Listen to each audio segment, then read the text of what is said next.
Again, it is indeed your boy Tim, the handsome liberal. On this Sunday evening, we're going to be doing a live just simply due to the cumulative amount of information that continues to come in. And we're also presenting this to you because the fact is, a lot of voters, a lot of constituents are suggesting that in this country, in this great nation, democracy is at risk. So we're going to be asking the viewers right off the bat, do you believe that democracy in America is at risk? And we'll take it from a standpoint of President Biden. We'll certainly talk about if President Trump is reelected and things of that nature. But we have a load of clips because there is no shortage of folks, particularly on the left. We're talking liberals, progressives, Democrats, suggesting that if President Trump is reelected, democracy is at risk. So, what I want to get from you folks, the viewers, is that all hogwash? Why the hell are folks suggesting that if Trump is reelected, we're going to have some type of absence of democracy? After all, President Trump has already completed an entire term, and many would argue democracy was not lost. So we're going to cover it from that standpoint. However, because there are folks suggesting that democracy might be at play, let's say if Trump won again, I want to discuss a few things with you folks and certainly entertain your opinion on how you feel about it, because Trump has made a bunch of quotes that has upset more than just a few people. So, right off the bat, as you see behind me, asking, is democracy at risk? I want to give you a few clips. First off, President Trump, we talked about this before, but when we talk about democracy being at risk, we have to ask how?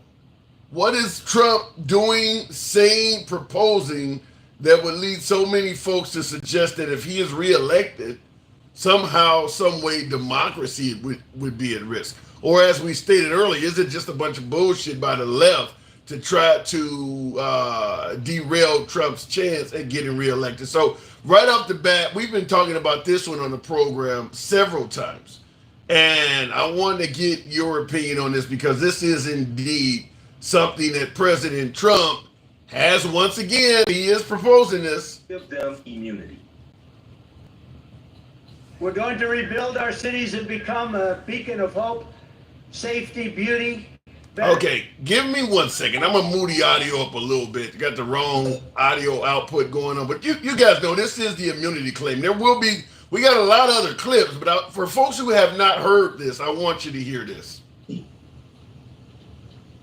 We're going to rebuild our cities and become a beacon of hope, safety, beauty, better than ever before. We're going to rebuild our cities. We're going to work with Democrat mayors who are running, in every instance, running them, Democrat mayors and many Democrat governors, and we're going to rebuild our cities. We're going to bring them back like they used to be. We're going to make them safe places again. We're going to give our police their power back, and we're going to give them immunity from prosecution.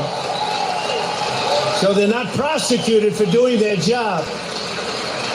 So we'll clip that there right off the bat. That does have some folks concerned. Yours truly, I am one of them. Now, do you believe the police need immunity to do their jobs? Do you believe their jobs are hindered to the point where they need immunity from prosecution? Because that is what he just promised there. This is just one of many things we're going to discuss, but this is why some folks are suggesting that perhaps if Trump is reelected, democracy will be at stake. And I see folks in the comments, it's not a democracy, it's a republic, whatever the case may be. We're not here to play word semantics. You know what we mean. If it makes you feel better, will the state of the republic be at risk? If that makes you feel better, go with that. But we're asking, is democracy at risk? Going straight to the box, we'll go straight to the friend of the program. It is the one and only Moo, the Tuxedo Cat. So good evening, Moo. Happy Sunday to you. How you doing? I'm doing good. So I'm going to assume I probably know your answer, but I will throw it at you anyway.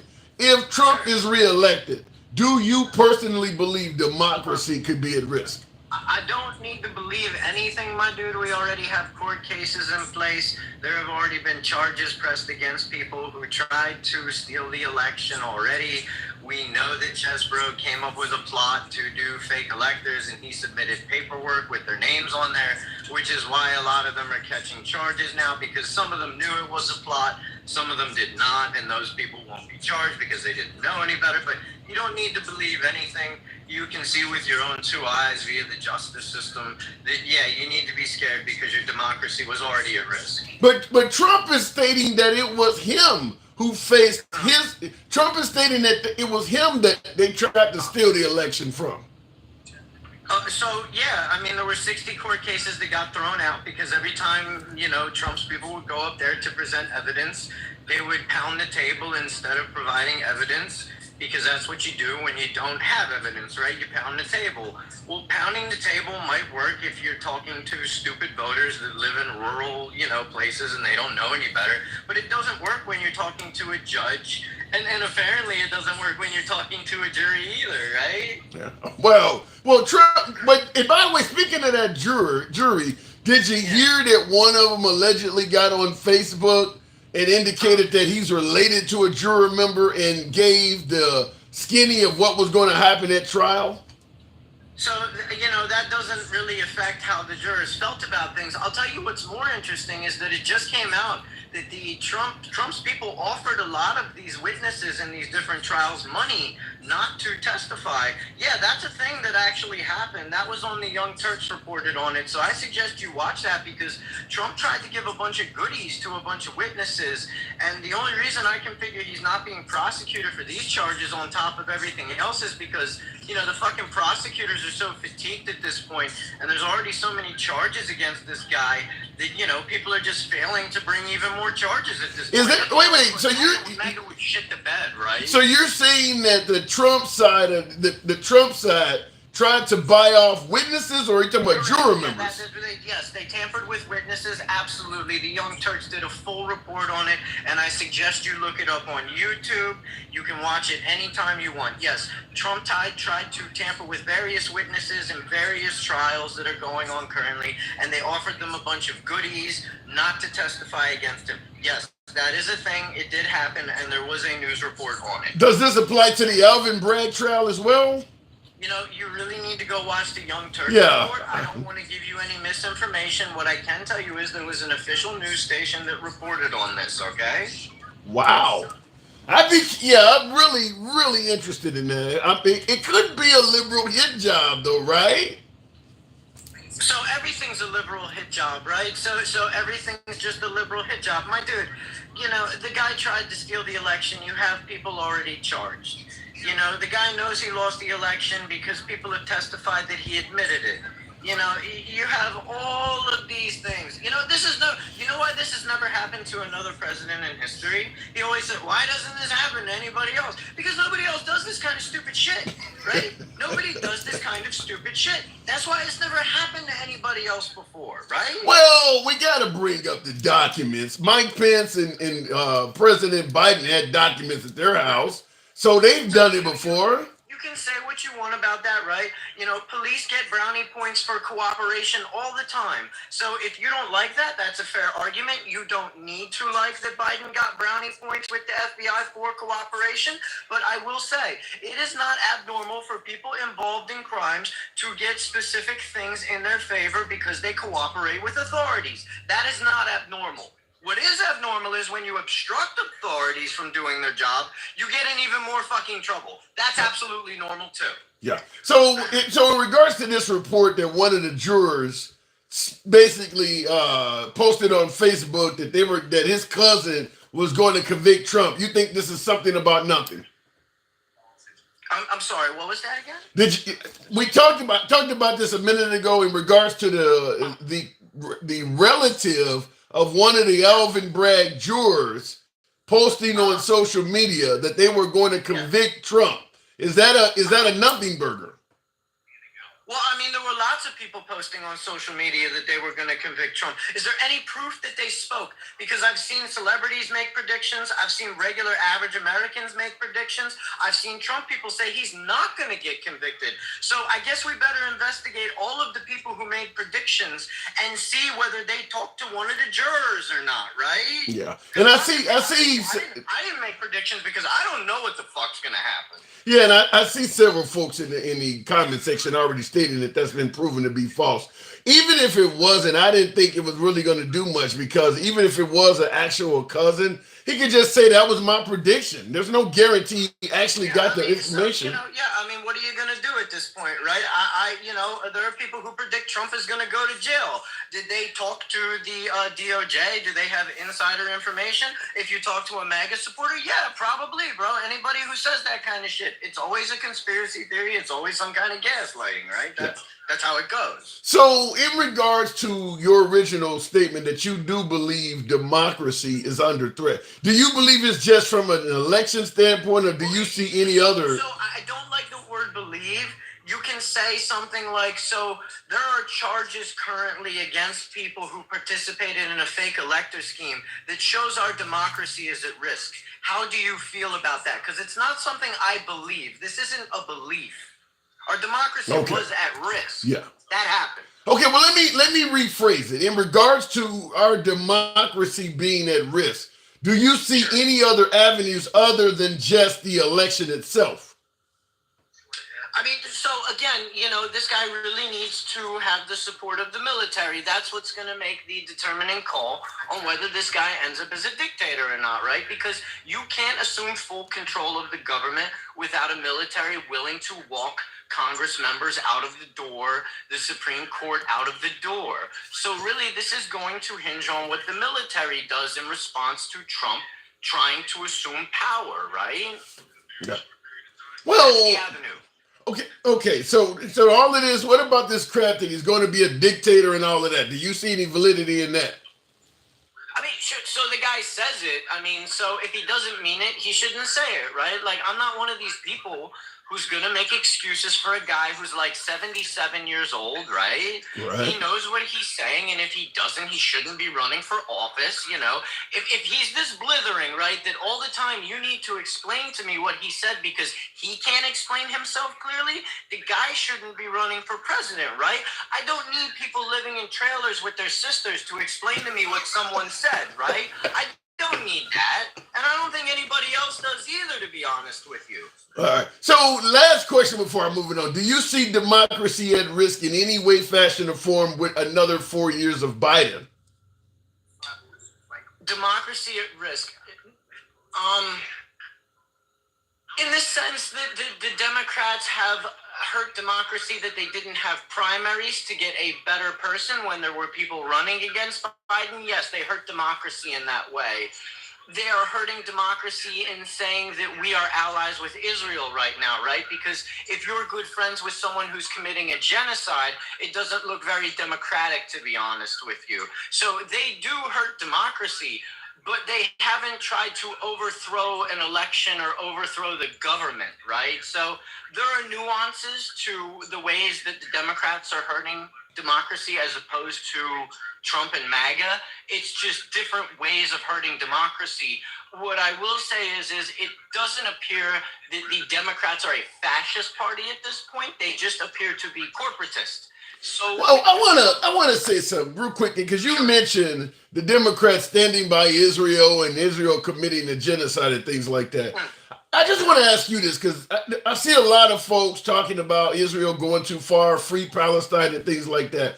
Why won't Hamas give back the hostages? If what's happening from Israel is so damn bad, they don't look innocent doing that.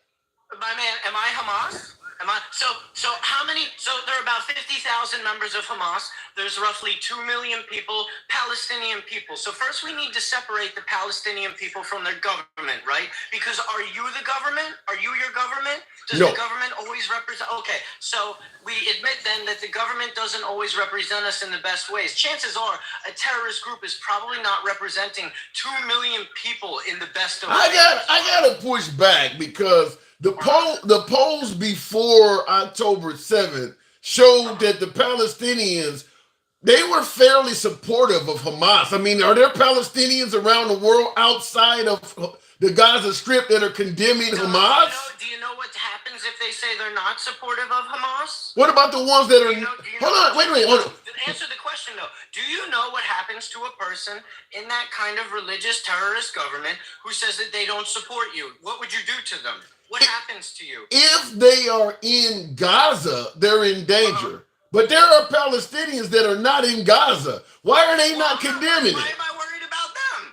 They're not the ones getting off left and right. That ain't what I'm saying. What I'm saying is, if folks want to say that what Israel's doing is wrong, and hold on, hang on, You're trying to excuse a genocide. So if you have a problem with October 7th, you should be really mad now because Israel's done the equivalent of about 30 October 7ths.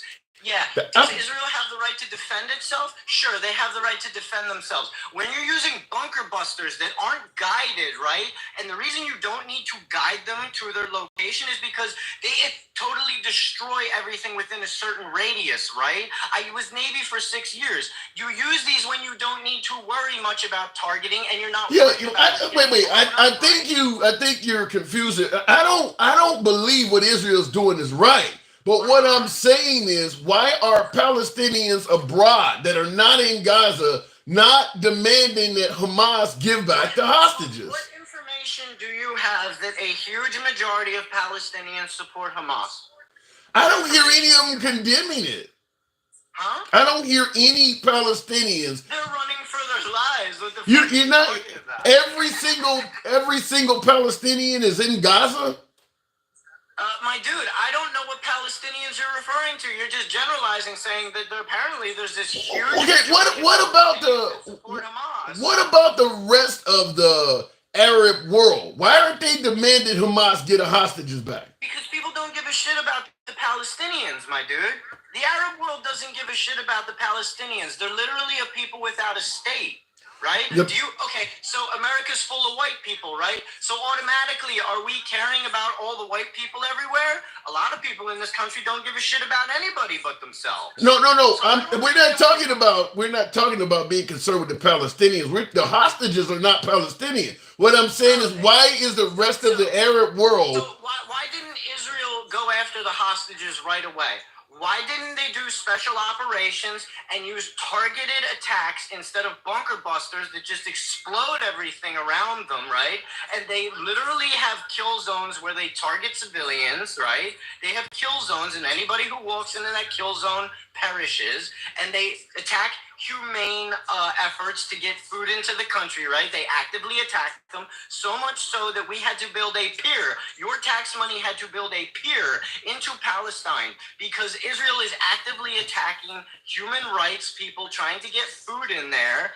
And then they say that those people are part of Hamas, which doesn't even end up being true. I don't. Well, and like I said, I'm not defending Israel. I'm just simply saying Hamas went in there, took some hostages, and the Arab world don't seem to give a damn about those hostages. And you're claiming to me that there's this huge portion of Palestinians that believe Hamas is right and they support Hamas. And I have no idea where you're getting this information from. I'm telling you this. I'm telling you this, Moo. I don't see anyone giving a damn about the hostages other than Israel. And so no, Israel doesn't care about the hostages either, my dude, because they use bunker busters, right? They've probably offed most of their own hostages at this point, right?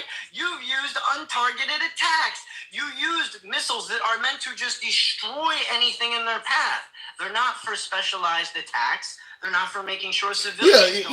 You keep bringing up what Israel's doing. Now, like I said, I'm not defending them. They're going overboard. I get it. They're killing people that don't deserve to be killed. But what I'm saying is the folks that Hamas, nobody seems to care about them. Okay, so what happens when you occupy someone for 70 years and you have their boot on their neck for 70 years? Do you think that creates radicalism? Yeah. Okay, so why do you think Hamas is there? Do you know that Netanyahu allowed the selling of weapons to Hamas via the Middle East, and that Netanyahu has propped up Hamas various times throughout. But I think you're making my point about the Palestinians are actually pro-Hamas, and the reason I'm saying that is like you said, if Israel is mistreated, hold on, wait, move, you gotta let me get some of this in. Sure. What I'm saying is this: if you're saying that the Palestinians are being mistreated by the Israelis, and they got an open air prison and all of that, so the Palestinians are pissed off, and it creates extremists. Well, the Palestinians are the one that's being mistreated, so they're not going to be hating on Hamas. The Palestinians are supporters of Hamas. So you're saying that this is mutually exclusive, that they can't hate both. So it's not possible that the people of Palestinian hate the fact that they're controlled by a terrorist government, while at the same time being under the boot of a totally different state at the same time. No, these are not mutually exclusive. Both things can be true at the same time, and they are. So if the Palestinians do not like Hamas, we can be safe to assume that the enrollment in Hamas is not going to grow during this because they hate them. No, it is going to grow. It is going to grow because now what you've done is you've offed their families, right? You've radicalized people more now. You've destroyed families. You should see the pictures of these babies that are starving to death in their mother's arms. It's some of the most tragic things I've ever seen in my life. It looks like those commercials you used to see on TV where they ask you for donations, okay? Anybody who thinks that Israel hasn't gone too far at this point and is, well, what about Hamas? What about Hamas? Okay, yeah, Hamas is a terrorist group.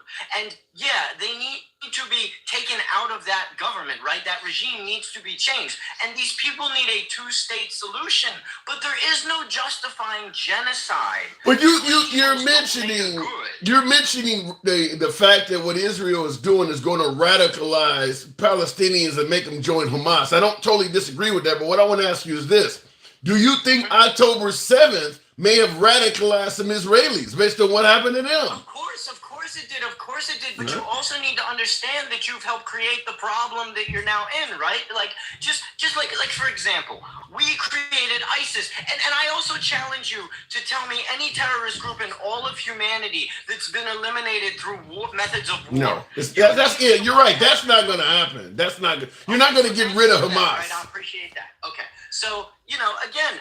So what happened when we went into Iraq, right? We took out a horrible dictator, right? But at the same time was also controlling parts of that territory that kept other people in check, right? So when we took him out of power, we created a huge vacuum. And now you have the terrorist group ISIS that came along, right?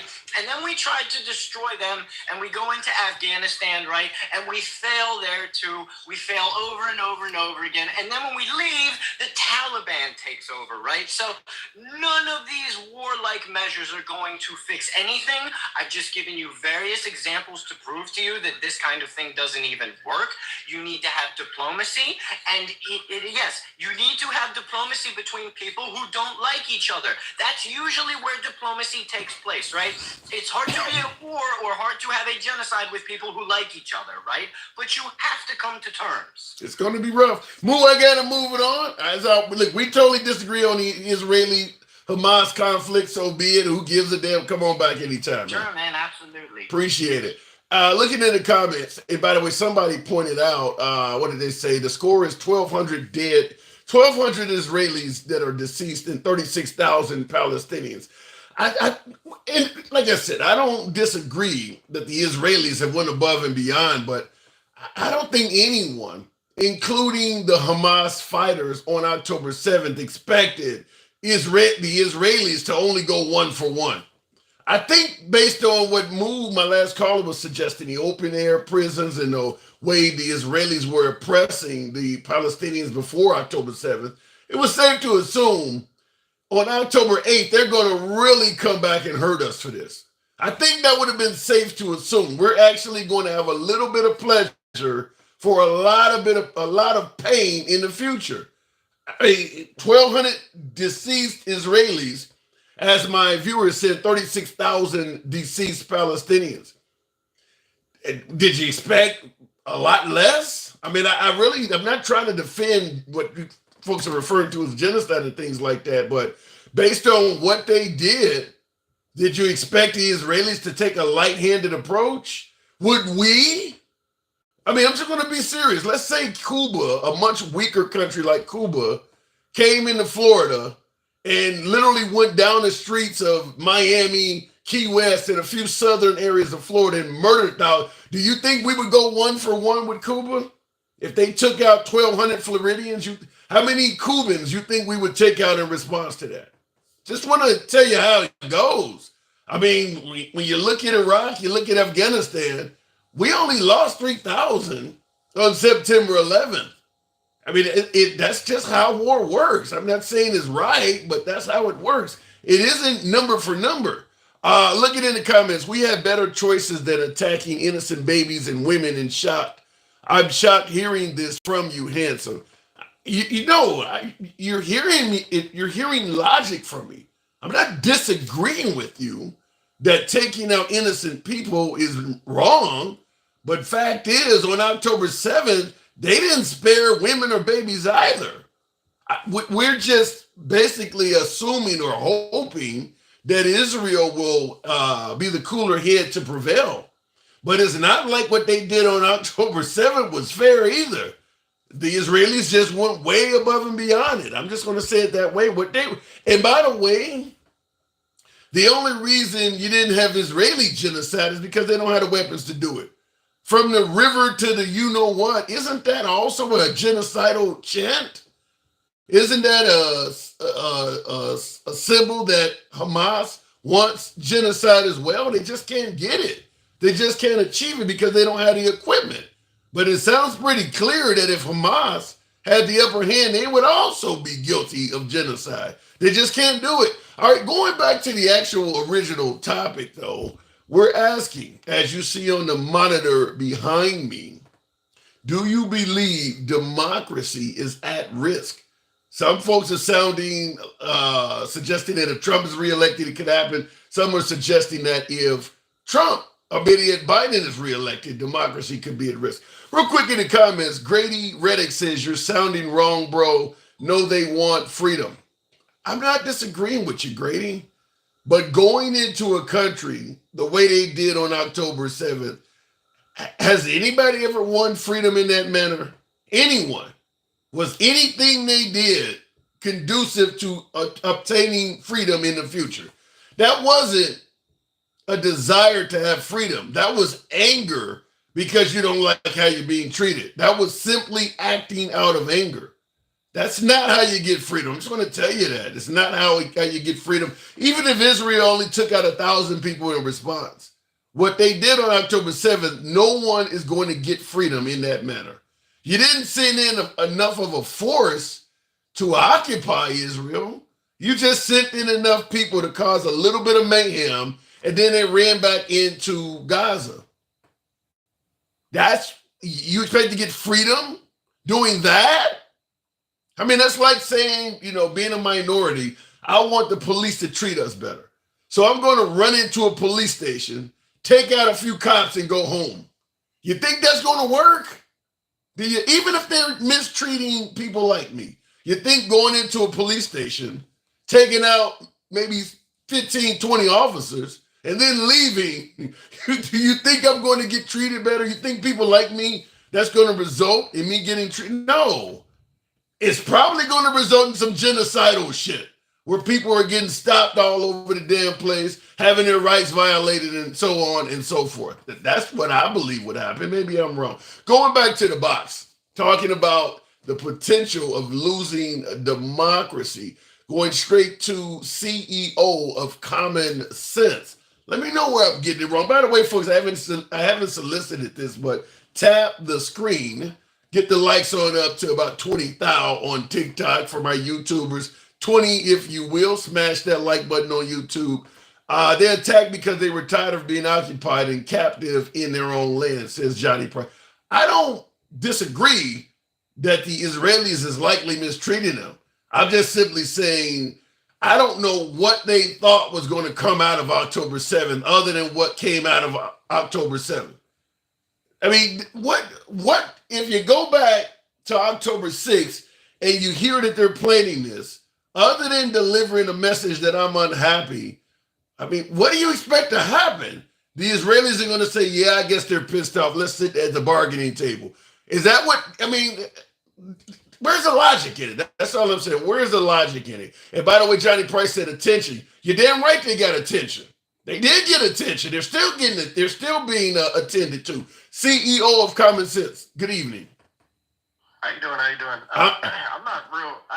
This topic's kind of tough for me. I was kind of up here to talk about your above your head there, democracy. Let's do that. We I mean, it's the topic's tough to talk about. It's just kind of messy, honestly, in my opinion on that one. But I don't believe democracy would be at risk if Trump was to get back in. I kind of hope he does, just for for my own reasons. But right. I don't believe when people say the dictator thing. I don't believe that we watched the same interview when he said that. Like anyone that can have critical thinking skills knows he was not literally talking about being a dictator. I mean, we can play the clip 100 times over, and if the message isn't clear, I don't know how else to get that through to people. Well, when they say democracy, for instance, he's promising to give police immunity. If police receive immunity, do you think that is a threat to our democracy? Well, I think there needs to be some type of balance. So I don't know about immunity. I'm not sure about that. But I would say now the police they're hesitant to really do anything. They're hesitant to arrest people, to charge people, to take them to jail. They're hesitant to do that, and we're seeing that all over the place. And I'm not saying full immunity is the answer, but that is what he is saying. He is saying immunity from prosecution. Yeah, but doesn't Congress have to do that? He can't just write that with a just like Obama couldn't spread the wealth around, or Beto O'Rourke couldn't take away everybody's guns, but they're saying it. He is saying that. I mean, but a lot of politicians and people in power say a lot of things, but we just choose to want to hear and acknowledge few. So when he says he want to give police immunity, should we just ignore it? Well, I mean, I'm saying if he has an idea and the idea can be altered and changed with Congress's help and get to the place where police officers can effectively do their job without, getting fired for whatever reasons. I'm not saying police officers are all good or any of that. I'm just saying here you see it all across the country. Police officers aren't really doing what they were hired to do. Yeah, but they're not really. The reason police officers are not doing what they were hired to do is because they're no longer getting a virtual version of immunity that they used to get. They now are afraid because they know the stuff they used to be able to get away with, they can't get away with anymore because of body cams and people filming them. What Trump sounds like he's promising is to take us back to that era. I don't think, I disagree because, you see these states like California where, people can go in and steal X amount of stuff and not get prosecuted for it. So it's like, okay, why is there police? Well, for what reason? If they can just, if people can but you don't need to. If a police went into a store where people were committing a mob robbery and arrested them, I don't see any cases of police getting in trouble for doing that. Why do they need immunity? You can do that now. Well, you're bringing up immunity, so I'm assuming you're talking about like the really horrible stuff we see on the news from police officers, the real publicized stuff. But what you don't see is the good stuff that they do. Why isn't that on the news? No, I'm just simply going by Trump's statement, immunity from prosecution. That is what he said.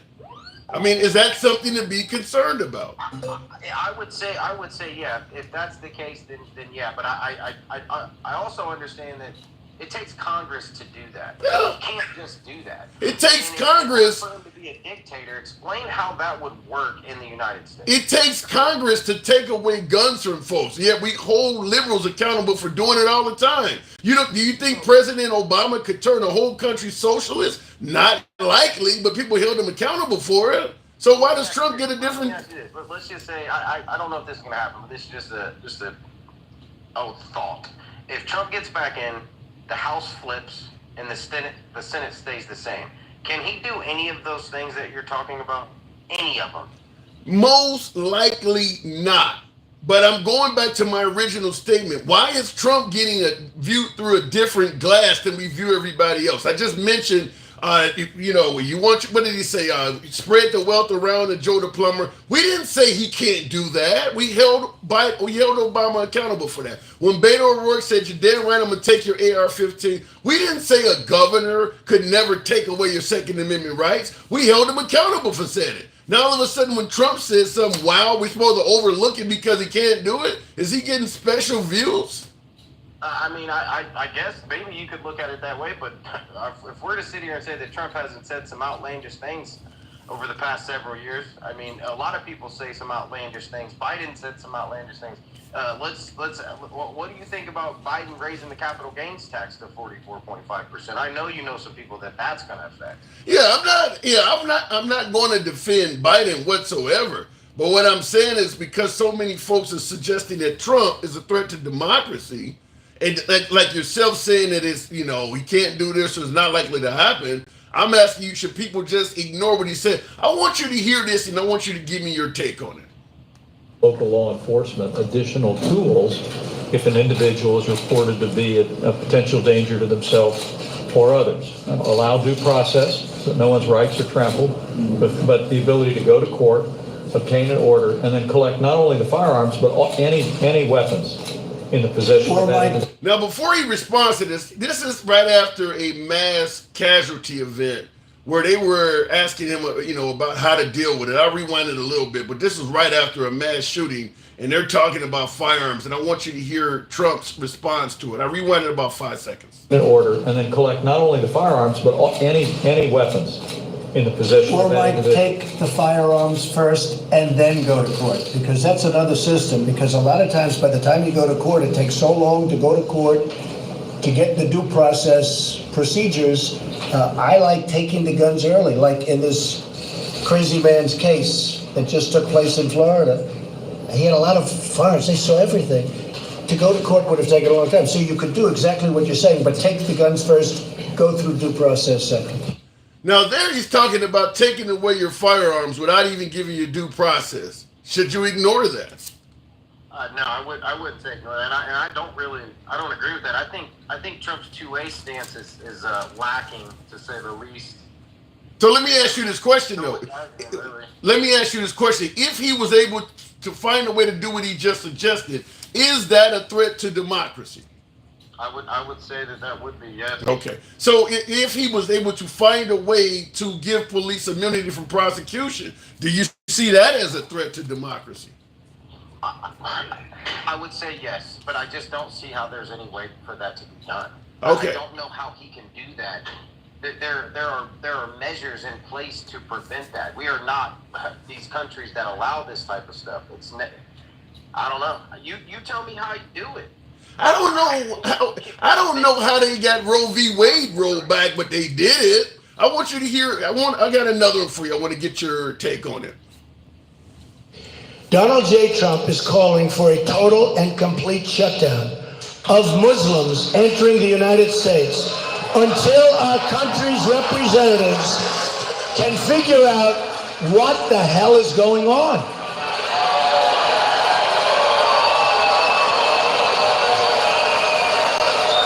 We have no choice. We have no choice. Now, he's talking about shutting the country down to anybody that belongs to the Muslim religion. Do you see any issue with democracy shutting the country down to people based specifically on what religion they are pertaining to? So I would like to definitely comment on that one. So where do you think he got the 7 countries from? I didn't hear any countries in that. Oh, but there were 7 countries. I don't know right off the top of my head, but those 7 countries that he listed or that he was talking about came from Obama. You just heard what he said. There are no countries listed. A total and complete ban on Muslims. He didn't say no. He didn't mention countries. But that's not what happened, though. That's not what happened. And there were countries listed. You could probably look that one up. I'm not. Why would I look up what I'm playing to you coming out of his mouth? Are you saying there's an additional statement he gave later? You see what he's saying. He's not mentioning any countries. I know he didn't mention it in that clip, but there's there's facts out there to show that there was particular areas of what happened around that time. Didn't something happen? Was there something that happened that was big enough to stop folk coming that had any ties to a whole religion? You're talking over 1 billion people.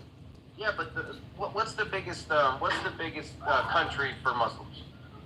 What is, I don't know what it is. Like I don't know either, but the whole Middle Eastern continent. Well, I'm just telling you, if you look into it, there were 7 specific countries that he was talking about in whatever legislation he was trying to do or whatever he was trying to get done. There were 7 countries, and he got those 7 countries from Obama. Yeah, but you see him on stage, he's not naming countries. If you're sitting there watching that, there's no country coming out of his mouth. That's a Muslim ban. Was he able to do it? No, he's not able yet to give police immunity. He's not able yet to take away guns, but he is talking about doing this stuff.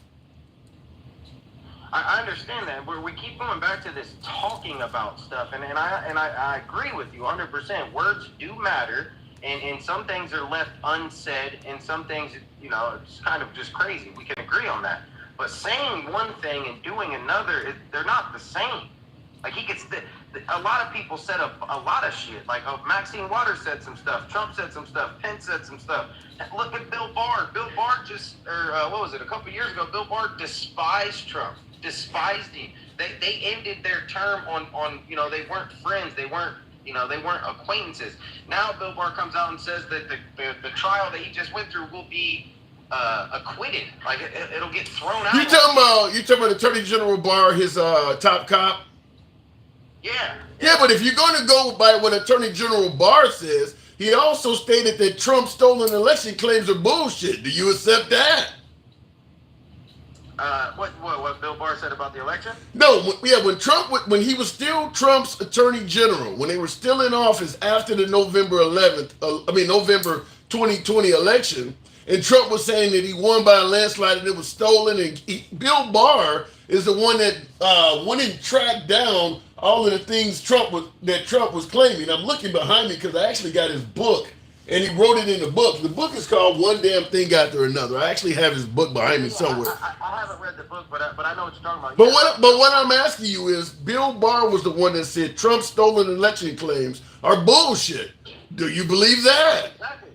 That's what I'm saying.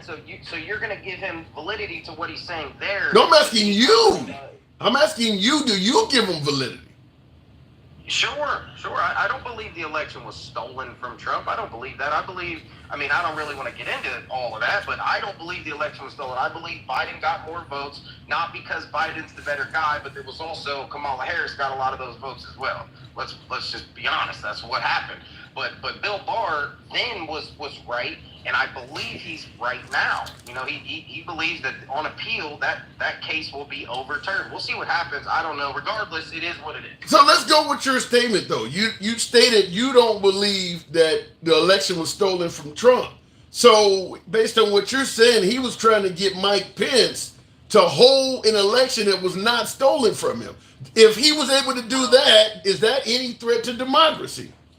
Well, I think so. This is all just my opinion. I'm not super educated on a lot of these topics, like factual. I'm just telling you how I feel about it. I do believe that Trump was getting information from people that probably wasn't accurate. Now, was there election laws changed? Was there a lot of procedural stuff changed because of COVID? Sure. Do I think it was enough to make that election change? I don't believe that to be the case. So that many votes because he had Kamala Harris with him. So once again, and by the way, you say he was getting information from people that wasn't accurate. His top cop, Bill Barr, that you brought up, that is the guy, that is the number one cop in the country at the time who could use the power of subpoena and do investigations into Ruby Freeman and Poe. Anybody else that's telling you something, they don't have the power that Bill Barr had. So once again, when you say... I don't disagree with you, but I'm just saying he's got a lot of people, and I don't know who he listens to, who he doesn't, but I'm sure he was getting bad information because I don't believe Trump is smart enough politically to even understand unless people that were smarter than him in that field was telling him otherwise. So how do you respond to the fact that he is still saying right now that he won that election? hey, if that's how he feels, that's how he feels. I can't speak for him. I mean, I'm telling you how I feel about it. Joe Biden is the president right now, and I do hope in 2024 that the voters come out and get him out of there. That's just how. I get that part, but think about what you just said, CEO. You're telling me you don't believe the election was stolen from Trump and he was potentially listening to bad information, yet he wanted Mike Pence on that day not to certify the election that you and I know there's not enough evidence to do that. Is that a threat to democracy? If Mike Pence, if Mike Pence had did what he asked based on no legitimate reason, would that be a threat to democracy? I would say that would be a threat to democracy, yes. However, if there is going to be one person that is going to challenge the results of an election, who would that one person be? Well, you can't challenge an election with no evidence. Now, if he had, wait, hold on. You can. I mean, you. No, you can't. You can challenge it, but you can't tell Mike Pence not to certify the election when it's just based on feeling. Can you imagine if any president did that? I just think I won. I don't have any proof, but I believe it. So I'm not going to let the next guy take over. You don't see any threat to democracy in that? Yeah, of course I did. I don't believe. I believe Trump should have left with grace and went about that a little differently. But Trump is not that type of dude. He's not used to losing. You know what I'm saying? Like he's always had the upper hand on a lot of different things. And you know, I can't speak for the guy. All I know is I think that he thought truly that he won, but he didn't. And he was going to deny America who they voted in office simply based on his own feelings. I mean, hey, nobody said the guy was perfect. I mean, hell. No, they said he's a threat to democracy. That's what they said. I mean, if you're going to say that, then you have to hold everybody else to the fire. Because Hillary Clinton, although she did concede a couple of days after the fact, she also, to this very second, has wrote a book, said the election was stolen, that Donald Trump's illegitimate. So if you're going to hold fire to everybody. Hold fire into the 2016 when the Democrats... But wasn't Trump supposed to be the guy who was not an insider, not a typical politician? Now we're comparing him to crooked Hillary? That's how we're going to save face with Trump? When Trump came in there, he was one way. When he left there, they beat his ass. So he didn't drain the swamp, he became it. I wouldn't say he became You it. just, you're comparing him to Hillary Clinton. I would say he got up against a machine that he had no idea what to do.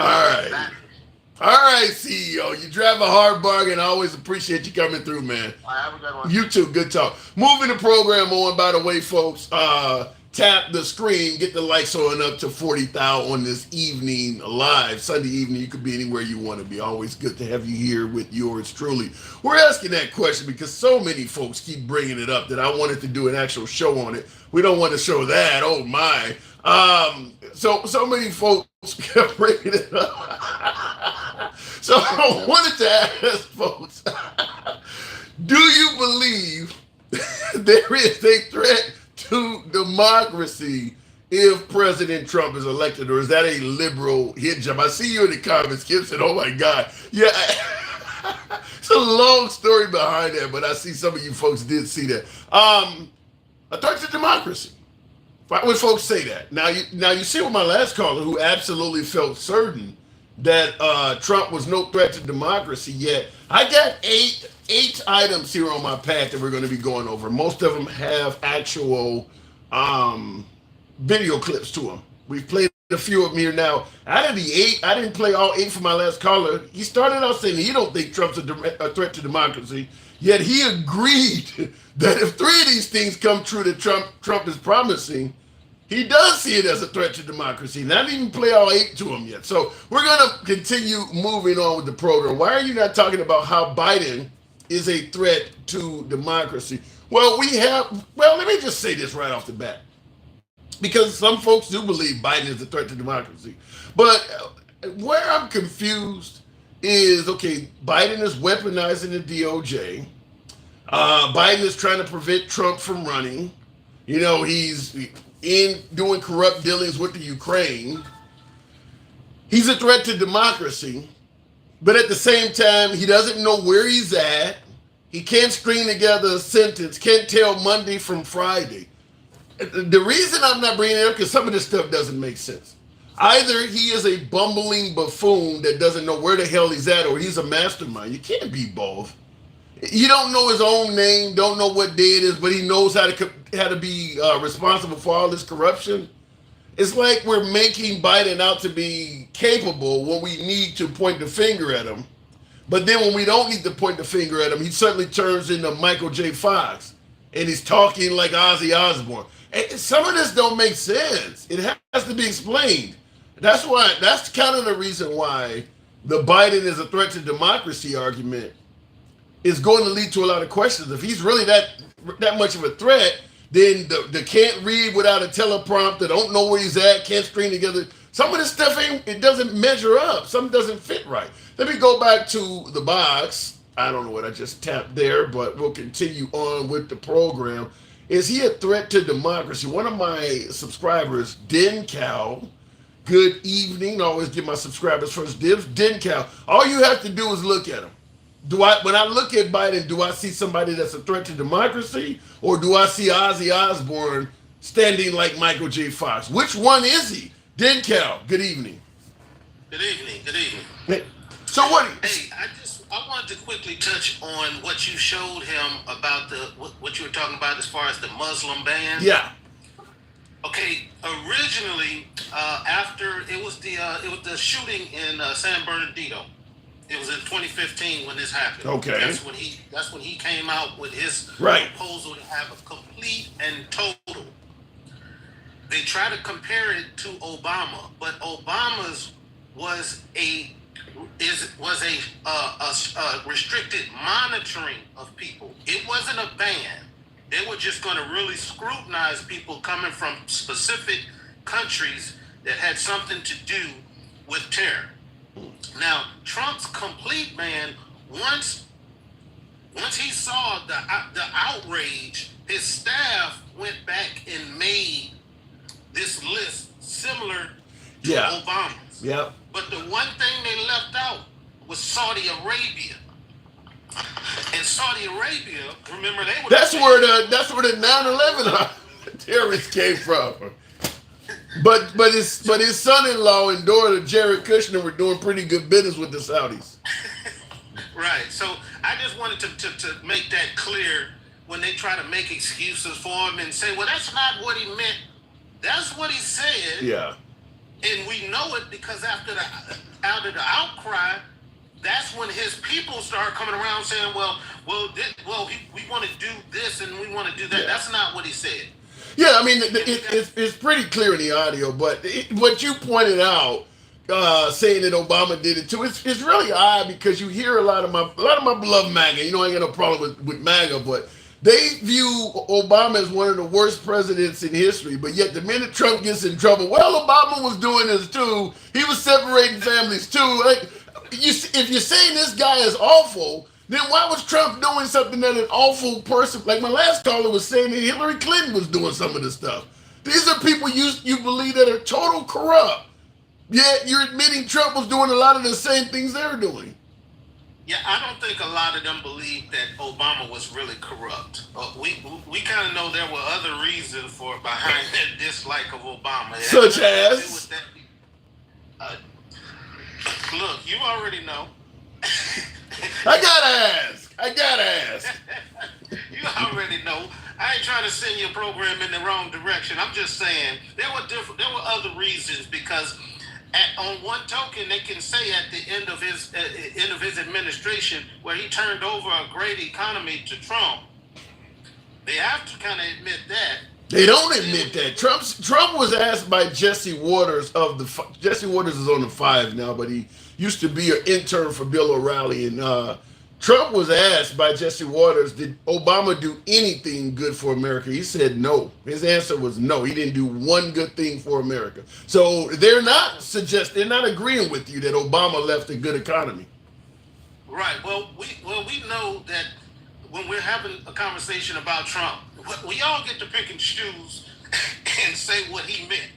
He didn't mean that. He didn't mean that because they said, remember, they said once he took office, everybody's lives was great in America. Yeah. Well, he is suggesting that once he took office, it was through his policies that America became great. I mean, that's what he's saying. That is what he's saying. Right. So what was your main topic? I just So wanted to. the main topic is indeed: do you believe that if Trump is reelected, he would be a threat to democracy? Oh yeah. So as far as that concerned, now they want to pick and choose what they believe and what they thought he said. Okay, but he said he would be a dictator on day one. Yeah. I believe that his intention is to once he sees, because there's going to be if he wins, just like when he won before, there will be an uprising in this country against him, the same way it was, But will it be violent? It won't have to be. All it has to be is enough for him to claim martial law. That's all it has to be. Do you think he can get? I mean, can the president? I thought that was done at the state level. Can the president declare that? No, the president of the United States can declare martial law in the country. Yes, The whole country. the whole country. Shit. That would be terrible. Had to see what the rules of it are. Now we know that Trump doesn't care about the rules. So if he's able to get that accomplished, then that pretty much moves Congress out the way. And so what did he say he wanted to do? He wanted to drill, baby, drill. So that gives him unlimited access to all public lands to be able to drill.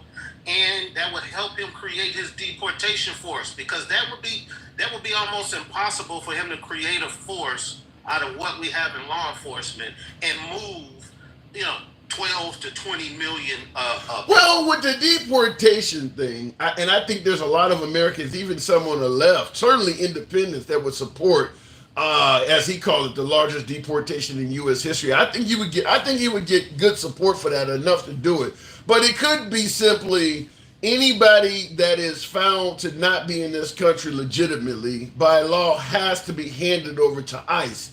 Any law enforcement or let's say school teacher, any civil servant, fire department, if you were found to have known that you were in contact with an illegal and you didn't call him in or whatever, you lose your job. I mean, he could do that. I think he could actually do. You don't have to go around like the Gestapo looking for Anne Frank and going in everybody's house. I mean, basically, it would just be an open bench warrant on everybody that's here illegally. I mean, eventually, you're going to have some contact with law enforcement, and they now they have to turn you in.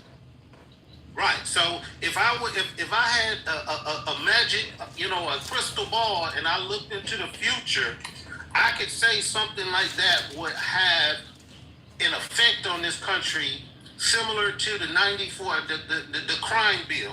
When we look back and see how it's allowing people to abuse people's civil rights. Oh, I agree with that. But I don't think people would care. Just like when the crime bill came out, they didn't care about our civil rights getting abused. I don't think people would care, because a lot of folks in this country have been convinced that most of them are rapists and murderers anyway. So who gives a damn if the civil rights of a rapist or murderer are abused?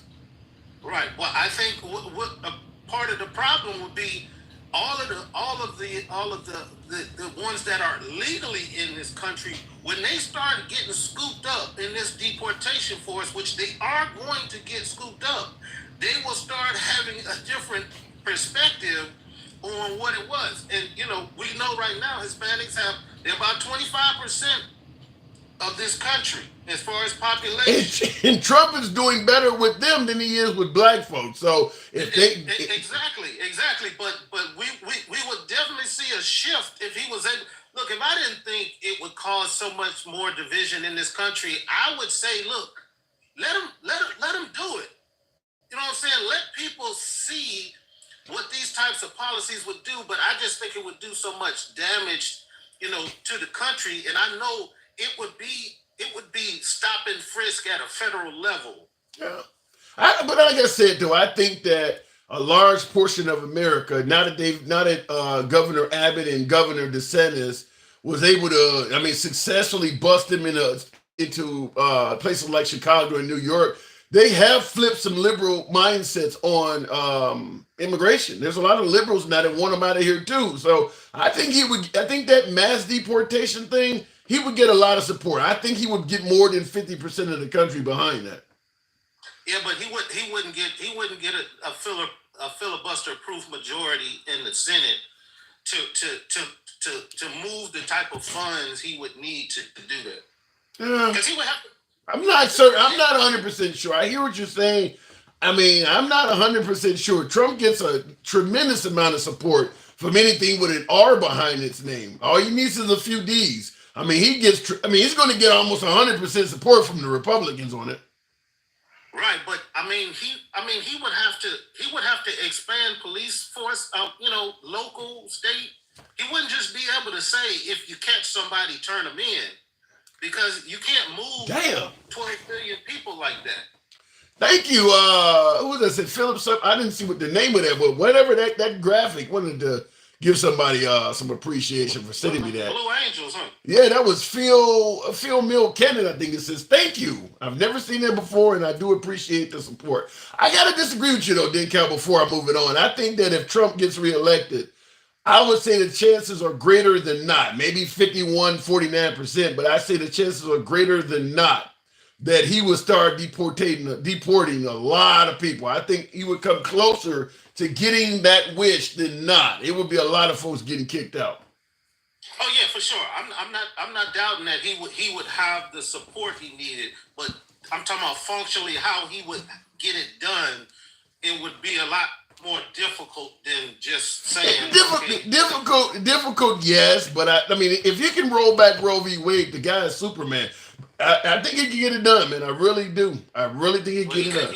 He couldn't get the wall built, and he had a whole lot of support for that too. But yeah, that's another story. All right, then, Cal. Appreciate it, man. Are you going to talk about that dissent decree one day? Yes, we certainly are. We are certainly going to get to that. Thank you. All right. Appreciate that. And PPF Ranch, thank you for that good evening graphic. Do appreciate the support. Thank you very much. For you folks tuned in, tap the screen. Few hundred of you in here, light crowd tonight. Tap the screen, get the lights on up to about 40,000. It is a Sunday evening, so and is Boston on? I'm probably getting preempted by the Boston Dallas game, which I may get off here and talk about watching a few minutes myself. But looking in the comments, appreciate you. Thank you, PPF. I appreciate you as well. Is Zeus in the audience? I see somebody said bring Zeus up. Sending Ukraine money and missiles does not stop a war. It might. Sending Ukraine money and missiles does not stop a war. Well, let me just say how it could. If Russia finally comes to a conclusion that it's not worth the blood and treasure to continue this, or the morale in Russia starts to drop, it could lead to them coming up with some form of a ceasefire that they feel they can brag to their people that they won. It could happen. I mean, just like we did in Vietnam. At some point, you just realize this ain't worth continuing to do this on and on and on again. I mean, right now, Russia has been dealing with the Ukraine since February of 2022. So it's been over 2 years.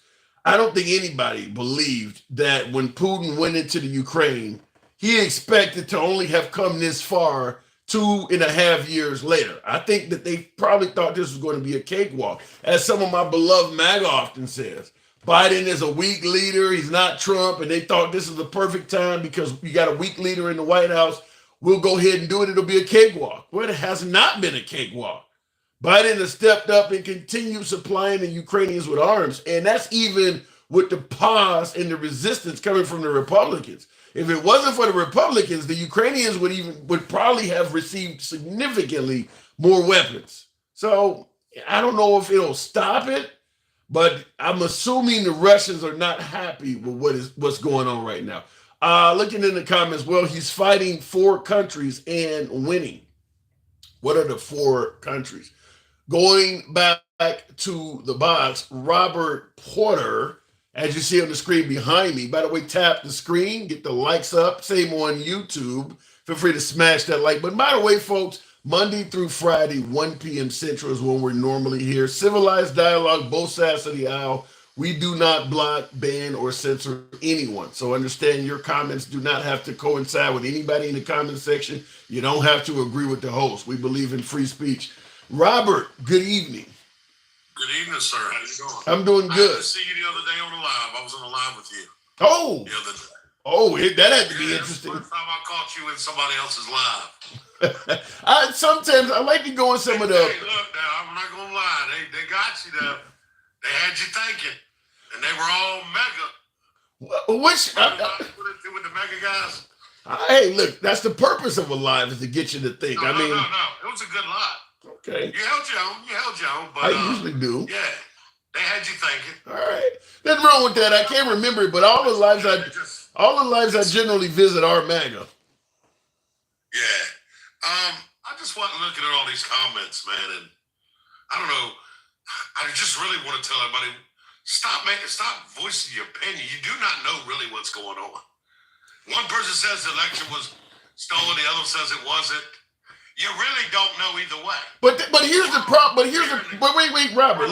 Let's take your statement. You said people are saying the election was stolen, others are saying it's not. You really don't know either way. Why don't you know either way? Why have the folks claiming the election was stolen? We're 3 years out. Why have they not presented solid evidence of that?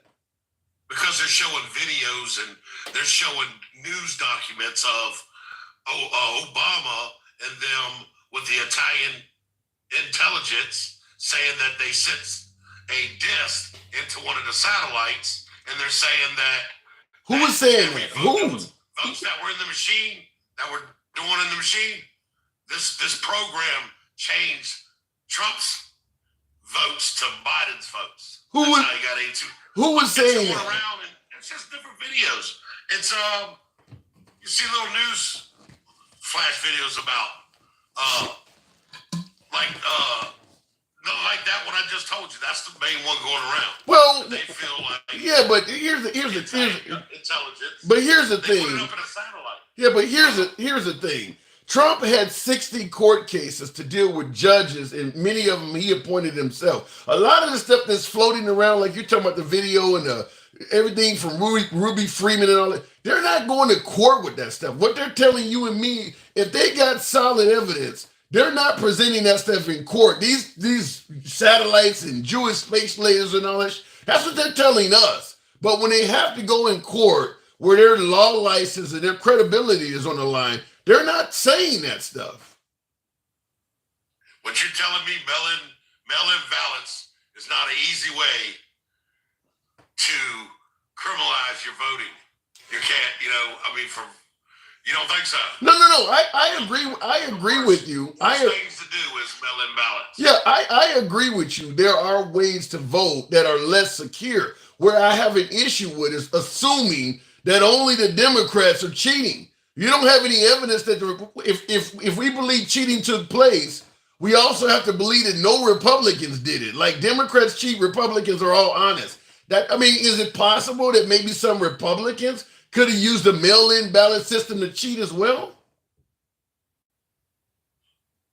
Oh yeah. All right. So how do we know?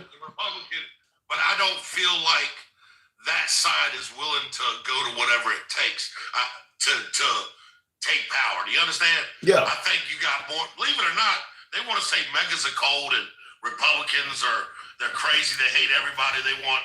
Let me tell you something. There are Democrats, and then there are far left Democrats. Okay. And there's more of the far left than there is the left. The left is leaving the far left. I don't know if I agree with that. But I want to go with your statement. When I asked you, is it possible the Republicans use these methods to cheat? And you said I don't feel. Yeah, you said I don't feel like the Republicans would go as far as the Democrats. You do realize when it comes to going in a court of law, you can't go in there talking about what you feel. You got to have evidence. Okay, from what I see, look at these court cases, and I know you're an intelligent man, and I know you don't like Trump. No, I don't hate Trump. Some of these cases, it's not quite above board. They're redefining the criminal system in order to convict him. Do you understand? 34 felonies. And then they haven't even told you what the second crime is. You can't make it a felony unless you're covering up another crime. And they haven't defined that crime yet. So how the hell are these even felonies? But this is what I'm talking about. You're saying that. Tell me. But this is what I'm Tell talking. me where the second crime is, brother. Wait, hold on. This is what I'm talking about. You're talking about weaponizing the system to go after Trump. Whereas I'm pushing back with you and saying when it comes to the election, Trump was doing the same thing. He was trying to use the system to maintain power with no actual evidence. You're saying they don't got no evidence of Trump being a felon. Trump didn't have any evidence that he won the election. Come on now, who we talking about? Biden. What do you mean, You're Biden? gonna tell me that Biden got way more votes than the God sent Obama? There's no way, brother. You can't tell me till you're blue in the face that Biden got more votes than Obama on the second term. The first term, that man was God sent. Everybody, the light shine on him. He's an African American president. Everybody went for him. I don't care if you was white, black, purple, or green. You voted for Obama because he was going to show people how fair being a president is and how he's going to take care of everybody. And African Americans thought, okay, we got a black president. He's on our side. Well, they found out 8 years later he wasn't. But my point of it is, I don't care. You'll never convince me in a million years. I hear you. That mumbling, falling down steps, hooping in his diaper, man got more votes than Obama. And if you sit here and try to defend that, then you crazy. That's all I'm gonna tell you, brother. I'm just going to go back to my original statement with you, though. Right, Even though you're saying it makes no sense that Biden would get more votes than Obama, who was campaigning from his basement or whatever, at the end of the day, Robert, you got to have evidence. You can't go and demand an election be held up, which is what he was expecting Mike Pence to do, simply on, I think I won. You have to have evidence. Trump does not have the evidence, period. There was a lot of factors in that. Assumption that mail-in ballots are one of the worst. They could have went with that. All right, let's hold it up. We did do mail-in ballots. We did have COVID during this time. Let's check it out. Yeah, but think about it. If there is something, let's see if there is something wrong. But Robert, If it ain't, then I'll move on. But Robert, we're 3 years out and we still haven't seen enough evidence to show. Okay, let's say you're right. We should have held it up back in 2021 to see what was going on. Well, here we are 3 years out now. Well, we've had more and more time. You got 2,000 News. You got everybody looking into it. Mike Lindell, the My Pillow guys looked into it. And here we are 3 years out, and we can still say there was not enough evidence for Mike Pence to hold it up back then. Even right now, if the transition of power was happening, there still is not enough evidence to hold that election up.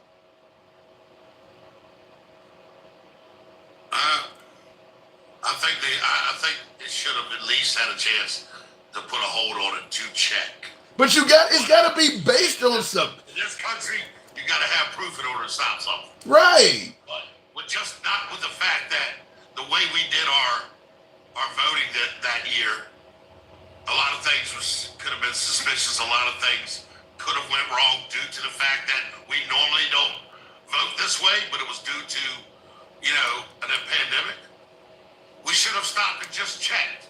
Just for that. But that's not how this. But that's not. Every 4 years we do it this way, the way we did it then. Every 4 years, and we've been doing it that way. That's different. But that's not how the system, Robert. That's not how the system works. And by the way, let me tell you something. Hang on.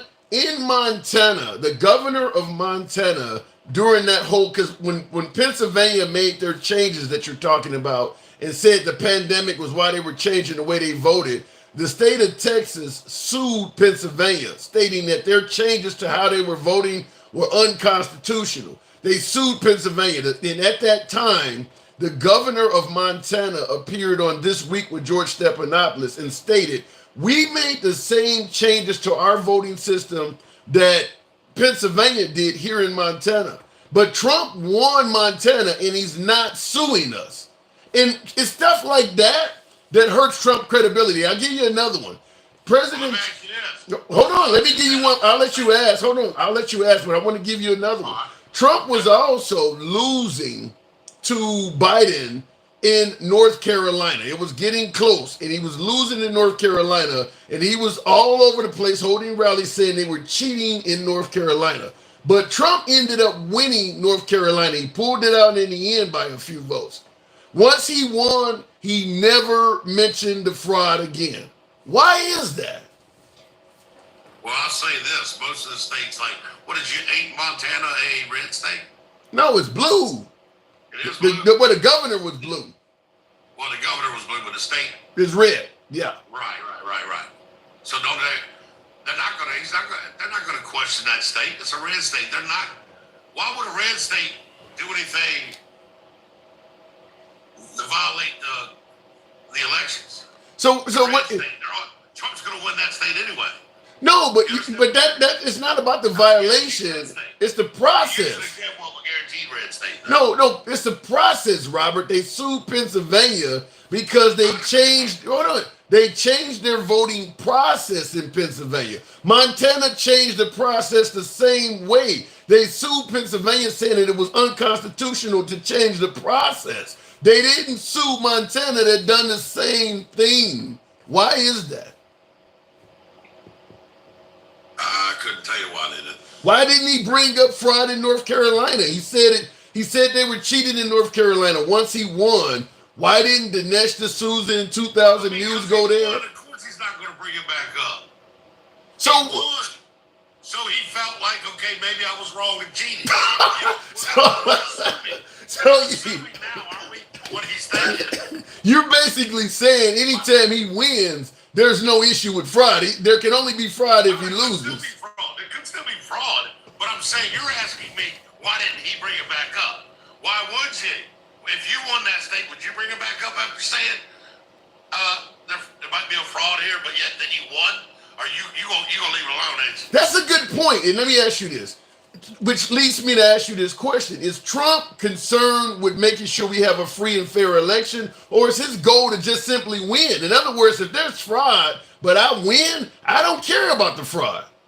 But I mean, September 12th of 18, he did that executive order on our campaigns for domestic and foreign interference. Yeah, but you didn't quite answer that question. If he is willing to overlook fraud that he mentioned in times where he wins, it comes across as if he don't really care about fraud. He just wants to win. Well, I wouldn't say that's not true. You just said what you just asked me. But again, we're assuming what he's thinking. You understand? We can't do that. No. We're not assuming what he's thinking. We're not assuming what he's thinking. The logic of, okay, well, he won, so why bring it back up? Listen. He felt like there was some fraud there because maybe he felt like that it was running too close with Biden. You claim no, that doesn't. Biden didn't campaign much in North Carolina. Robert, you claim there's fraud in North Carolina. You win and suddenly you don't talk about the fraud no more. Then we want to know why the hell were you saying it? Tell us what you were talking about. It goes away when you win. He felt like he had won North Carolina off the get.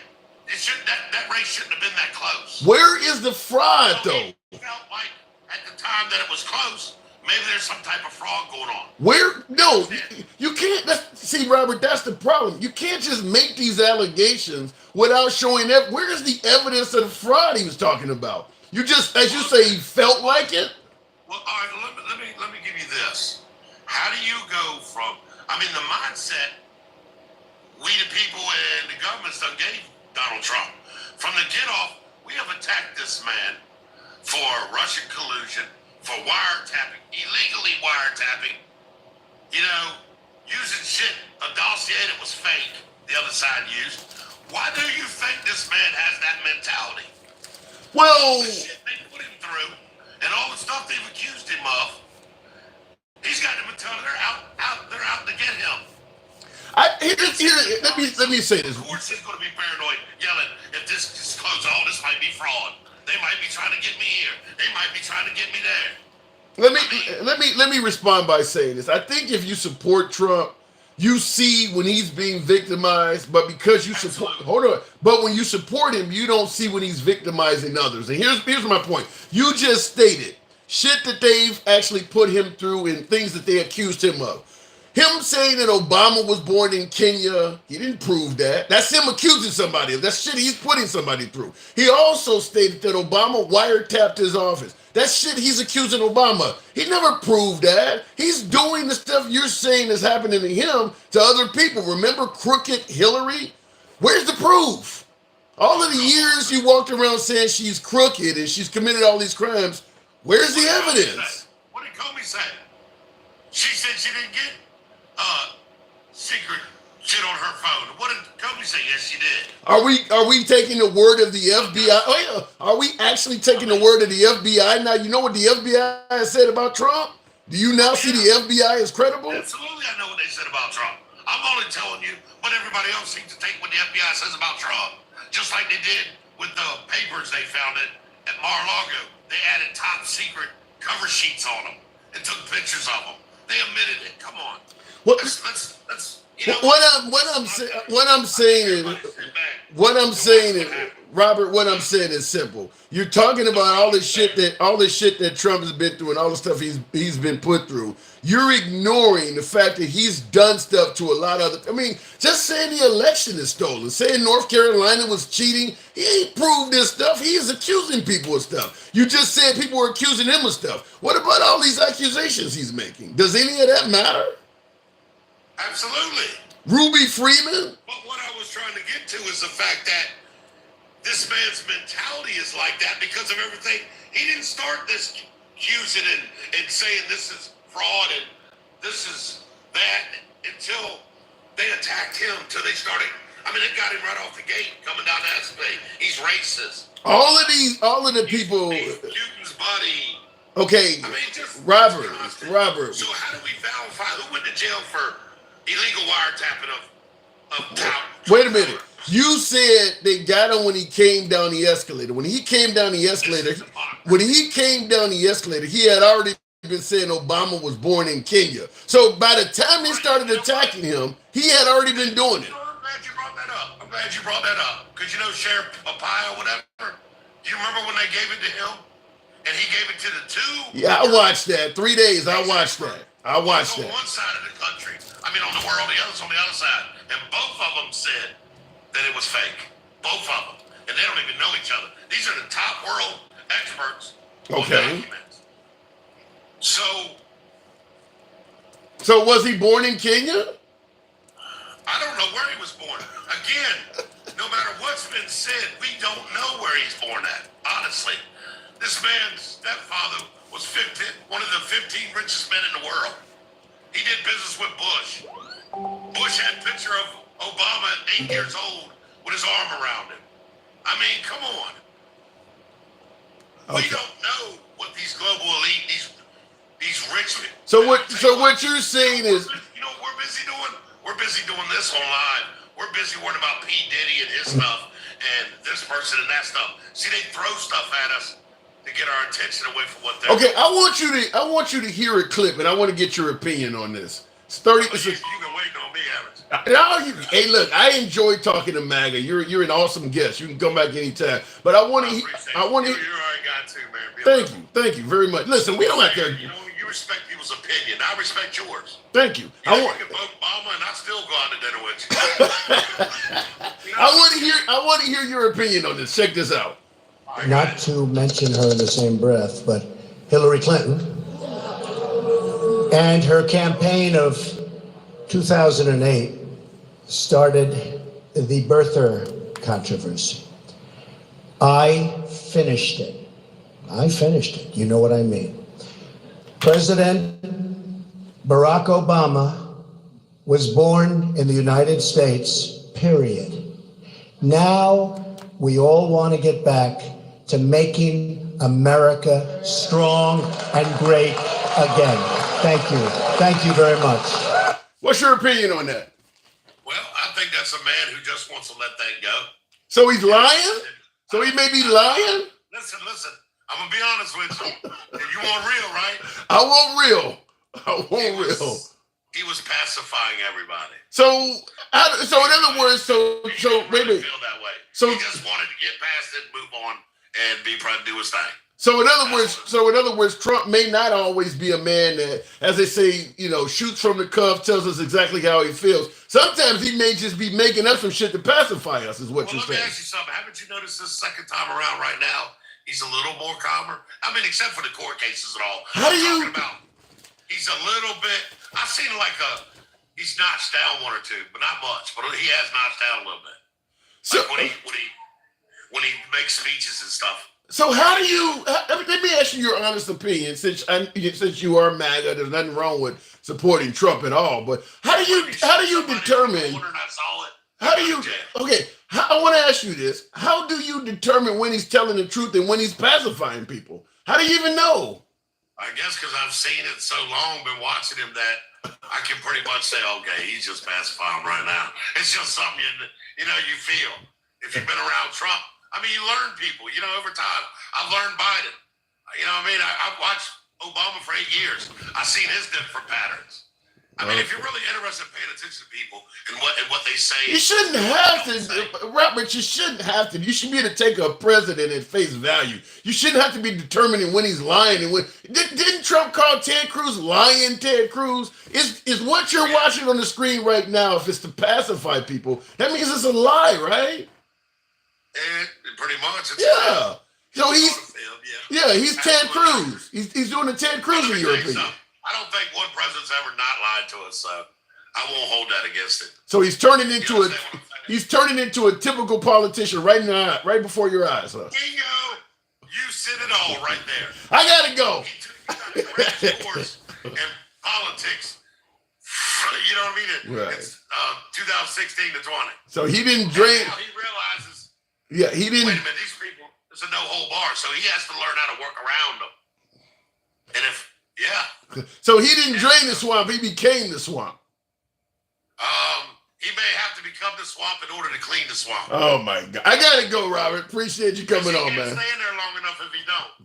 So he has to play the role in order to stay in there long enough to do anything, because his 4 years, he didn't have a full administration. They were always attacking him. I think he could have got a lot more accomplished. And like I said, he didn't get a lot of policies done. There was just a lot of Maybe if he wasn't. Remember, we could branch off in many different ways with his presidency. You know what I mean? With everything that went on, COVID, all that, the attacks on him from people. I'm not making excuses for him. All I'm saying, he could have got more accomplished. That's all I'm saying. I gotta go. All right, Robert. Appreciate you coming You on. haters out there, I seen you in my comments. I love y'all. It don't matter who you vote for. Stay watching the liberal. He's a good guy. He's fair. All right. Good night. Anytime, Robert. Come on back, bro. He's not making excuses, Robert. I like it. Looking in the comments. Of course, the system is rigged when all we have are Masonic. Damn, I gotta put my glasses on for that. Masonic plebes who are groomed by Israeli dual citizens to be the face of their corruption. Damn. All right, we'll leave it at that. Eisenhower changed things. MAGA cult, says Dion Pryor. By the way, folks, smash that like button to my YouTubers. Got over 300 of you folks in here this Sunday evening. I should have a game behind me. I got CNN playing behind me. They ain't really talking about shit. Going back to the comments though. Tap, tap, tap the screen. Yes, definitely do that. Get the likes up to about 60,000.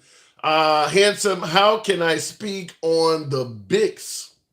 What is the BICS? By the way, Holiday, a friend of the program. Certainly your comments are in green, so your comment will always stand out. Holiday, I do appreciate the support. Same with my subscribers. I always give you guys first digs. I'm already watching TV on my phone, says Randy Miller. Okay, thank you. Let me go back to the box. We'll go straight to Makara 697.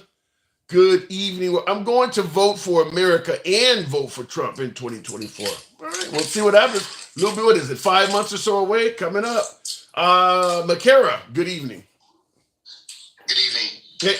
So what do you think? Do you see any threat to democracy at all coming from Trump? I don't know why this picture of me keeps coming up, but do you see any threat to Trump at all?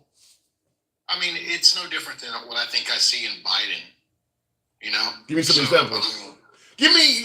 Let's talk about Biden, because folks are suggesting that Biden may be a threat to democracy. Give me your examples of how you believe Biden is a threat to democracy. Well, I mean, I could easily, and people will call it a conspiracy, which I don't think it's a conspiracy.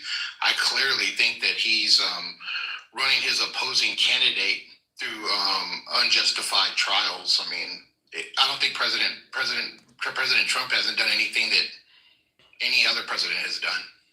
Well, now you started out by saying, people would think it's a conspiracy and things like that. I'll say this in regards to what you're suggesting, because everything I'm talking about in regards to Trump democracy, I'm only bringing it up because, showing you things that are coming out of his mouth. What has Biden himself done to lead you to believe he is the one that is trying to prosecute Trump? What's making you say it's Biden trying to do that? Well, what's the guy's name that was involved in this recent trial? Alvin Bragg.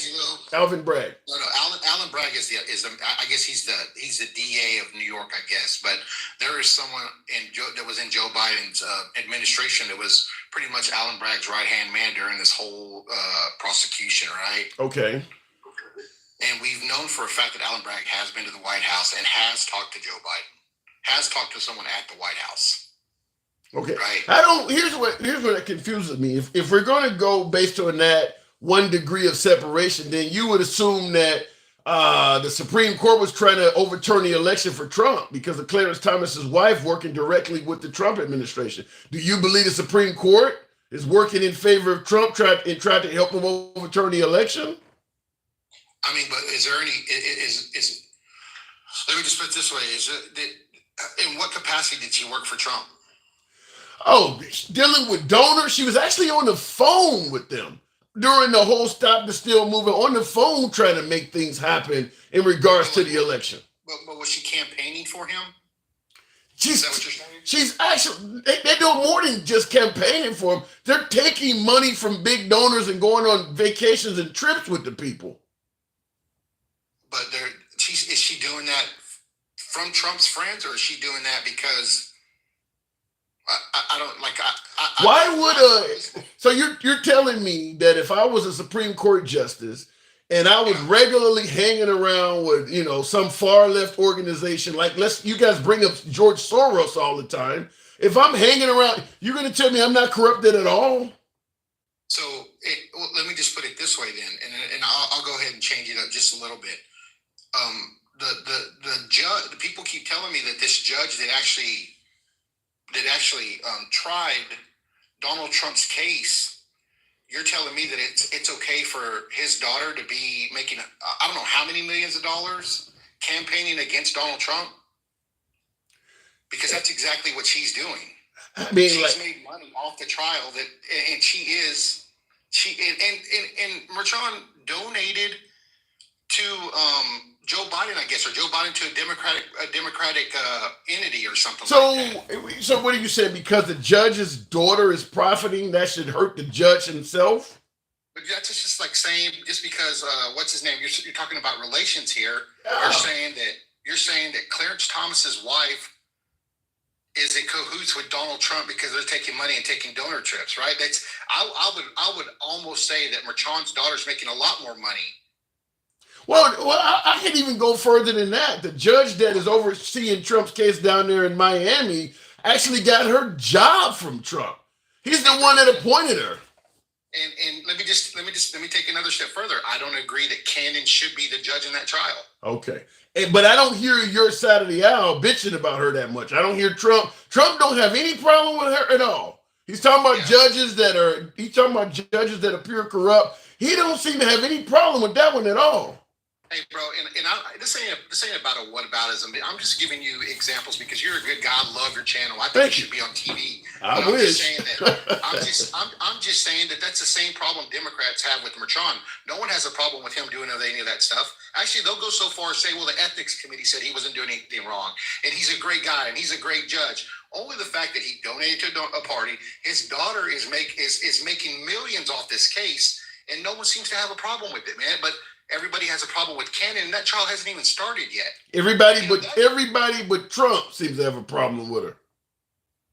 No one has, but no Democrat has a problem with Merchan. That's what I'm trying to tell you. I mean, let me just say it like this. It's At both the sides of the aisle, bro. Yeah, you're right. And let me just say it like this. At the end of the day, just about every judge that we have in this country leans either right or left. If we start deciding if a politician is brought up on a crime, let's say Senator Menendez, a very corrupt Democrat right now that's dealing with his own problems, does he get the right to demand only Democratic judges? I mean, the system would come to a halt if we started gauging the politics of the judge that's overseeing the case. Sure, but you know what? Donald Trump didn't ask for Cannon. That's what he got, right? Did he ask for Cannon to try this? He didn't ask for none of the judges, but we're trying to assume that somebody's behind the scenes magically giving him the wrong judge in some of these cases. You got to have evidence of that. Yeah, I know, but that's not true. I mean, that's true, but let me just put it this way. There's a rotation of judges in that district in New York. And Merchan, from my understanding, has already tried him twice, or cases involving Donald Trump. He's been there, and he's already convicted. I don't know if it was Donald Trump or cases Donald Trump was involved in. He's already tried Donald Trump more than once. You ever heard, let me respond by saying this, McCarr. You ever heard of the phrase "the boy who cried wolf"?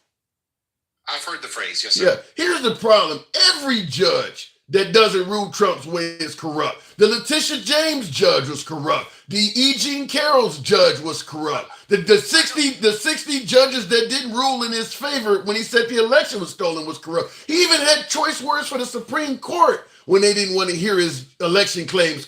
Any judge that doesn't rule in his favor, he's going to bash him and say they're corrupt. He's going to bash him. How does that make him look doing that over and over again? But let me just put it, though. Give me another example when a president bashed a judge. We're talking many. We're not talking about one judge. We're talking about every one of them that ruled against him as he's calling them corrupt. Give me an example of something Donald Trump has done that another president hasn't done. And if you have, let me know what that president did when he went to trial, because it's never happened before, right? What's he supposed to do? What's he supposed to say?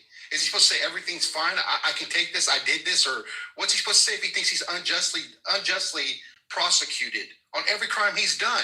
There's no but now wait a minute, now, McCurry, the 60 judges that didn't rule in his favor in regards to the election fraud, they didn't do anything to that man, and he criticized them. He even called the Supreme Court cowards because they didn't take his case. You're telling me they actually did something wrong to him and deserved that? But what do you want him to say? What do you want him to say? Do you want him to say, well, he doesn't have a problem with any of it or something? We know who he is to begin with, right? That's what people are. That is what people are complaining about.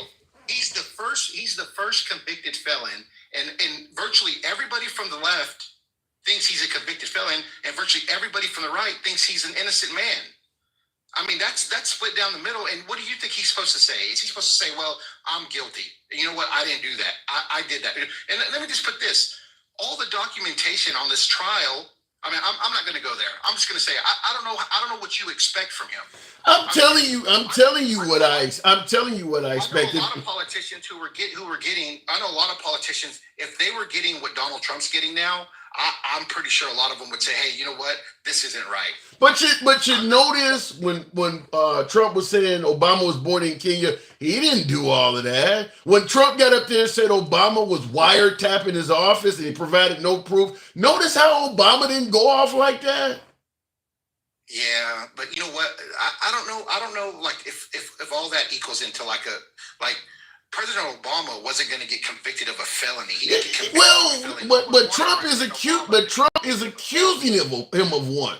First of all, he's accusing him of being an illegitimate president because he wasn't born in the U.S. He's accusing him of being a felon by wiretapping his office. He's making these accusations, providing no proof at all. Notice Obama didn't go off on him. And you had things about Obama that you could say that, hey, like maybe he was because his dad was Kenyan. Maybe he did have something. Maybe there is something to that. Maybe, but the way I see it, bro, the way I see it is like, I guess your caller or your guest before this, I guess he was campaigning to make everybody who thought Obama was illegal or somehow born in Kenya, he was trying to get them to vote for him. Right? I don't know. Let me just say this. I don't know why the hell Trump would jump. Trump wasn't at the time, wasn't even running for president. Why he would just come out of the blue and start attacking Obama like that? I don't even know why the hell he did it. But he did because maybe he knew he was going to run for president, right? Maybe that was the problem. Maybe So you're going to run for, but Obama's not going to be your adversary. Obama's going to already be. So you know you're going to run for president. So you just decide to make up a lie on somebody. You're getting this all wrong, man. Because if you're going to run for president, even if it's 2 years down the road, 3 years down the road, and you see a problem that all your constituency sees a problem with it too, or thinks it's a problem, right? Because we know Obama's born here in America, bro. He's born in Hawaii, and you think you know that you're going to get all those votes by saying Obama's illegal, even if it's not true, bro. Because I know there's plenty of politicians that will spit all kinds of bull BS. What? On the politician just to get even if it was a couple years before the election, when I know I'm going to run for president, right? So what you're suggesting is that Trump knew he was going to run for president in a couple years, so he knew he might be able to get votes by lying and saying Obama was born in Kenya. Am I hearing you correct? But do you? I mean, Am I hearing you correct? It's a yes or no. Is that what you're saying? I think I might be, man. I think that's exactly what happened. So if it's okay because you want to get votes to make up a lie about the guy that's in office, maybe they're lying about Trump for the same reason. Look at everything Trump said about Hillary Clinton. Everybody thought Hillary Clinton was going to win. So Trump probably had to assume that he wasn't going to be president. There was so much trash on Hillary Clinton. Whenever he became president, he said, hey, you know what? Just like he said about Obama. Obama was not born in Kenya. He's an American citizen. We're going to get past that, like that guy said before. And when Hillary Clinton had just as much trash, he said, no, I'm not. We're good. I'm done with her. My hands are clean. Bye. But think about what you're saying. You're basically saying to get the votes he needed, Trump was willing to lie. Guess what he's complaining about right now? So many people are lying on me. Hey, bro, welcome to American politics, man. No, him. No, don't tell me that. Tell him that. According to you, he was willing to use lying to get in office. Now he's had his time in office, and he's bitching about people lying on him. But like I'm saying, he's not even president. We know he's going for president, and it's naive to think that nobody would lie about Donald Trump if you're on the other side and you don't want him to be president, because it happens all the time during every freaking presidential election. I was under the impression that we voted Trump in because we were sick of typical politicians who have to drain the swamp. You're sure making him sound a hell of a lot like just the regular folks that's been in office already, telling lies to win. Isn't that what we were trying to get away from? But who told the biggest lie in politics? Oh, so now you're gauging the size of the lies? But I'm just saying, man, you're trying to say that no one's lying, no one's doing anything wrong to get elected as president, and I'm telling you that's a history of politics. It's the history that everybody lies to become politicians, and you're judging him on all his lies, every single one of them, where you get to the point where, like, you know how many times he lied? You know how many times he's done this wrong? And, like, everybody else is like, well, I don't want to hear it. No, I don't want to hear that Bill Clinton had problems. I don't want to hear that Ronald Reagan probably had problems. I don't want to hear that any other president had problems. It's all about, hey, we got to get this guy convicted. He's a felon. We know this for a fact. And he's done. And everything he says, it's a lie. He's bashing judges. He's bashing them. Why would you bash judges? Because I'm the only president in the history of the United States of America that's been convicted of a felon. What I don't get is this. Like I said, he was put in office because we didn't want a typical politician. We wanted somebody who told the truth, his goal was to drain the swamp. Yet now that he's had 4 years, look at the people we're comparing him to. Hillary Clinton. You're comparing him to Obama. You're comparing him to Bill. You're comparing him to people that you guys were saying was the worst to come to Washington before him. You're saying that right now, right? And I'm not. No, you're saying it. You just said it. I want to come back. I want to come back, bro. I'll say this right now. His campaign slogan was "Make America Great Again," right? He didn't campaign on hope and change, and we got nothing from Obama as far as hope and change. Everything stayed the same. Okay. That's just my opinion. That's your opinion. That's your opinion. Okay. Change. Well, that wasn't his campaign slogan. He didn't run on hope and change. No, he ran on making America great, and when he left office, all the businesses were closed. People didn't know what to do with COVID, and they were fighting over toilet paper. I don't think we were great when he left office. And you know what the crazy thing is are you trying to tell me that President Trump is responsible for COVID? Do you think President Trump handled the pandemic? Let me just ask it to you this way. Letter grade like in high school, A, B, C, D, or F. What letter grade would you give Trump for handling the pandemic? A C. Okay, so he didn't do great. That ain't great. Let me just put it this way. Name another president that had to deal with the pandemic like that. Well, first of all, here's the thing, and you're right. I don't know any president in my lifetime that dealt with the pandemic. I get your point, but here's my issue with it. Okay. First of all, the C grades you gave him, I totally disagree with for this reason. You're on television with Dr. Fauci.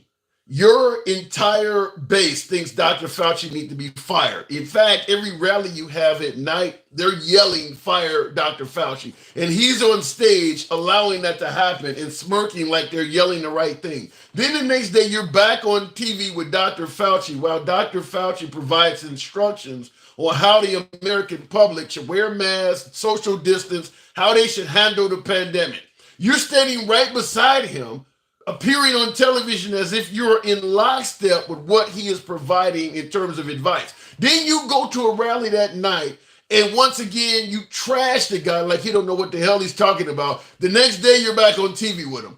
Why not reallocate Dr. Fauci? Why is that not mixed messaging to you? To be on TV with the guy, standing beside him while he's giving out instructions, knowing you could reallocate him and kick him off of the COVID task force and put Ben Carson or somebody on there. But you got this guy on TV making it sound like you're okay with the instructions he give by day, and then by night at the rallies you're trashing him.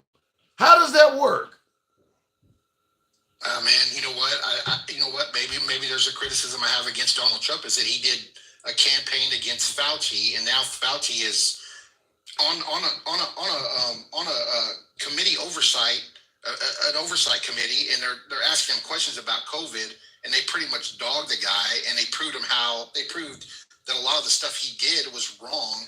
That still doesn't answer the question. Fact is, let me just say that. Go ahead. If he did that, that was wrong. Okay. He definitely did. I can bring up a ton of clips to show you Trump standing by Fauci, and then at night you let them yell fire him. You're going to give him an F based on something that we have nothing else to judge it on. You're going to give him an F for something that we have nothing else to judge on. I'm going to give him an F because while Dr. Fauci was actually telling, like you're talking about now, 3 years later, we realized what he told us was wrong. But hold on. When he was actually giving us the instructions, Trump was going on rallies at night saying it was wrong. So why would you keep the guy around? Yeah, I guess only one person can answer that question, right? Well, it don't matter what his answer is. You got to explain why didn't you reallocate him elsewhere and put someone else in his place if you were telling us at that time he didn't know what he was doing. That makes Trump look incompetent. Let me tell you what I'll do. Instead of me giving you a bullshit explanation, I'll look it up, see the context of what you're talking about, and I'll come back to you and give you a decent answer if that's possible at all. That is possible.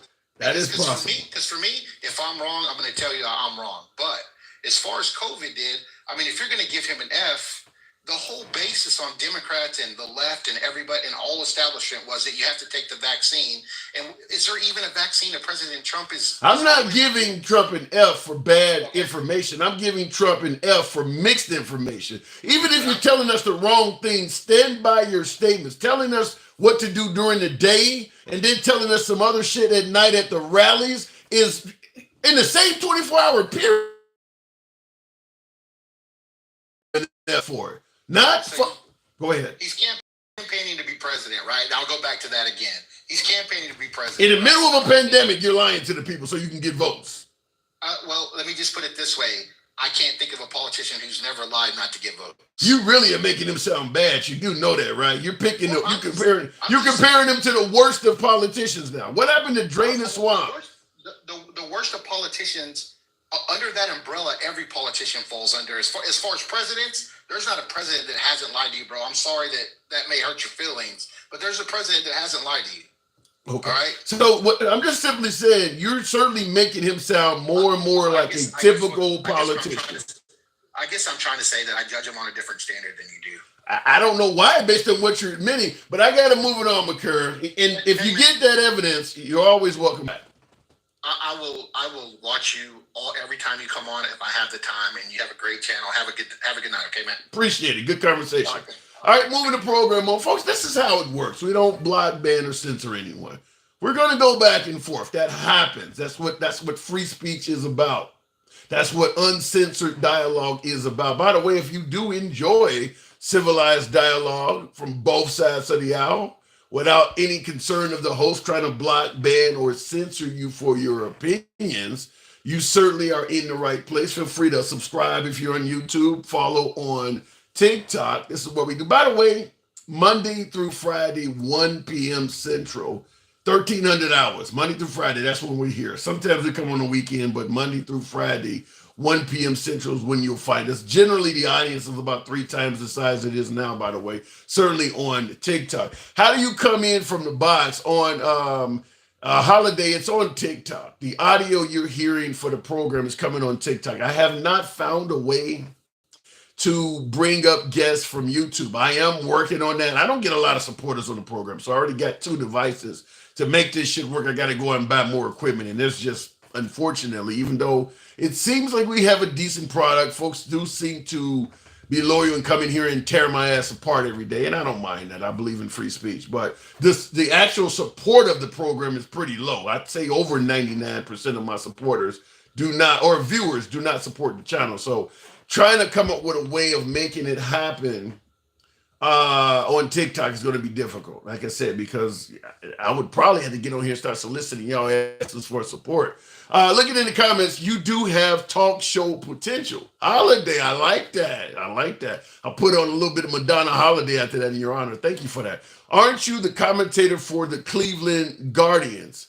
No, St. Jackson. No, I don't have that job. That sounds like a good gig. I'm hearing you from the Bronx. Vote Republican, Senator, House member, and of course, Donald Trump says Carlos Montalvo. We'll see what happens. It's getting close. I mean, look, there is a real chance Trump could win. There is a real chance. I'm not going to pretend like there's also a real chance Biden could win. And I don't know why that fucking picture keeps coming, but there is a real chance Biden can win as well. We're asking this question, though. Is democracy at risk with President Trump? Because folks keep saying it over and over again. Are they making it up? Why is it coming out? You need to start dating a Kardashian or something like that. Hey, I'm not a big fan of the Bravo Lima, if you know what I mean. Kardashians, hey, look, they got a hell of a lot of money, but it is what it is. I like that authenticity. I'm here. Aren't you? Wait a minute. Trump is our next president. You could have heard somebody say the same thing 4 years ago, and that didn't happen. We'll see. We will see. He might be, but there's no guarantee. Good news. People who support Trump won the European Parliament. That is true. It does seem like, and I know my beloved MAGA will love this information, but it does seem like on a global scale, our world is going further to the right. Our world, a lot of countries are starting to go further to the right. Is it a good thing? Depends on where you lie on a political sphere. But I'll tell you this: there are, I don't want to say mindset, but there is a way far right countries are ran. Just like there are ways far left countries are ran. And it is what it is. I mean, far left, you're going to have a pretty free country in terms of religion. You know, you go most far left countries are not very religious at all. Stuff like prostitution, drug use is, you know, for the most part, kind of allowed. The further left you go, the less and less restrictions on life you encounter. Some of them good, some of them bad. Far left countries are not going to be really tough on crime. You know, we got some countries out there like Norway. I think the maximum sentence you can get is 20 years or something like that. Murder, you name it. Far right countries, on the other hand, are far more strict things like that. Far right countries are generally very religious oriented. you're not going to be, stuff like drug use, prostitution, something like not because it's religious based. I mean, you know what the Bible, you know what the Quran or any other religious publication. The freedoms are not there in far right countries. We talk about the far left, the AOCs, the Nancy Pelosi's, the Elizabeth Warrens. All that. We don't talk about far right in this country much, but it does exist. And fact is because if you talk about the far right, it's not that good. I mean, it's going to be shit like the Middle East. Far right countries are generally not very big on women's freedoms. Far right countries are not very big on treating the minority population in those countries very well. You name the far right country and that's what you're going to get. You don't hear about far right in America very much, but far right is really, you talk about being tough on crime. Far right countries are extremely tough on crime. You can encounter the death penalty for a lot more than just murder. I mean, some countries, it can go all the way down to adultery or just criticizing the wrong person. That's far right country stuff. That is what happens in far right countries. There are far left countries, but there are far right ones as well. And that's the kind of stuff that takes place. Looking in the comments, and they can't have their weapons. I don't know about that one. Dina Clark, I think in terms of weaponry, you're probably going to see less of that in far left countries. In far right countries, you probably are going to see more guns available. Like I said, the Middle East is a perfect example of an entire continent full of far right countries. The Middle East, that's, Afghanistan, Iraq, North Korea would be considered far right as well. I mean, like I said, the government tells you what to do. The folks on the right don't like to view it that way, but far right countries, they do exist. We just don't really discuss them much. Going back to the box, we will continue on with attacking the ignorance. Looking in the comment section, attacking the, oh, there you go. Speaking of which, attacking the ignorance. Good evening. How are you, sir? I'm doing good. You see what's on the monitor behind me? What? Yeah, I do. Can I make a couple comments right before that? Sure. For that gentleman who was just up handling a disease, Barack Obama, Ebola, and SARS. It wasn't. Yeah, but it wasn't to the level of COVID. That's because he approached it and he attacked it because it was where it started out and it came over to the United States. One person did die here. Yeah, but it wasn't to the level of COVID anywhere on Earth, was it? It was taken care of. The thing is this, he still addressed it. Plus, Obama put a pandemic playbook. Yeah, that I'm aware of. Yeah, I'm aware of that. 5 years, 3 months, 17 days before COVID hit. Yeah. What did Trump do? He threw it in the trash can. Trump removed 83% of all scientists and researchers in that division. So Trump mishandled it. He called COVID. He said it was worse than the flu by 10 times, and he told Bob Woodward that. Yeah, and that's something now that you're bringing it up. I normally bring that up when we're talking about Trump and COVID. I didn't forget to bring it up with my last guest, but he did also state that COVID would be gone by April, and that there's just no. I mean, just based on nothing. I'm certain. Dr. Fauci, the FDA, the CDC. No one told him that. He just went out there and made that up out of nowhere. Well, think about this. Fauci's been working in the government for 50 years, and all of a sudden he decides to screw this one up.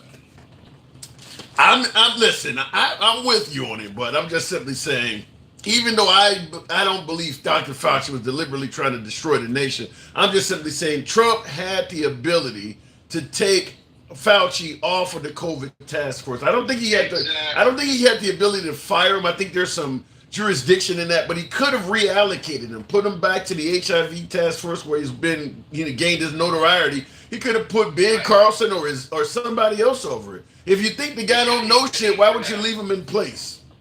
He could have, but the thing is this: all of a sudden, Fauci screws this one up after 50 years being in government, being in research for diseases. All of a sudden, right? Yeah. Is this what he screws up? I mean, come on, be serious. No, it doesn't pass the logic test in my opinion. But like I said, even if folks want to say Nothing that guy said passes the logic test. He pivoted on everything you asked him. He didn't answer any of your questions. He said, well, what about this? What about that? And then he goes, let's not play whataboutism as he's playing whataboutism. yeah. I get it sometimes. Listen, maybe I'm guilty of it myself. Some people accuse me of it sometimes. But do you think Trump, if reelected, is a threat to democracy? 1,000%, yes. Wow. I mean, look what he's done already in 4 years. Wow. Look at the division. And by the way, attacking judges. Trump was attacking the judge that oversee his Trump University case before he became president. Yeah, didn't he say something about a judge couldn't adjudicate his case because he was a Mexican or a Muslim or something like that? He was Mexican. He wants to put a border between America and Mexico. Yeah. And the thing is this: that judge was born in Indiana.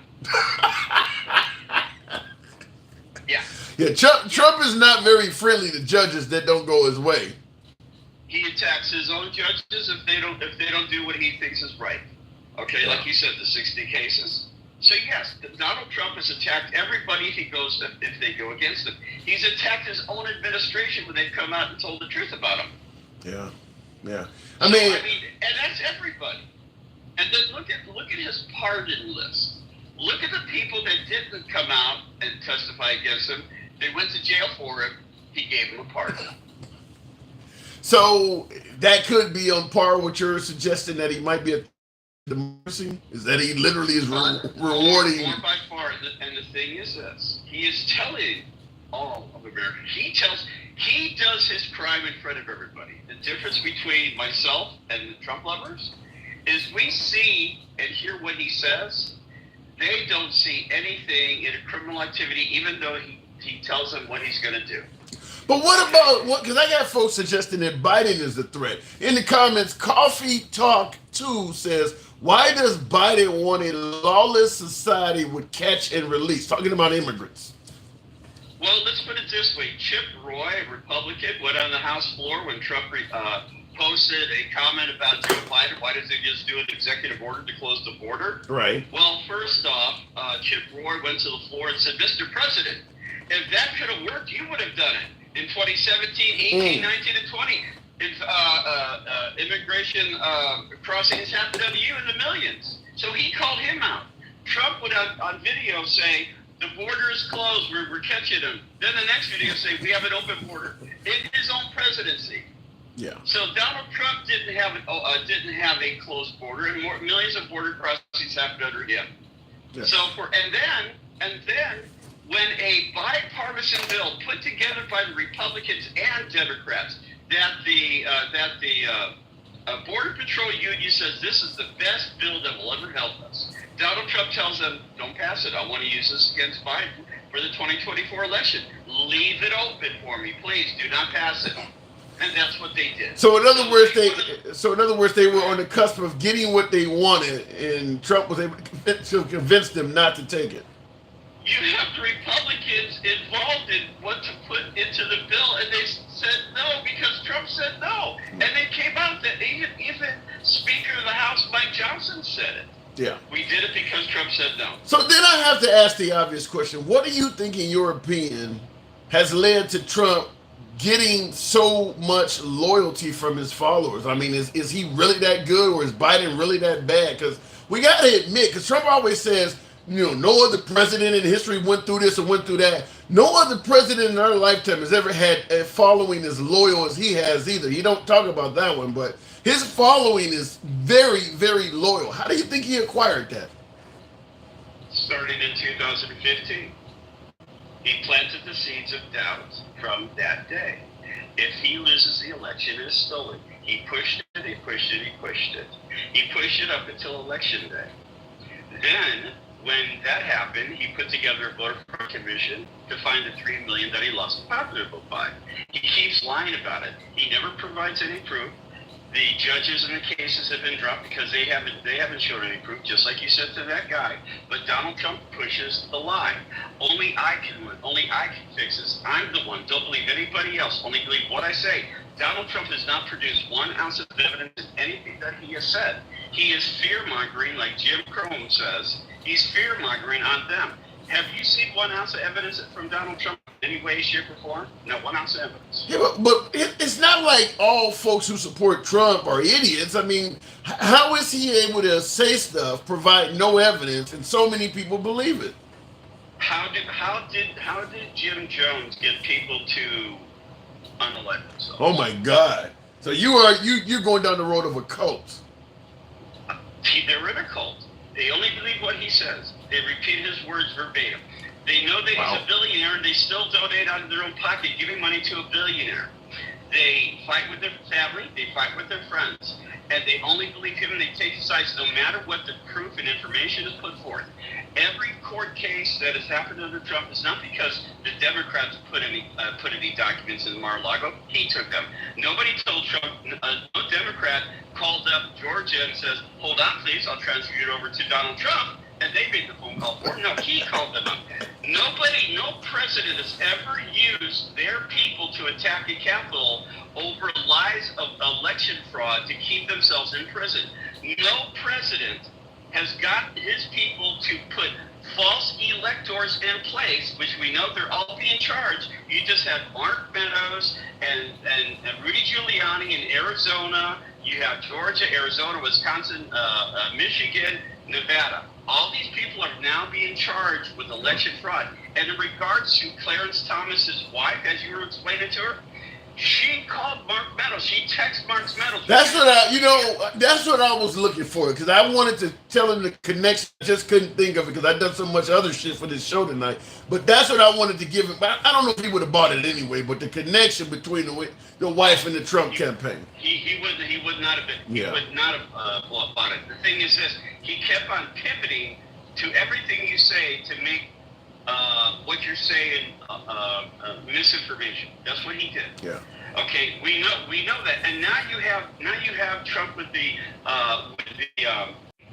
which you have 2 Supreme Court judges who now have been found out taking money. Clarence Thomas, $4 million that he didn't do.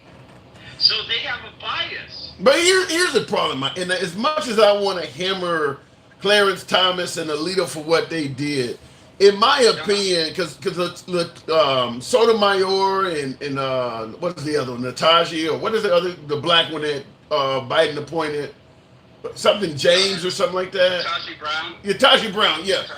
Apparently they've taken shit too. The only difference is they haven't taken as much as Thomas and Alito, probably because they haven't been around as long.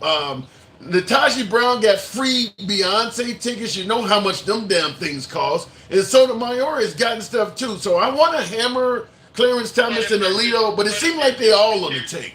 If they're disclosing it, they can disclose. I don't think they had. No, they had. Okay. But Clarence Thomas and Alito hasn't. You shouldn't be able to. I get. You had one of the donors buy Clarence Thomas's parents' house or something like that. They lived there for free or something like that. College tuition. Yeah, college tuition, and you have this rotation on judges. Well, Alita Cannon was the first judge on the Florida case, then replaced by the master, right? That was a rotation, and then she was rotated again. She got picked. It was a poll. Her name got picked, so she was on that case twice. And Donald Trump hasn't attacked her because she's been slow walking it. Yeah. Okay, so everything, whether it be the Florida case, whether it be the Georgia case, trying to get Fannie Willis for having a relationship with the guy she hired, she's making $200,000 a year. What's an extra $2,000 or $3,000? They think that she's stealing for an extra $2,000, right? I don't know, but I will say this: it does appear as if, because when folks talk about Trump dealing with fraud or dealing with all these folks coming at him, it does appear as if Trump is okay with fraud as long as it's working in his favor. Because I brought up North Carolina, him saying there was cheating and fraud there. The minute he won, he didn't give a damn about it anymore. So I don't. Exactly. Yeah, I don't think he's concerned with a free and fair election. He's concerned with winning. If I win, I don't care if it's fraudulent or not. Well, that's what he has said. Literally, he says it's just like with press. If it's good press, I'm glad. If it's bad press, I'm going to attack it. Yeah. That's what he has done. That's what he's done all his life. And again, Donald Trump has lied to these people so much. Their program. Well, they think Biden sucks. I don't know if it's just Trump lying. I think folks believe that Biden sucks. He's destroying the damn country, so they're going to go with. That's because Donald Trump is telling them Biden sucks. Let me see. I don't know. I guess let me play devil's advocate. Miss what the hell is the state? Not Delaware. Miss Maryland just yesterday declared a transgender woman as Miss Maryland in a beauty pageant. What is it called? Miss Universe. So now in the Miss Universe pageant, Miss Maryland is born a man. I mean, a lot of folks looking at this shit is like, we're losing what actually denotes what a woman is. So that's a legitimate thing to criticize the left on, I believe.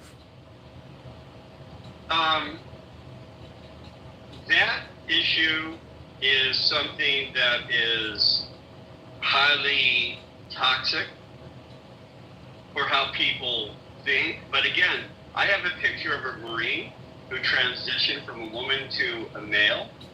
And if the Republicans want people to use the bathroom that they're born gender-wise, if that person, if I pull it up, I can show it for you. I've seen the picture of it. I know what you're talking about. Muscles and all. Right. Oh, yeah. And so if that person was to use, unless they did a full transition, unless that person used the male bathroom, nobody would say anything. But if he went into a female bathroom, people would try to tackle him and stop him from going in there. Yeah. But the thing is this. Donald Trump has lied from day one about everything. The E. Jean Carroll, he didn't do it. Then he defrauded her again. The Letitia James fraud case, he didn't do it. It was rigged. Now this Merchan case, he didn't do it. It was rigged. But he's the one causing the fake bank records, covering up the bank records. And then I pose this question when I'm on my broadcast. What did Michael Cohen do in addition to what he normally does to receive his salary, to receive an additional $420,000? Michael Cohen's already on salary. He's already receiving money from Trump. So what additional legal services did Michael Cohen do to receive an additional $420,000 over and above his salary? Why did they break it down with Alan Weisselberg's handwriting? 130,000 plus 50 plus this 130,000 times 2 plus 60, 420, $35,000 increments. Why did they do it that way? Michael Cohen was, in my opinion, and I'm just totally speculating here, I would not be surprised. Michael Cohen was committing crimes for Trump. I mean, he was a cleaner.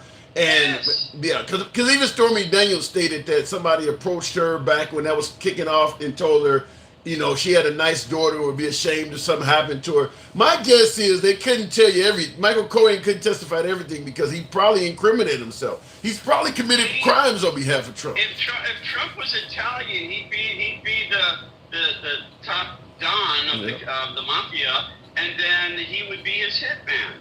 Yeah. And that's the thing. That's what and Michael Cohen said, I was his fixer. And what is a fixer? That's somebody who do illegal activities for your boss. And look, I mean, everything that Donald Trump has not shown one ounce of information, one document, nothing that he says in regards to election fraud. And he's playing it right now. I don't know if you've listened to him. He had a rally this weekend. I got to move it on attacking the ignorance, but Gen Xer on. Let me just say this: my viewer Gen Xer on YouTube says you're full of shit. Something you're saying is not resonating, but I'll go ahead and give you the floor for the last closing. Go ahead. Well, after Trump down here, I'll go take some Lexol, whatever it is, and go have some friends. So Go ahead. You got the last word. Donald Trump is going to do what he did in 2020 and 2016. He's only going to accept it if he wins. Yeah. He's already said, in a way, a bloodbath. Now everybody's saying that's just the way he talks. No, he's already planted the seeds of doubt. He is not going to accept it unless he wins, and he will cause another January 6th because of it. But the bad part about it is this: Joe Biden is president. Joe Biden will not let it happen like Donald Trump did, and the proceeding is going to go on normal whether he likes it or not. Wow. All right. Attacking the ignorance. Appreciate you coming through, man. All right, sir. You too. I want to play another clip. We didn't get to this one yet. Well, actually, I may play two of them. This one is like a little bit less than a minute. We talked about a transgender woman being declared Miss Maryland. Here's something Trump is promising if he's reelected. I know a lot of folks may actually agree with this. This is President Trump. A new credentialing body for teachers. We will promote positive education about the nuclear family, the roles of mothers and fathers, and celebrating rather than erasing the things that make men and women different and unique. I will ask Congress to pass a bill establishing that the only genders recognized by the United States government are male and female, and they are assigned at birth. The bill will also make clear that Title IX prohibits men from participating in women's sports, and we will protect the rights of parents from being forced to allow their minor child to assume a gender which is new and an identity without the parents' consent. The identity will not be new, and it will not be without parental consent. Now, I want to talk to him, and I see somebody said, hell yes. Travis says, hell yes, it should be that way. Because, and there's many people who agree with that. There's going to be some Democrats and certainly some independents that agree with that as well. Fair enough. The only point I want to make is this, because I often talk on the show and state that if Trump is reelected, the transgender community is going to have hell. He's going to annihilate it. No, he's not. They don't have a problem with the trans community. Listen to what he just said.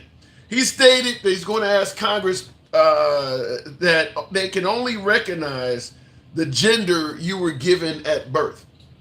That's what'll be on your government document. So even if you are, let's say, Caitlyn Jenner, who now completely dresses as a woman, every document she has will say man on it. In other words, you cannot transgender in the eyes of government.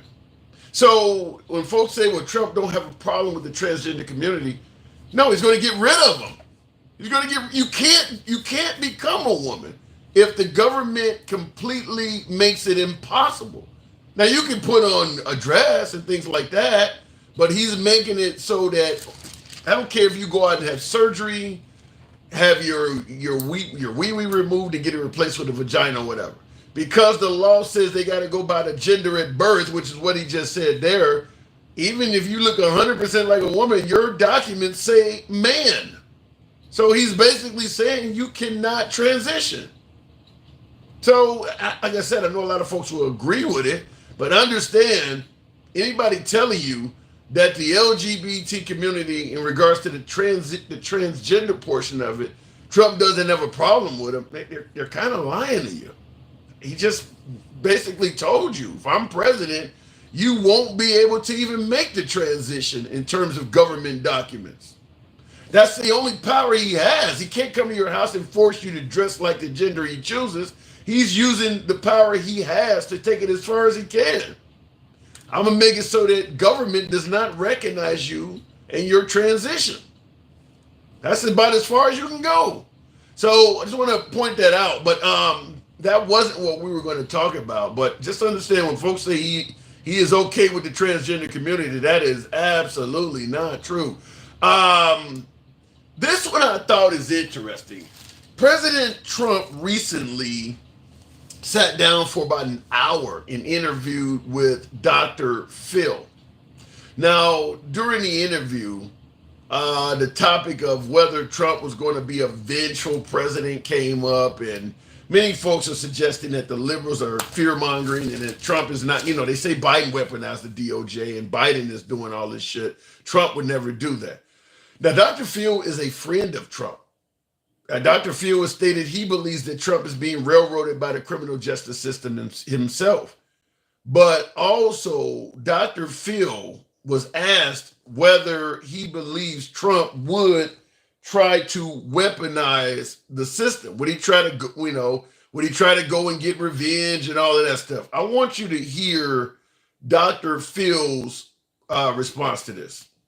On this issue of what Trump is going to do if he is elected, did you get any clarity from him about whether he would try to pursue the people perhaps who pursued him, DAs or his political enemies? Well, certainly that's a big issue. And I lean very strongly into the position of saying, look, this is not going to help this country. If you get into a position of power and your agenda is one of revenge, retribution, saying, okay, you came after me, so now I'm going to come after you, America picks up the tab for that. That's not anything that's good to do. That's going to take up time. That's just playing tit for tat. So you go after them because they came after you, then they come after you because they go after them.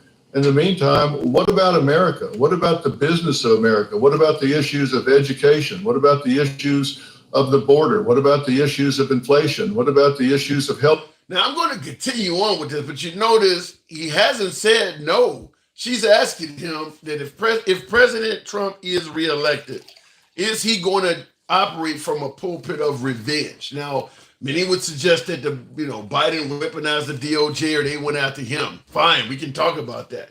But Dr. Phil is saying it doesn't help the country out if you get reelected and you try to do it back. But does Dr. Phil think he is actually going to do it? Healthcare. What about all the things that the people really care about? They're not interested in you playing gotcha with the people that you think got you. We're not interested in that. Nobody's interested in that. And how do you respond to that when that's your perspective. What do you sense is his inclination? Because just today, he said, for example, that he would indict the January 6th committee members. Hold on a second for a minute. Now, you guys know I run a free speech program. I do believe in letting people speak. You don't have to agree with anybody on the damn program.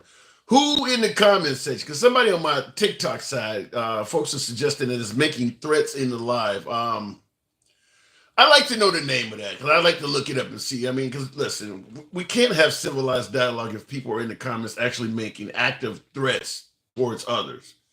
I didn't see it. But if point it out, I like to see that because I'll go through the comments and find that. I don't like blocking and banning people.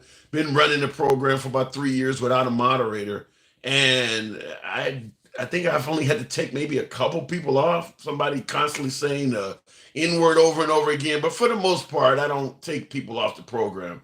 But yeah, if you're on the program and you're actually physically threatening people, to prevent us all from going down, individual like that, yeah, I have to, I have to go and remove those individuals. I'm just looking through because folks are suggesting that somebody is in the comment section making threats.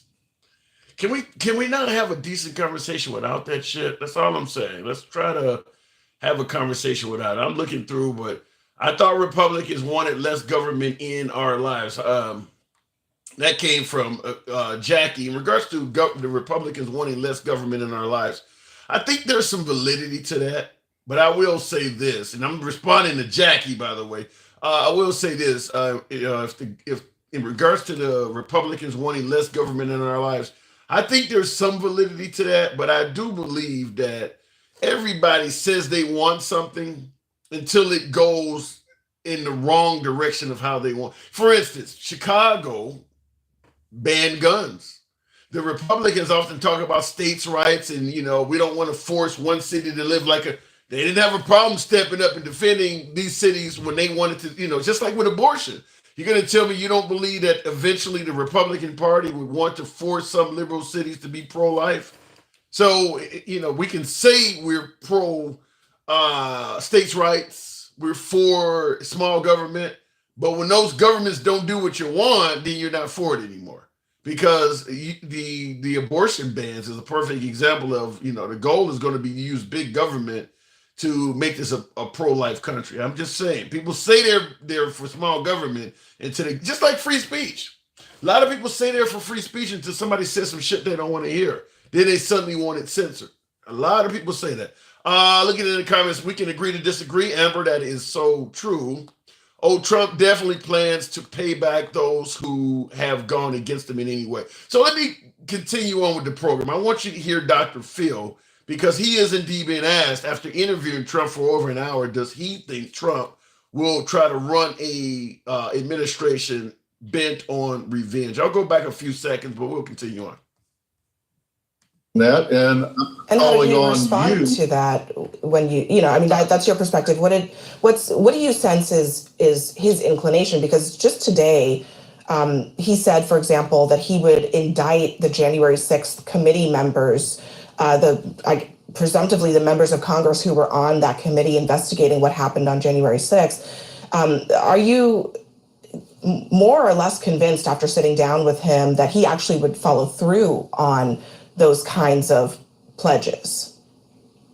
Well, I actually don't think he will. I think this is a situation that, it's a process. This is something that I think he's had in his mind, that there's only one way to go, and that's to get even. And I think I've really made... Did you hear what he just said? Real quick again, listen to that. In his mind, that there's only one way to go, and that's to get even. And I think I've really made some headway with him that is not the way to go. I think it's a process. I think he'll turn this over and over in his mind. And I don't think he will do that. And to the extent that I have any opportunity to lean into this with him, I am going to relentlessly try and get him to not do that and to get others to not do that. Look, we need to... So listen to what he's saying. He said he don't think Trump will use his office to exact revenge, but he's also saying he's only doing it. He only believes Trump won't do it because he's going to intervene. He made it clear that he believes that Trump is seeking to get revenge on his adversaries, and the only reason why he doesn't think he's going to do it is because he himself is going to try to work with Trump and stop him from doing it. I mean, that's what you're hearing it come from. And Dr. Phil is in favor of Trump. He believes that Trump was wrongfully put through trial. He's on Trump's side, and he's actually saying it. Now, you understand Dr. Phil himself is also, that's his educational background. I mean, that's what he does, is analyze folks. Whether you agree or disagree with Dr. Phil, that is what he's saying. I'll give it to you one more time, but listen to what, he's basically saying, that's what he thinks he needs to do, is to take revenge on people. That, it's a process. This is something that I think he's had in his mind, that there's only one way to go, and that's to get even. And I think I've really made some headway with him that is not the way to go. I think it's a process. I think he'll turn this over and over in his mind. And I want to really I get these comments. I have to respond to this one. Gigi said, well, not Gigi, but Kathleen. Shout out to my female MAGA. We always get some female MAGA. I like to get a shout out to my female Republicans, because everybody says the liberals are going to win the female vote because of abortion, but we get female MAGA on the program all the time. Shout out to Kathleen. She says, I lost total respect for that interview for Dr. Phil. So the interview Trump did, or better yet, Dr. Phil did with Trump, who did you lose respect for? You lose respect for Dr. Phil? Are you losing respect because of what you're seeing now? Let me know in the comments. I'll be curious to hear who you're losing respect for. Trump is not going to listen to him. Robin Hood.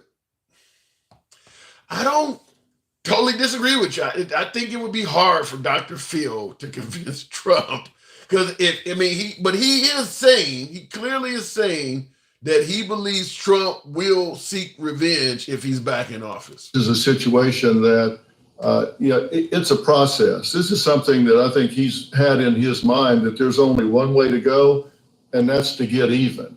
And I think I've really made some headway with him that is not the way to go. I think it's a process. I think he'll turn this over and over in his mind, and I don't think he will do that. And to the extent that I have any opportunity to lean into this with him, I am going to relentlessly try and get him to not do that, and to get others to not do that. Look, we need to stop this. This is a time where America needs to come together, not be playing gotcha and going on some kind of revenge tour.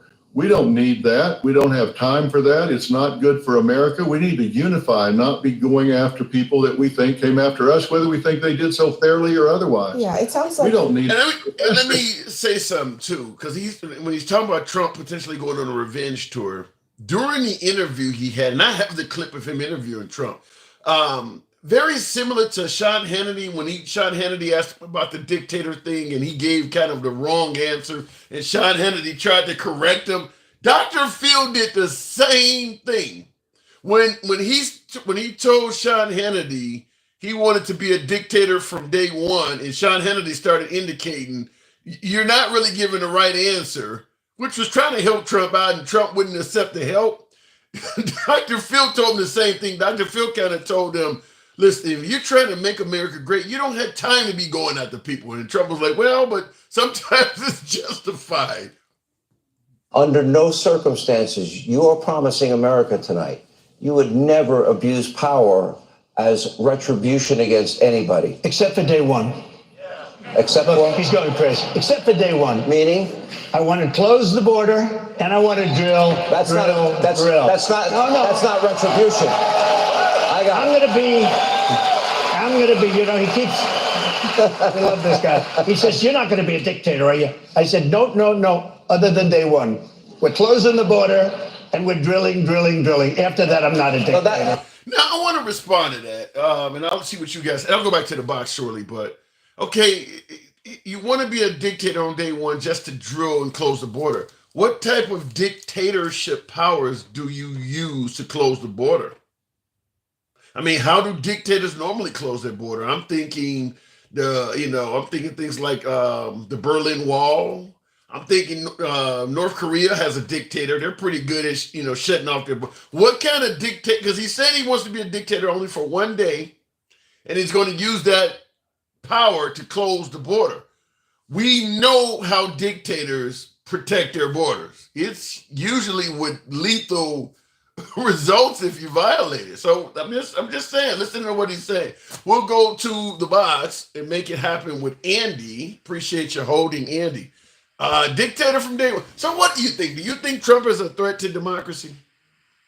Of course I do. Did you not hear him?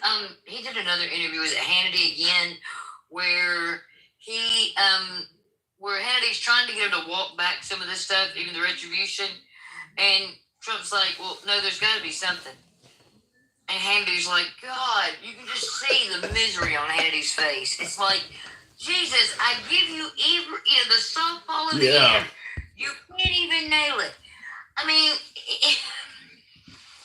they're bringing this on themselves. They can't even blame anybody. By the way, how do you like those Walmart pre-pandemic prices? Walmart? Up this week yet. It's headline news. And if Walmart rose things back to pre-pandemic prices, so will everybody else, so they'll lose their ass. Well, here's the problem with the economy. It's very similar to Biden executive action on the border. It's probably too late. I mean, people have their opinion of Biden versus Trump on the economy already. Their opinion is great, but this is proof that Joe Biden does not, control prices. It is actually the economy doing what it's supposed to. He put legislation in motion, and now things are slowly getting back to normal. And people live in this fantasy world like COVID either didn't happen or it wasn't as bad as it was. Or, they make up all these excuses, and they give Trump every excuse for COVID and don't realize Biden also had COVID. But we never talk about that. That's like, oh no, it's the end. It was just a little COVID. It wasn't like a lot of COVID. Yeah, because he tightened the rein and said, we're going to do something about this. Yeah, I've said before, to me, the way him handling Fauci and at the rallies, criticizing the guy by night and standing side by side with him by day, to me, his Fauci stuff, that alone, to me, the mixed messaging, one of my callers gave him a C on the pandemic. Just the whole talking out of the side of your neck on that. And also telling folks that the virus will be gone by April based on no information at all during the time when millions of people, or at least thousands of people were dying, and just go out there and release some calming information that literally is based on nothing. I think his handling of the pandemic was poor. I would not give him a C on that. I don't know if I would even give him a D. But Gen Xer is asking for a sandwich again. Yeah, tell him Walmart's got falling prices. I'm sure they got one in the deli for him. Okay, they do got some good sandwiches, but so go ahead. But yeah, that actually was a thing this weekend, and oil prices are going down. I'm telling you though, Andy. Andy, I'm telling you though. It's not about impressing them because Biden didn't do it. It's the economy working the way it's supposed to, and that's my point. This isn't something he did for the end of the election, and that kind of thinking just shows they don't understand the economy. Yeah. And like Joe Biden closed the border after he came in with the pan, he gave Congress the opportunity to do their job multiple times. It's not his job to do that. It's Congress's job to do that. Can we talk about the fact that the Republican Congress was the least productive Congress in U.S. history? It is terrible. It is. I mean, they can bitch and complain, but what did their Congress do for them? Like, we tried to impeach a bunch of people. We had the weaponization of government, trials, which was literally a weaponization of government. Like, it was like irony at its finest. Right. And so the fact that Joe Biden let the economy do its job once, everything was in place is a testament to the fact that legislature works. Look at Joe Biden. It's just not overnight. You can't snap your fingers and fix, 3 years of COVID and, all the loss. And we're actually in a healthy place. And they can complain all they want to, but it's about perception. Travel is up. Groceries are going down. Gas is going down. If you continue to believe you live in a bad economy, you must lie to yourself on the daily. Like, I ate for dinner tonight a crawfish po' boy, crab legs, and crab bisque. Stayed out in the sun on a beautiful night. I ain't doing it like that. That sounds kind of good though. Shit.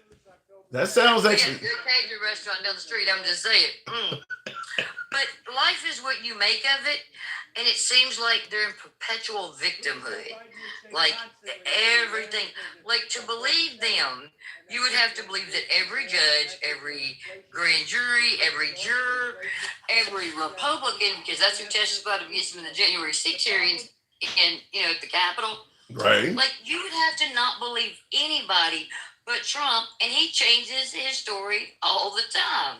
It's working though. I mean, it maybe because a lot of folks. I want to say this in all honesty. All right, go ahead. It's a sad testament to our education system in this country. It is the reason why other countries look at us and say we're arrogant and uneducated. Well, I mean, there are some legitimate reasons to vote for Trump over Biden, though, isn't it? The economy's good. Republicans are trying to hurt women's rights even more. We've got, like, the Supreme Court put a stay on Idaho having to, hospitals having to work on women who come in for an emergency abortion because of a miscarriage. They don't have to see them right now. They got rid of whatever that base law is for the time being until they get that worked out. That shouldn't be a thing in America. We shouldn't sacrifice women. Ooh. I don't disagree with that. But I get a lot of female MAGA on the program. I don't know if women see it that way. Internal misogyny is a thing. You said what? Internalized misogyny is a thing. So you believe the women are selling themselves out for their husbands? No, I think they're in proximity of power.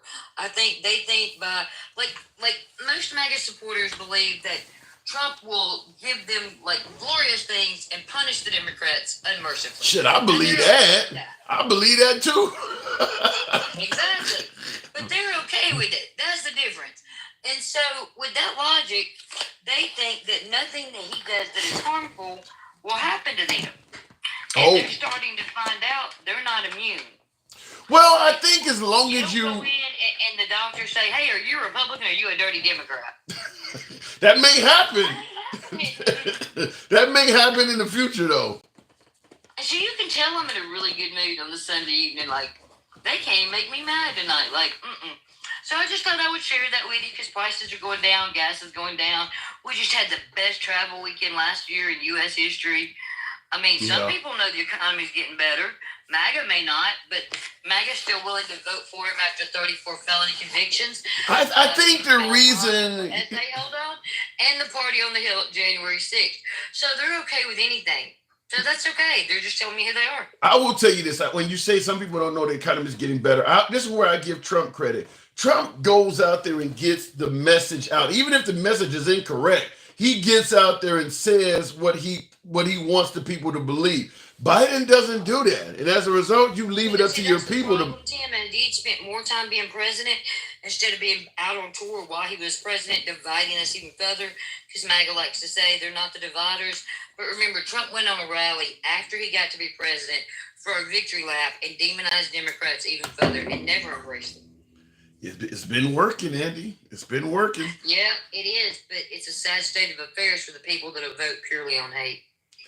I don't disagree with that, but it does work.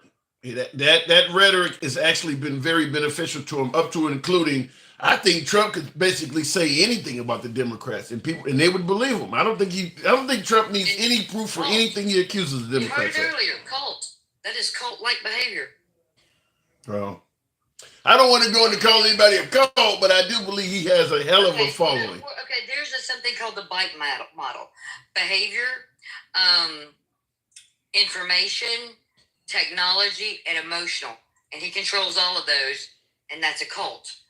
There's actually they fit the model. Let me ask it to you this way. We talk about Jim Jones, the Kool-Aid guy. Do you think there are people that support Trump that would be willing to give their life for him? Do you know why those people gave their lives for Jim Jones? A lot of them. You ever seen the documentary? Yeah, he told them they was going to be going to a better place in heaven or something. No, he corralled them there at the end. A lot of those people did not drink willingly. Some did. Oh. A lot of them, he did their children first. Oh, and then damn. And then the rest of them who tried to run, they took down in the parking lot by force. So there was some. So there was some murders. Portion, which is the acolytes, they followed, but the majority was like, "Hey, whoa, there's something wrong here," but they couldn't run once they were in the trap. And once again, here we are. Well, let's hope you're wrong about MAGA being a cult. I got to move it on, but let's hope you're wrong. Wait, for the record, my track record's been pretty good, Tim. Wouldn't you say? My lips are sealed. Love you. Bye. Drop me. I'm having problems today. I need the new update. You said what?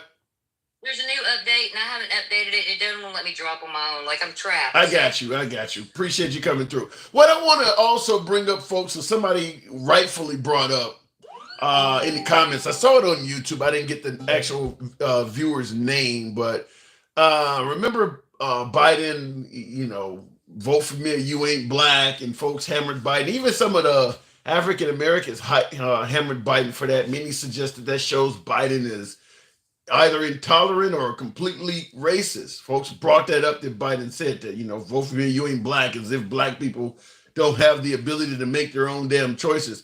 Well, I do want to let you guys hear this. You don't hear this much. This is far more recent than vote for me, you ain't black, but it doesn't come up much. It's another clip. Been very, very opposed to Jewish people. That's true, and to Israel. All you have to do is look at Senator Schumer. What he did with Israel is a disgrace. Trump doubling down on the latest controversy around his rhetoric. It comes after he said this. Why do the Democrats hate Bibi Netanyahu? I actually think they hate Israel. Those remarks drew sharp criticism, including from Senate Majority Leader Chuck Schumer. The former president's comments were utterly... This is actually not the right clip I was looking for, but he basically said that if you are Jewish and you vote Democrats, you hate Israel. It's very similar to vote for me or you ain't black. He pretty much said vote for me or you ain't Jewish. I wanted to pull the clip up because it doesn't get a lot of attention. And I mean, it's literally the same thing Biden said in reverse. He just said it about Jewish as opposed to black people. And and I see in the comments, Coffee Talk said, I agree with Trump on that. You know, if you're Jewish and you vote for the Democrats, you hate Israel. Well, and you listen, I'm not here to tell people how they should think. You know, I believe in free speech. So if you believe Trump is correct in saying, if you don't vote for him, you hate Israel. Well, there are African Americans that agree with what Biden said as well. So I'm just going to point that out. But it is the same. It is very, very similar. That's all I'm saying. I'm not saying who's right or who's wrong. I'm just simply saying we're criticizing Biden. And when I say we, I'm not talking just about MAGA. I'm talking about independents, African Americans, and all are criticizing Biden when he said, vote for me or you ain't black. And Trump pretty much said the same damn thing. He just used the Jewish people and said it. So just want to point that out. Looking in the comments, Biden withheld funds from Israel. They are our only ally in the region. I think Biden has been on the side of Israel to the point where they calling him Genocide Joe. I don't, if you're trying to suggest, because this is where I would disagree with Trump, saying that, well, if you vote for Biden, you hate Israel. Or they're calling him in Genocide Joe. He's on your side that damn much that his own supporters in several states are not voting for him because he's on your side. So some of that doesn't make sense. I mean, if Biden was so anti-Israel, because Trump said if you vote for Biden, that means you hate your own damn country, the liberals should be going crazy on how great Biden is and standing up for the Palestinians and standing up for Hamas. They're not. The liberals are even saying that Biden is too far on the side of Israel. So that doesn't make any sense. That if you vote for Biden, you hate Israel. That makes no sense. How many weapons has Israel received from the Biden administration? Keep in mind, I talked to a lot of my beloved MAGA who don't favor sending money to Israel, or better yet, the Ukraine. They don't favor sending money to Israel either. Biden has been doing that. So I don't get why folks would suggest that, or why Trump would suggest that all of a sudden, if you vote for Biden, you hate Israel. Biden has been sending a lot of shit over there. And Biden, unlike his supporters, have not held Netanyahu accountable for going, too far in defeating the Palestinian people. So that doesn't make sense to me. But it works for Trump because, like what I just stated earlier, Trump gets his message out there and it doesn't have to be correct. Fact is, he's doing a much better job at doing that than Biden. So it's just like anybody. If you say something over and over again, you can confuse people. You can get people to believe it. Biden ain't saying shit. So Biden is being judged basically by the repeated statements coming from his detractors. Like Andy pointed out, the economy is getting better. A lot of people who vote don't believe that. They don't see it. I mean, even though the analysts, the economic analysts, if I can get that phrase out right, even on Fox News, the Neil Cavutos, the Charles Paynes, even them folks are saying the economy is getting better. But Biden's messaging is so poor. If this economy was happening under Trump, he'd be in every city talking about it's the best economy we've had in 100 years. Doesn't have to be, but he would tell you that. That's what Biden should do. It's working for Trump. I can't hate on Trump. Trump is doing good at the messaging. Biden should do the same thing. Trump would be constantly pointing out, under Biden's watch, salaries have went up a lot. Burger flippers are now making $20 an hour in some places. Biden should be showing up in fast food restaurants, asking employees, how does it feel now that you're making $15, $20 an hour? Trump would do that. Trump would do stuff like that. So that doesn't help Biden when he doesn't get the message out and he leaves it up to his critics to put a message out there for him, because it's not going to be good. Looking in the comments, though, Biden is working. Look, running for re-election is working. You got to get the messaging out. I went to Trump rallies. I went to a couple of Trump rallies. My last one was about 5 months ago. I went to Obama rallies when he ran. I don't even hear about Biden rallies. I don't even hear about them. You're not working that damn hard. If you're running for re-election, you got to do what's necessary to get re-elected. That's just how it is. I'm too busy running the country. It's not going to cut it. Certainly when your competition is Trump and he has an incredibly strong and loyal following, that's just not going to cut it. Looking in the comments, though, damn you, Biden, for being a normal person, says Ryan John. Yeah, you can't be a normal person in the White House. That's just not how it works. That's just like when Trump gets in trouble. Well, other people do that. No, you're the president. You are the president. You can't be a normal person. You got to be above and beyond that. Looking in the comments, by the way, if you're just a normal person, then why the hell do you get the nation's highest job? You're just a normal, just a C average person, huh? Then you probably shouldn't be president. Going back to the box, I'm about to get hammered, but I love it. Gen X, good evening. Welcome to the program. Gen X is a friend of the show. Always good to talk to Gen X. Gen X is MAGA. What am I getting wrong, Jen? What are we talking about tonight, brother? We're talking about folks suggesting that if Trump is reelected, he is a threat to democracy. I would disagree 100%. How's he a threat to democracy? Well, I got a few clips I can play for you. You just got on here, so I want to. I've seen those. I've seen those, and those are kind of bullshit, bro. Bullshit how? Did you see the interview with Dr. Phil? Yeah. And Trump? Yeah. What did you think about that? I thought he said some questionable things. I mean, Dr. Phil, like the revenge thing, saying that it would be justified and all of that. I mean, it does sound like, even like Dr. Phil has said, it does sound like that he wants to take revenge if he's elected. Okay, now what you're doing is you're pointing out one point of the interview. What he said at the end of that was, yes, I agree that, what was the quote he used? Retribution. And you say, well, it didn't happen, when in reality it did. New York gave up $13 million. Atlanta gave up $17 million. Multiple agencies across America gave up a lot of money to defund the police. I think the total was almost $1 billion. Yeah, so but that's disingenuous to say that the police were never defunded. They were. Yeah, but if you want to go and take little certain areas where things happen, just like the stuff Trump has said, some of this stuff has actually happened. Okay, that's fair. Okay, so here's what I want to ask you. In regards to you suggesting that it's crazy for folks to say he is a threat to democracy. Now, he's suggesting he wants to get a police immunity. How do you respond to that? I'm sorry, what was that? He is suggesting he wants to give the police immunity from prosecution. How do you respond to that? We've talked about that. We've talked about that, and Tim, we rarely agree, but on this we agree. To give police blanket immunity is stupid. Okay. That's just now qualified immunity. Yes, I agree with that. Qualified immunity, I think that's fair. I think that's appropriate.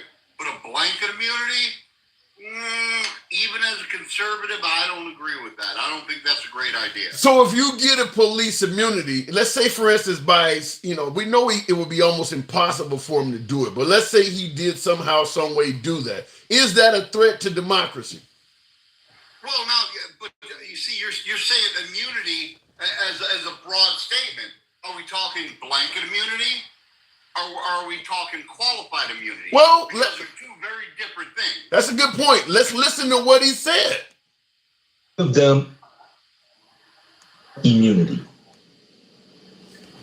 We're going to rebuild our cities and become a beacon of hope, safety, beauty, better than ever before. We're going to rebuild our cities. We're going to work with Democrat mayors who are running, in every instance, running them.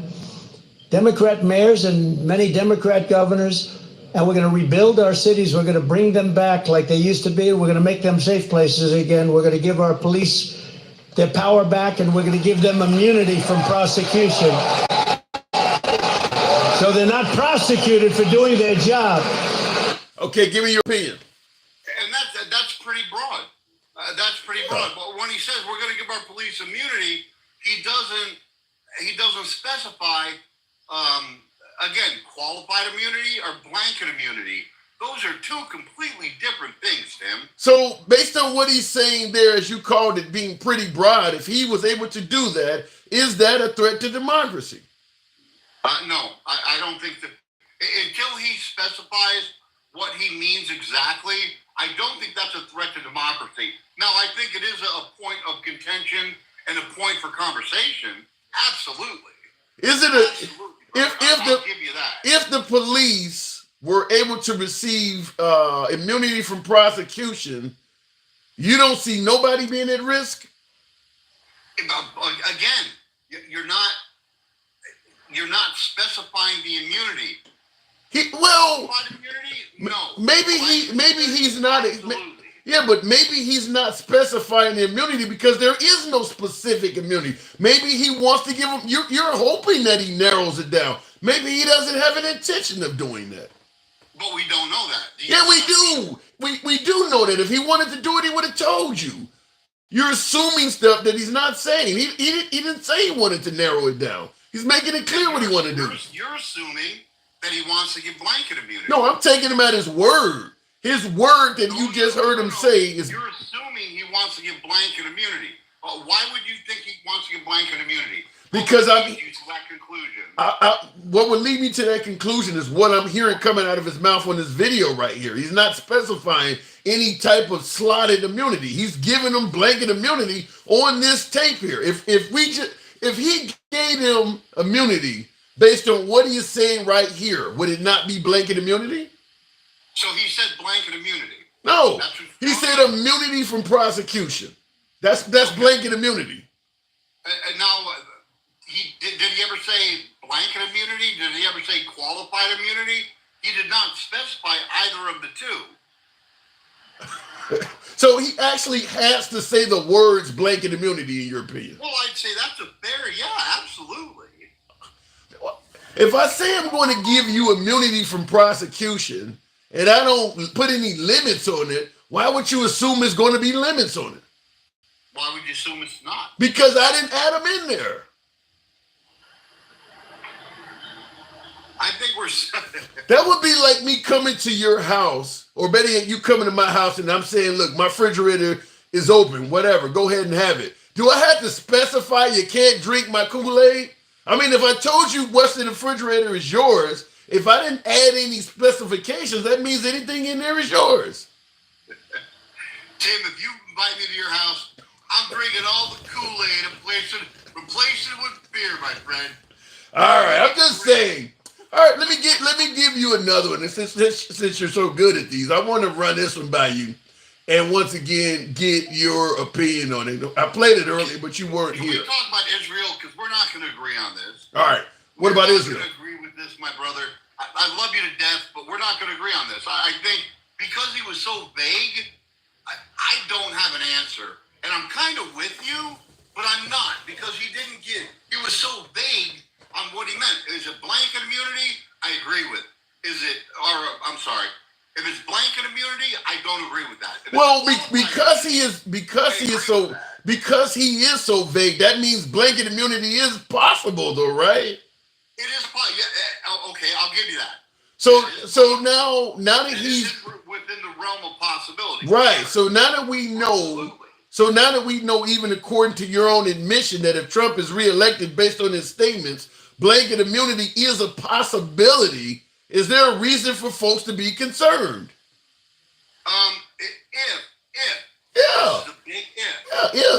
If it's blanket immunity, yes, I would say that's a reason for concern. Would blanket, let's say for shits and giggles, if somehow, some way, a politician granted police blanket immunity, is that a threat to democracy?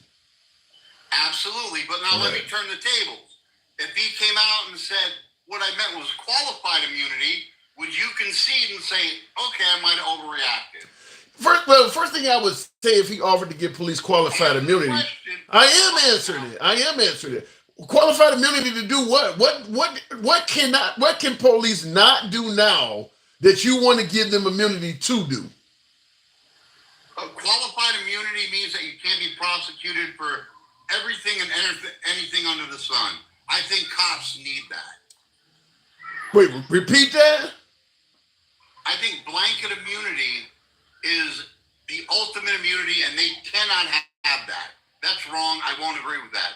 Qualified immunity means that there's certain circumstances where, yeah, they're entitled to a degree of immunity. I agree with that, but what I'm trying to find out is because they already have some level of immunity. What can they not do now that Trump wants them to be able to do in the future to give them immunity? What power is he trying to give them? I don't have an answer to that. And that's why people are scared, Gen X. That's why, as you pointed out, he's being vague about it. We don't know. I mean, what is he trying to get him that they don't have the power to do now? Nobody has an answer to it, yet we know some kind of immunity is coming down the pipe if he gets his wish. But he's not specifying it, so even you admitted it could be as far up as blanket. Hey, I see Andy in your comments wanting to make me a sandwich. What did you want to talk about on Israel? You mentioned Israel.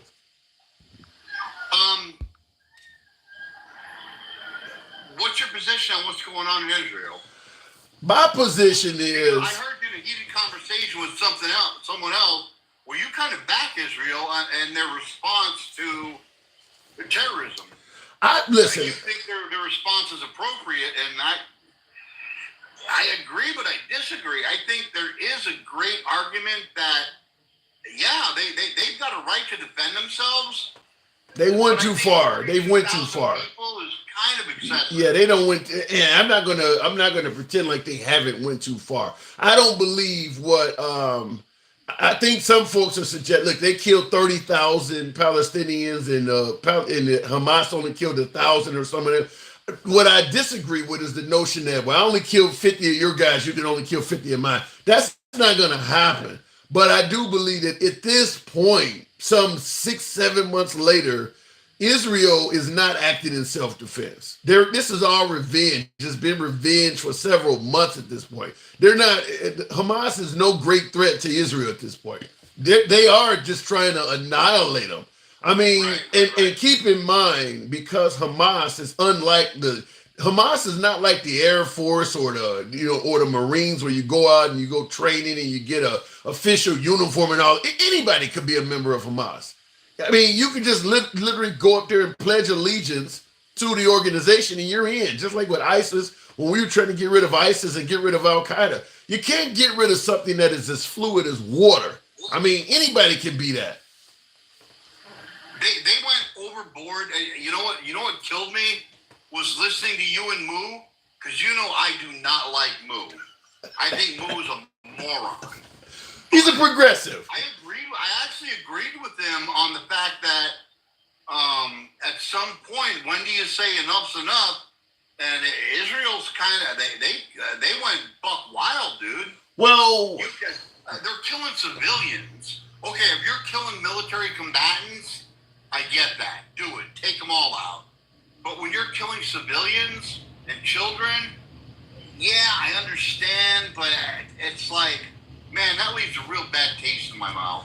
Well, they got a far right administration in Netanyahu, and you know your side is real tough on crime. You guys. Yeah, no, I get that. Yeah, if you let the far right be in control, they will be chopping off shoplifters' hands. You guys are real tough on people. So it is what it is. Netanyahu was kind of taking it to the next level on that.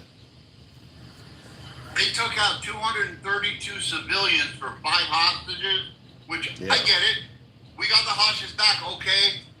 Let the punishment fit the crime, but stop, man. Stop there. Yeah. Don't kill innocent people, man. That's not cool. Well, I will say this. Hamas, I mean, because I'm not defending Hamas by any stretch of the imagination, but when you got hostages in your possession, now we're blaming Israel for going above and beyond, and I agree with that, but they do still have innocent people being held hostage. Now that doesn't excuse killing thousands of people to get them back, but why are you holding hostages at this point? Let them go.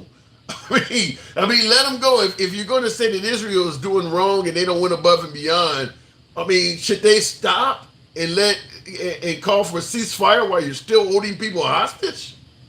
Yeah, brother, it's a double-edged sword. I am in the same corner as you on that whole thing, brother.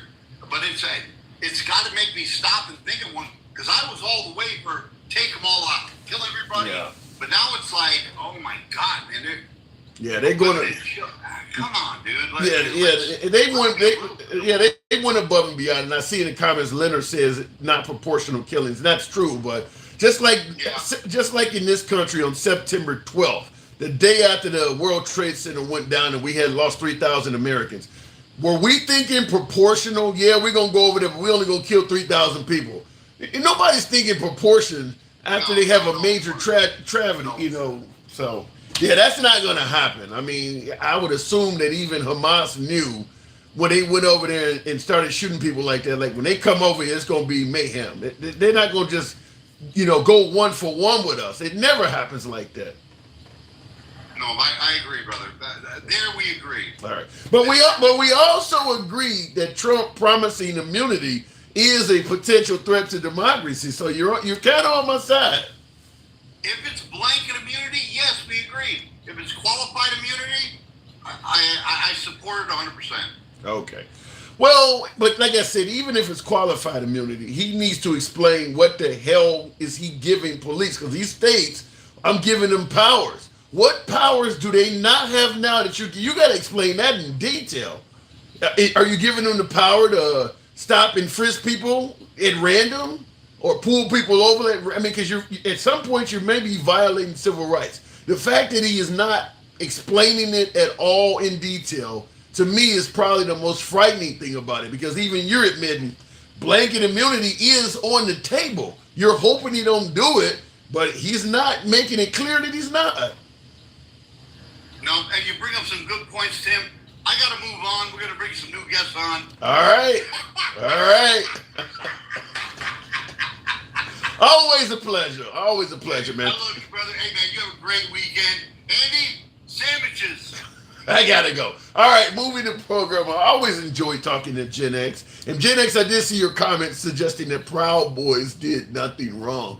One of them is in prison for some football number of years, isn't he? Just like the leader of the Oath Keepers in relation to January 6th. I don't know who the leader of the Proud Boys is or the leader of the Oath Keeper is, but they did arrest and convict people that they're saying led those organizations, and they gave them a lot of time in prison. I think one of them got 18, the other one got 22, and it's Fed time. So the difference between Fed and state is you got to serve a lot of that. I think Fed time, 80%? 80% of your sentence, or 70 to 80% of your sentence you got to serve. So you don't get a lot of time off for good behavior. So, and both of those guys are like, I think they're damn near my age. I'm in my early 50s. I mean, you throw a 20-year, 30-year sentence at my ass, that's it. That's it. That's the rest of my damn life. I think one of them got 18. That would put me well into senior citizen land. So it is what it is. I look in the comments though. 85. Wow, is it that much? Gang said 85. You got to serve 85% of your sentence. I believe one of them got 18 and one of them got 22 years, respectively. One of them is the leader of the Oath Keepers. One of them is the leader of the Proud Boys. I don't know which one got the sentence, but one got 18, one got 22. 85% of that. Hot damn. That's a shit. Trump will be long dead. I don't think Trump's got 22 more years on Earth. I mean, that would make him what? How old is Trump? 77 to make him 78. You make him almost 100 years old.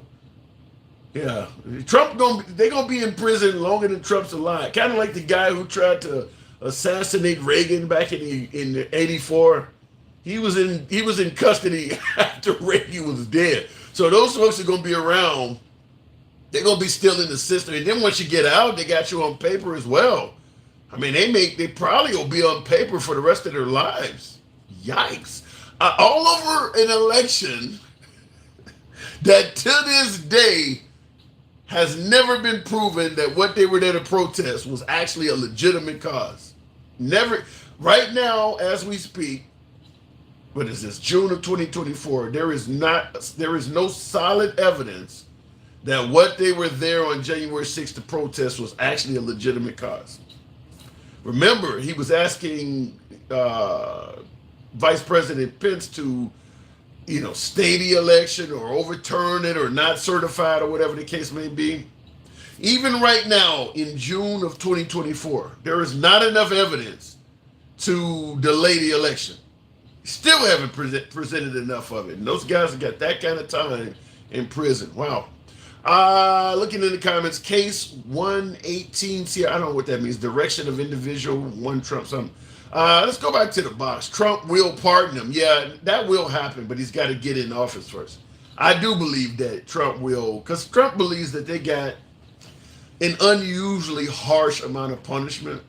We can debate that. I didn't go into the cases strong enough to see, but they do believe they got an unusually harsh punishment. So yeah, I do believe, just like Trump pardoned Rod Blagojevich, that was my governor of Illinois, who had got 14 years in prison for trying to sell Obama's Senate seat. Obama left the Senate to go to the White House once he became president, and Rod Blagojevich got the honor of being able to appoint whoever he wanted to the Illinois Senate, and he was trying to sell it.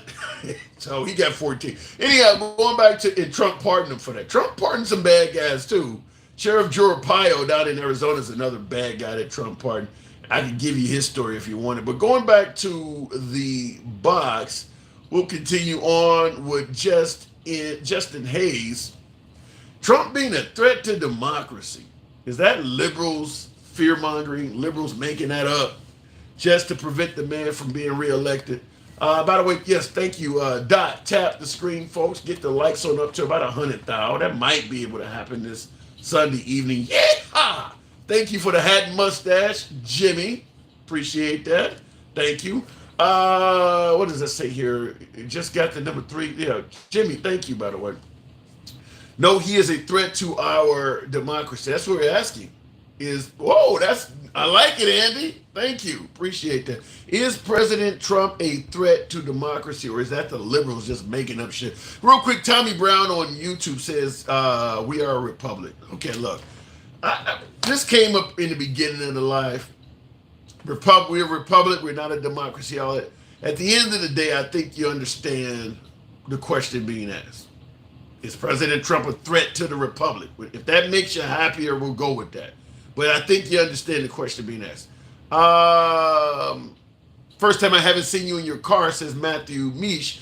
Yeah, sometimes we come to the makeshift studio when we want to ask questions based on clips. I was trying to bring a guest up and the box didn't let it. But we will continue the program. I'm asking, is Trump a threat to democracy? And in my opinion, whether you think Trump's a threat or not, and I'll go back to the box shortly, fact is, as my last caller stated, he has made statements. Like my last caller is straight MAGA, strong supporter of Trump, talking about Gen Xer, and even he admitted Trump's lack of clarity on promising to give police immunity is, at the very least, a cause for concern. Here is another, I won't say tweet because it came from his Truth social network.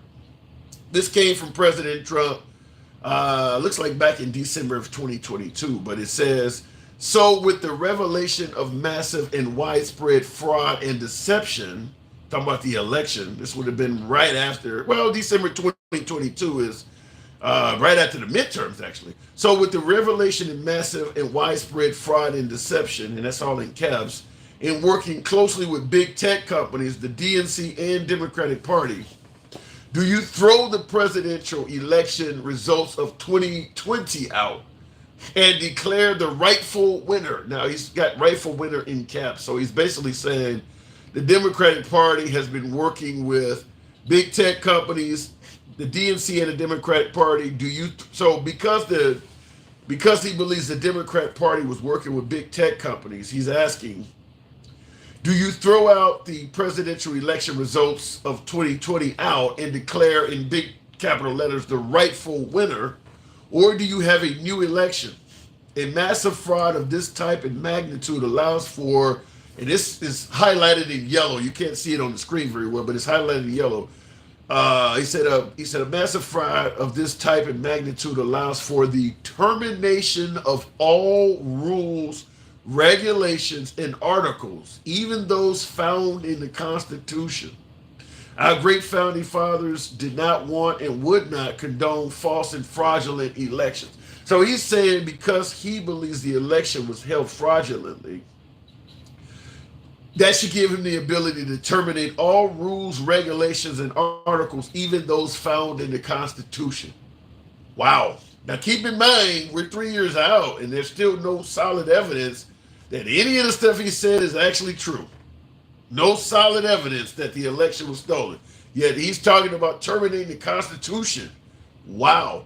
Going back to the box. Let's see if we can bring it back up this time again. We'll go to Rainey Kane. They wouldn't condone a dictator either. Well, why would he say this? Wow. Rainey, you're a mute. Well, hello, Tim. Hey, good to hear from you again. Good to hear from you as well. Good to be on the platform again. I can't get you Monday through Friday, but I hear your question, but I want to make sure. You're still the handsome liberal, yes? Yes, I am. Okay, last week you seemed like you was on the MAGA train, so I was trying to make sure I didn't miss something. Bro. Well, listen, there are legitimate reasons I say all the time to vote for Trump. I don't believe everything about Trump or the Republican Party is bad. I think you got me on Devil's Advocate Wednesday, where I do take the other side and point out some of their things. Maybe that's what it was, and I didn't know it, and I was like, what the hell is Tim talking about? What is going on? Yeah, I think it's titled I'm Voting for Trump, DAD, which is Devil's Advocate Day. Yeah, that's what you probably caught me on. Okay, so let's go back to this narrative of his Truth Social tweet or whatever we call it. Yeah. We just call it the tweet. I find it ironic when he literally just got convicted of the same thing he's accusing the DNC of, colluding with the media to either kill a story, to pump a story, to whatever it is, right? So I think it's always the projection. Do you see it that way, Mr. Tim? I do. And that is exactly what Pecker testified during the Alvin Bragg trial, is that they were a media organization. You're talking about the National Enquirer, and they were working directly with Michael Cohen in the Trump campaign to put out stories that were either favorable of Trump or critical of his competitors. Like Ted Cruz put out the story, that his father was involved in the Kennedy assassination. They were putting out critical stories of anybody running against Trump and putting out pro-Trump stories, and he was working with them. So yeah, that's a perfect example of that. I just wanted to make sure I wasn't misunderstanding, because it seemed like that's the same thing you did, bro. Yeah. But he wants to be above reproach, obviously. Yeah. I think that's the unfortunate thing. Obviously, I told you, or maybe I didn't tell you, if I were on the jury, he would have been not guilty, and I hate the man's guts. But I still would have found him not guilty. Really? Based on what? I think it's a trash case. The whole case was trash. That's just my personal take. Well, do you think it's trash because he didn't do it? I think the case overall was trash. One, I don't care who he slept with. I think he was dumb to not pay this woman in cash. That's the only thing he's guilty of being dumb. He should have showed up with a duffel bag full of $130,000 and called it a day in cash. Wait a minute. They're claiming that he actually paid, he had Michael Cohen. And by the way, I did a 30-minute interview with Michael Cohen himself, and this is what he told me. Now, I know Michael Cohen doesn't have a lot of credibility by folks. Open up in the world. Look at you, boss. Look at you. He was on TikTok. He let me in, and I talked to him for about a half hour. He didn't like it either, because I was asking him stuff that was not favorable to him. I'm like, well, because this is before the trial, a few days before he was going to testify, and I told him, I was like, you better hope there's no broken-hearted women on the jury, because he said something like he had a revolving home loan account, and he took money from that to pay Stormy Daniels, and he paid her to hide the payment from his own wife. And I told him, I was like, so you're telling me you helped Trump pay off a mistress with money that you kept from your own wife? I said, how does that make you look? And he didn't like it at all. But I asked him several questions, and I was like, you do realize how awful you look in this, don't you? And he's like, he says, I think he says something to the degree of, yeah, I do, but I'm telling the truth now or something. But I think that's the whole thing is 45. If we look at how we understood mob bosses to be, right? Mob bosses get the henchmen to do all the work, right? The work, I'm going to say it in that regards, air quotes, right? They get to do all the work and the missing bodies and all that. They get to do all those things, right? He's the guy. Yeah, Michael Cohen. He's the John Gotti, the Al Capone. Yeah. He is the guy, the Don Corleone. I mean, is it Don Corleone? Doesn't it? Don Corleone. Yep. He is the guy. It would not surprise me. We have to live in that reality, and I acknowledge that. But he gets all his people to be criminals. If you think about it, 16 people in his cabinet was arrested. You're all felons. He surrounds himself with felons. It's surely the guy at the top at some point was going to be convicted of something. Yeah. I just think the case was trash. I want him on that documents case, on trying to overthrow the government, on J6, and that case in Georgia. To me, it's too much evidence in those cases. This case, I think, was trivial. Yeah, you coded your fucking bills wrong. That's kind of how I see it. But Rainey, if it is a crime to lie on a document and pass that up, because he lied and said it was for attorney's fees or something like that. I mean, if you're lying, and misusing campaign funds, even if it's a bullshit case, if it's a law in the books, it's a law in the books. Fair enough. Okay, so in that degree, I guess you're right. So he got convicted. Am I jumping for joy? I'm not. Yeah. I don't walk around. I'm not saying that you're a fucking felon. I don't know. For me, this isn't the case for me. As an American, I could care less. Well, fortunately for Trump, he's done a really good job in delaying or stopping all the other cases. The one that's down there in Miami, that shit is never going to come to fruition because the judge that's down there is on it. He's a genius. I told you, Trump is so. This is something I appreciate about him. He's a real fucking gangster. People need to understand that. The man is a gangster. As much as I hate HATE this man's guts, I think he's the worst thing that ever happened to Earth. Damn! To Earth. That's how I feel about him. I think he's a horrible human being. We got dinosaurs that wouldn't stink. You think Trump is the worst thing that's happened on the planet? Absolutely. Oh my God. I know you got other callers, Mr. Tim, but I wanted to come in because I didn't know you were doing the Devil's Advocate Wednesdays. Yeah. And I was confused. I was like, oh shit, Tim did flipped on me. I'm like, oh God. Well, like I said, I don't just bash and hate Trump. I see legitimate reasons to vote for him. No, I do see that. All right, Rainey. Appreciate you coming. Have a good one. All right, you too. And moving the program on, as an independent, no one can prove Trump has done anything bad with receipts. Here's the issue with it. I mean, you did have a jury sit down and look at all the evidence. I think the problem when it comes to Trump going to court is that we have a mindset that anybody that disagrees with Trump had it in for him. I don't think there's any way you can rule against Trump without at least MAGA saying that, you were bought and paid for it. I mean, you're not going to accept any ruling as being fair to Trump unless it's in his favor. So I don't know in regards to the receipts and all the stuff you're saying. I'm just going to say this. The jurors saw what they was presented with, and they came back saying the man is guilty. Now, the claim is that, listen, it's in Manhattan. All the jurors are Democrat. It's impossible if you're a Democrat to be fair towards Trump. So I don't know what to do with no shit like that. Because most Americans, certainly the ones that end up serving on jurors, also vote. So, like I said, Senator Menendez, a Democratic looking like very corrupt Senator Menendez, is now about to go through court. Does he get the right to demand only liberals hold his case because he thinks the Republicans are in for him? You don't get to do that. And that's what Trump was doing, picking and choosing parts about people that adjudicate his case to say that that person can't be fair. To me, that's insulting.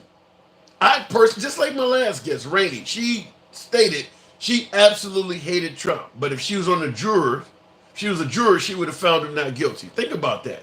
Because Trump walked in there saying 95% of the jurors were Democrat and he couldn't get a fair trial. That's a perfect example of one right there that would have exonerated him. To me, it's insulting to tell the jurors simply based on their politics they cannot judge you fairly. Just like when I think Trump said a judge couldn't oversee his case because the guy was Mexican or something like that. Shit's insulting. You shouldn't say something like that. Now in the comments, Robert says gaslighting. Tell me how. I'm just saying things that the man said. I don't think it's right to suggest that. That would be like, let's say for instance, I went down to Southern Alabama and I got in trouble. And now I'm before a jury, and most of them are white. I mean, that's what's down in that neck of the woods.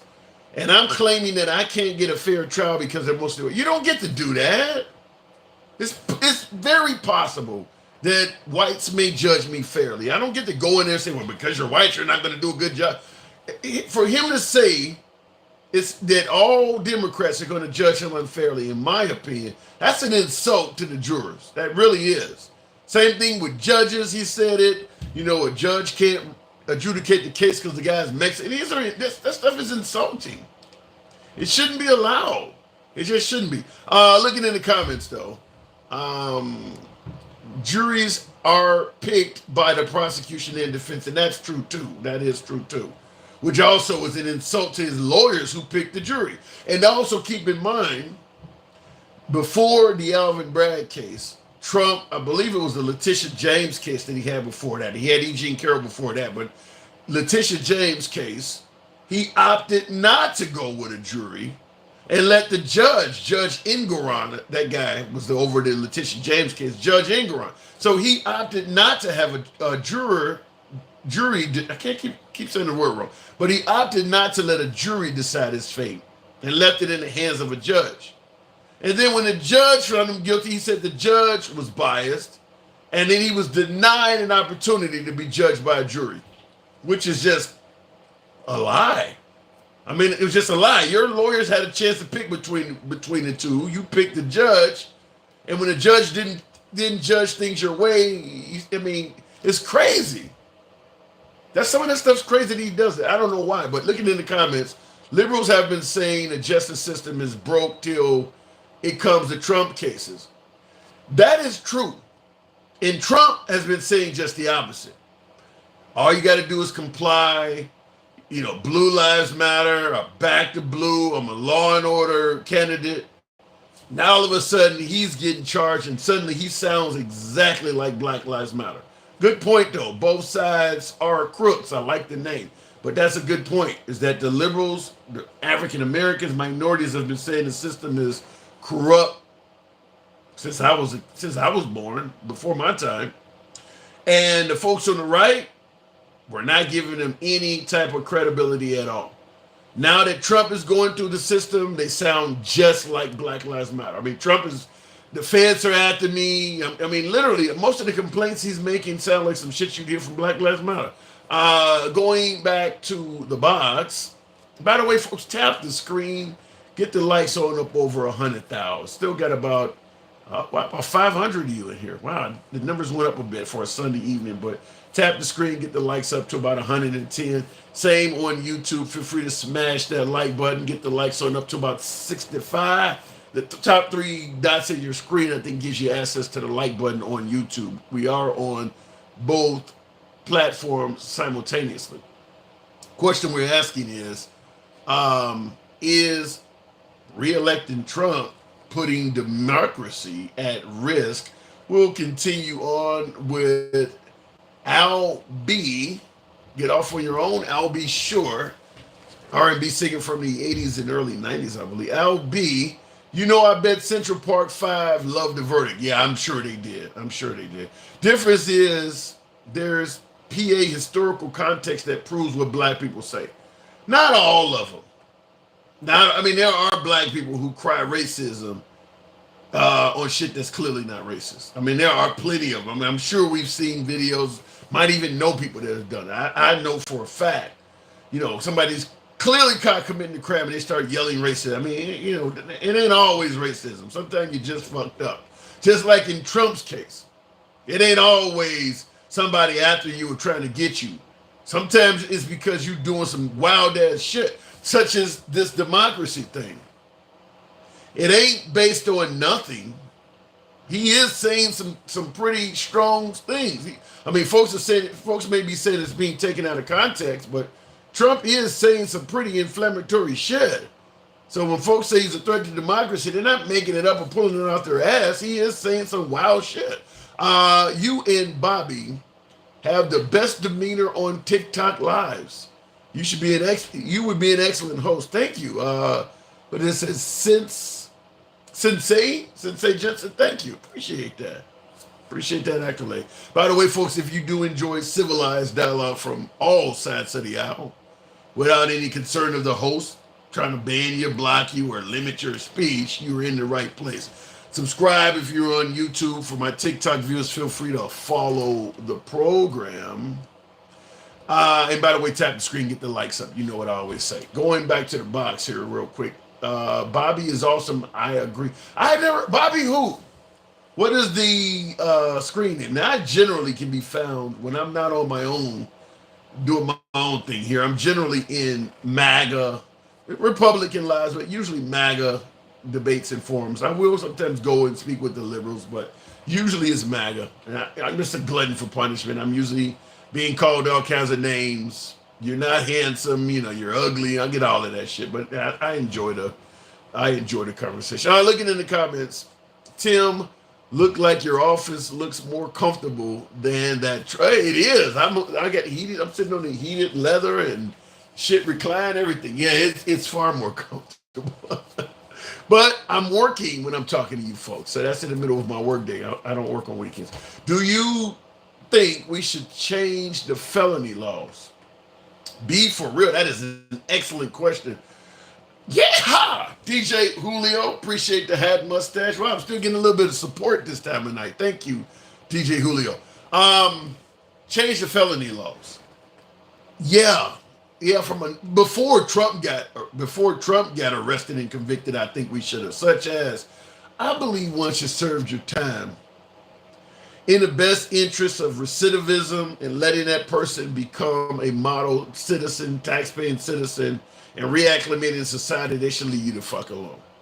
If the citizen is so dangerous that you got to keep them on paper, then keep them locked up until the point where you feel he or she is no longer a threat to society. But letting folks out and still monitoring them 15, 20 years later, where they almost got to live a life of perfection, or you're going to put them back in prison.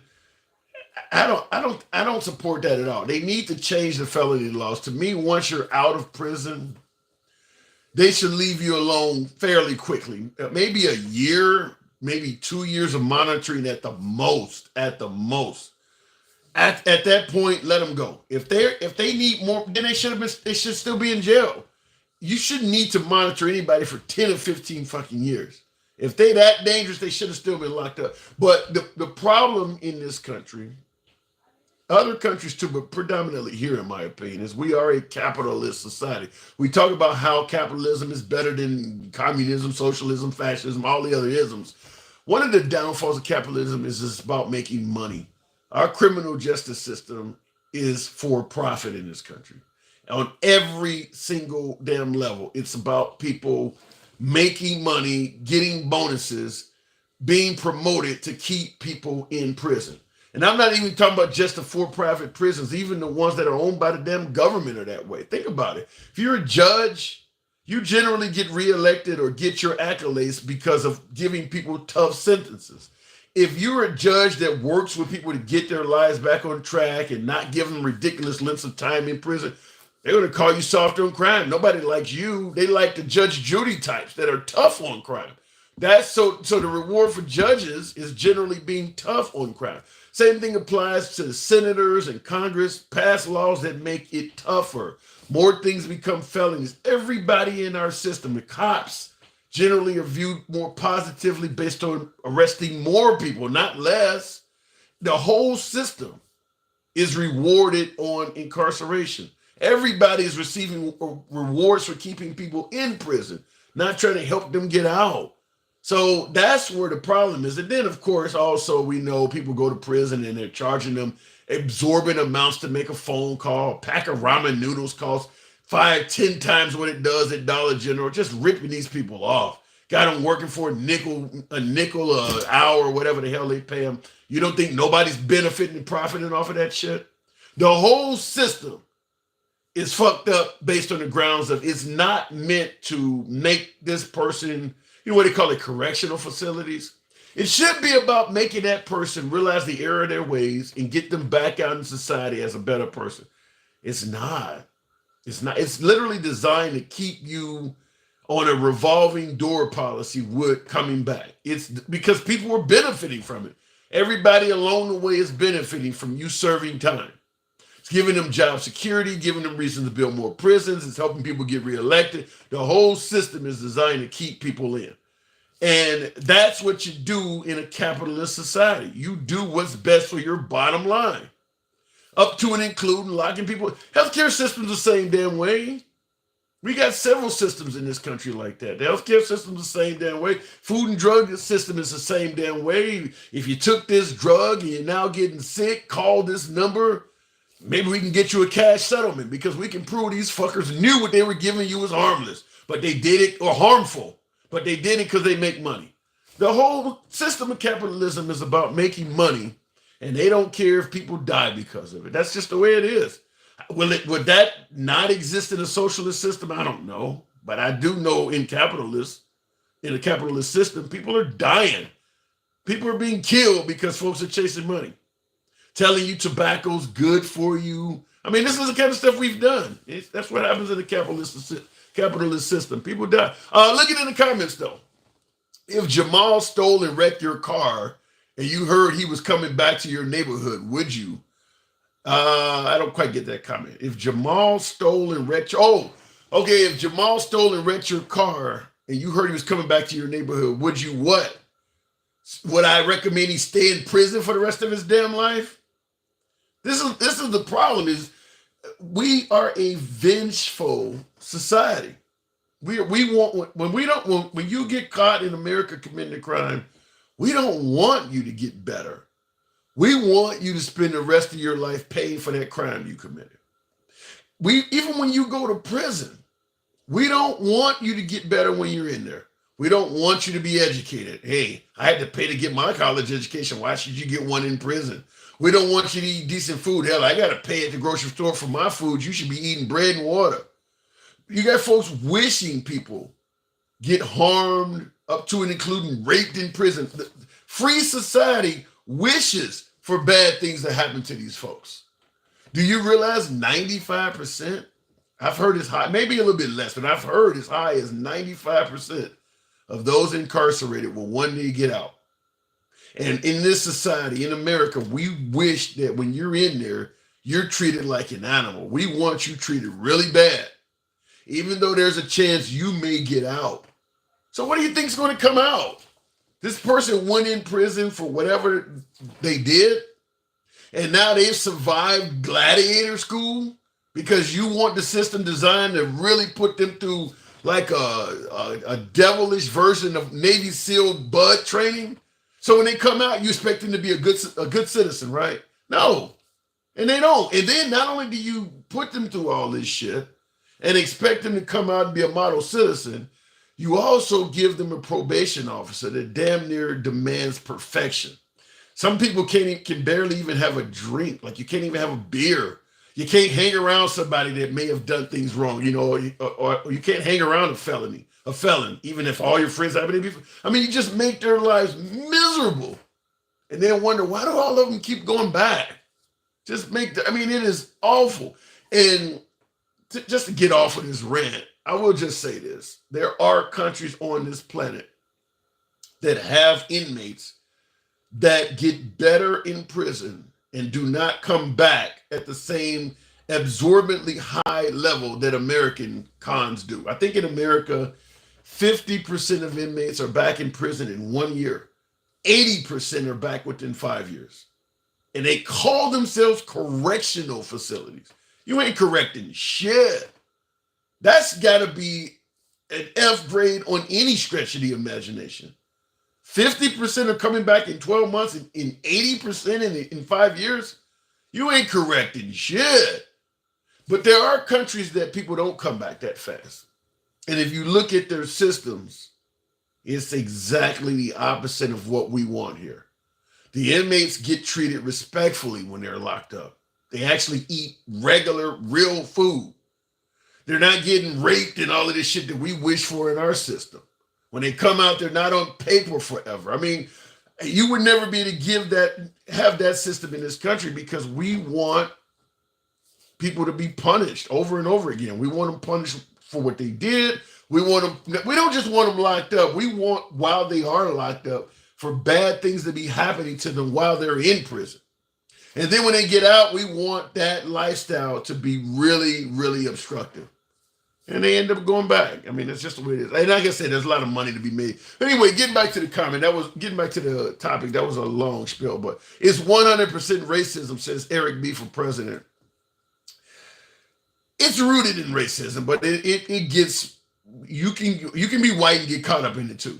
I mean, it may be, I appreciate that. It's like putting a bear trap down to catch a wolf, but if a human steps on it, it'll snap your damn leg as well. So, I mean, I get it. It is deeply rooted in going after certain types of people, but anybody can get caught up in it. But our system is designed, it's a for-profit system. And that's all folks are focusing on. They're not correcting those folks.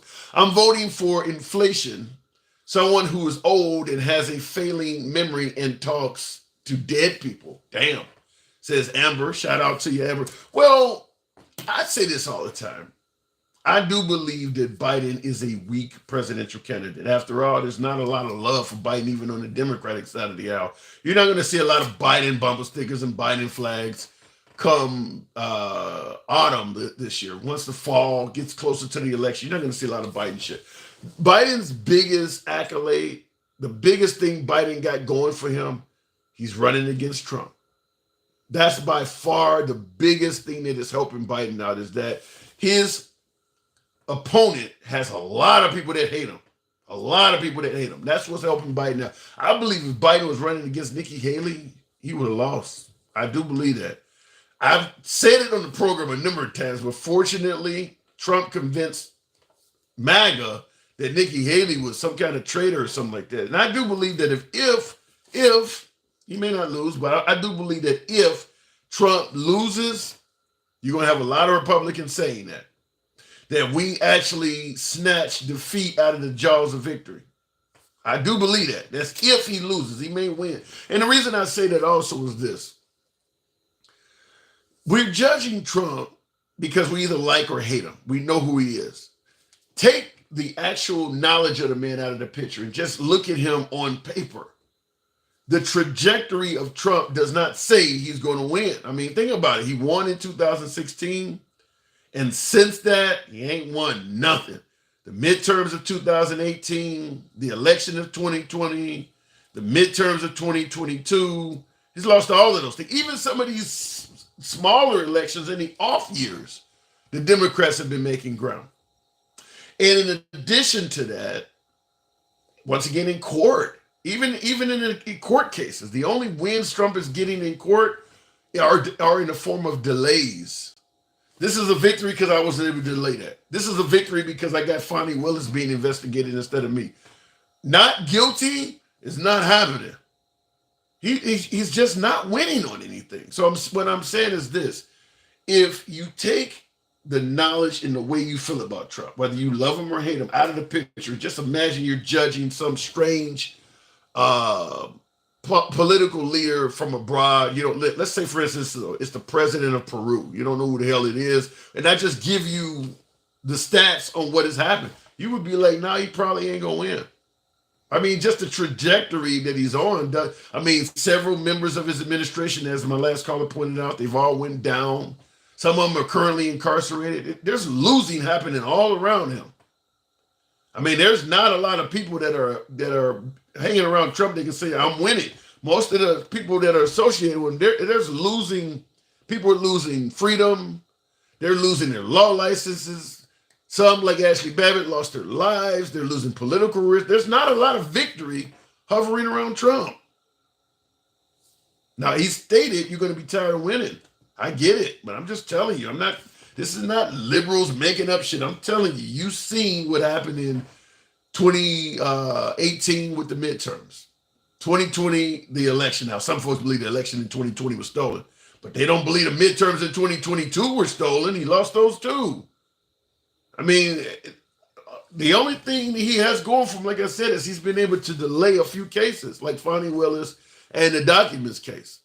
But actual victories, he's running short on those. So in my opinion, and that's not even taking into consideration all of the other folks that have lost their law licenses, their finances, like Giuliani and Mike Lindell. They're going bankrupt. I mean, there's a lot of losses, a lot of losing happening around Trump. That's all I'm saying. There's a lot of losing. Going back to the box, and somebody said Trump winner. Well, he may win, but we'll see. We will see.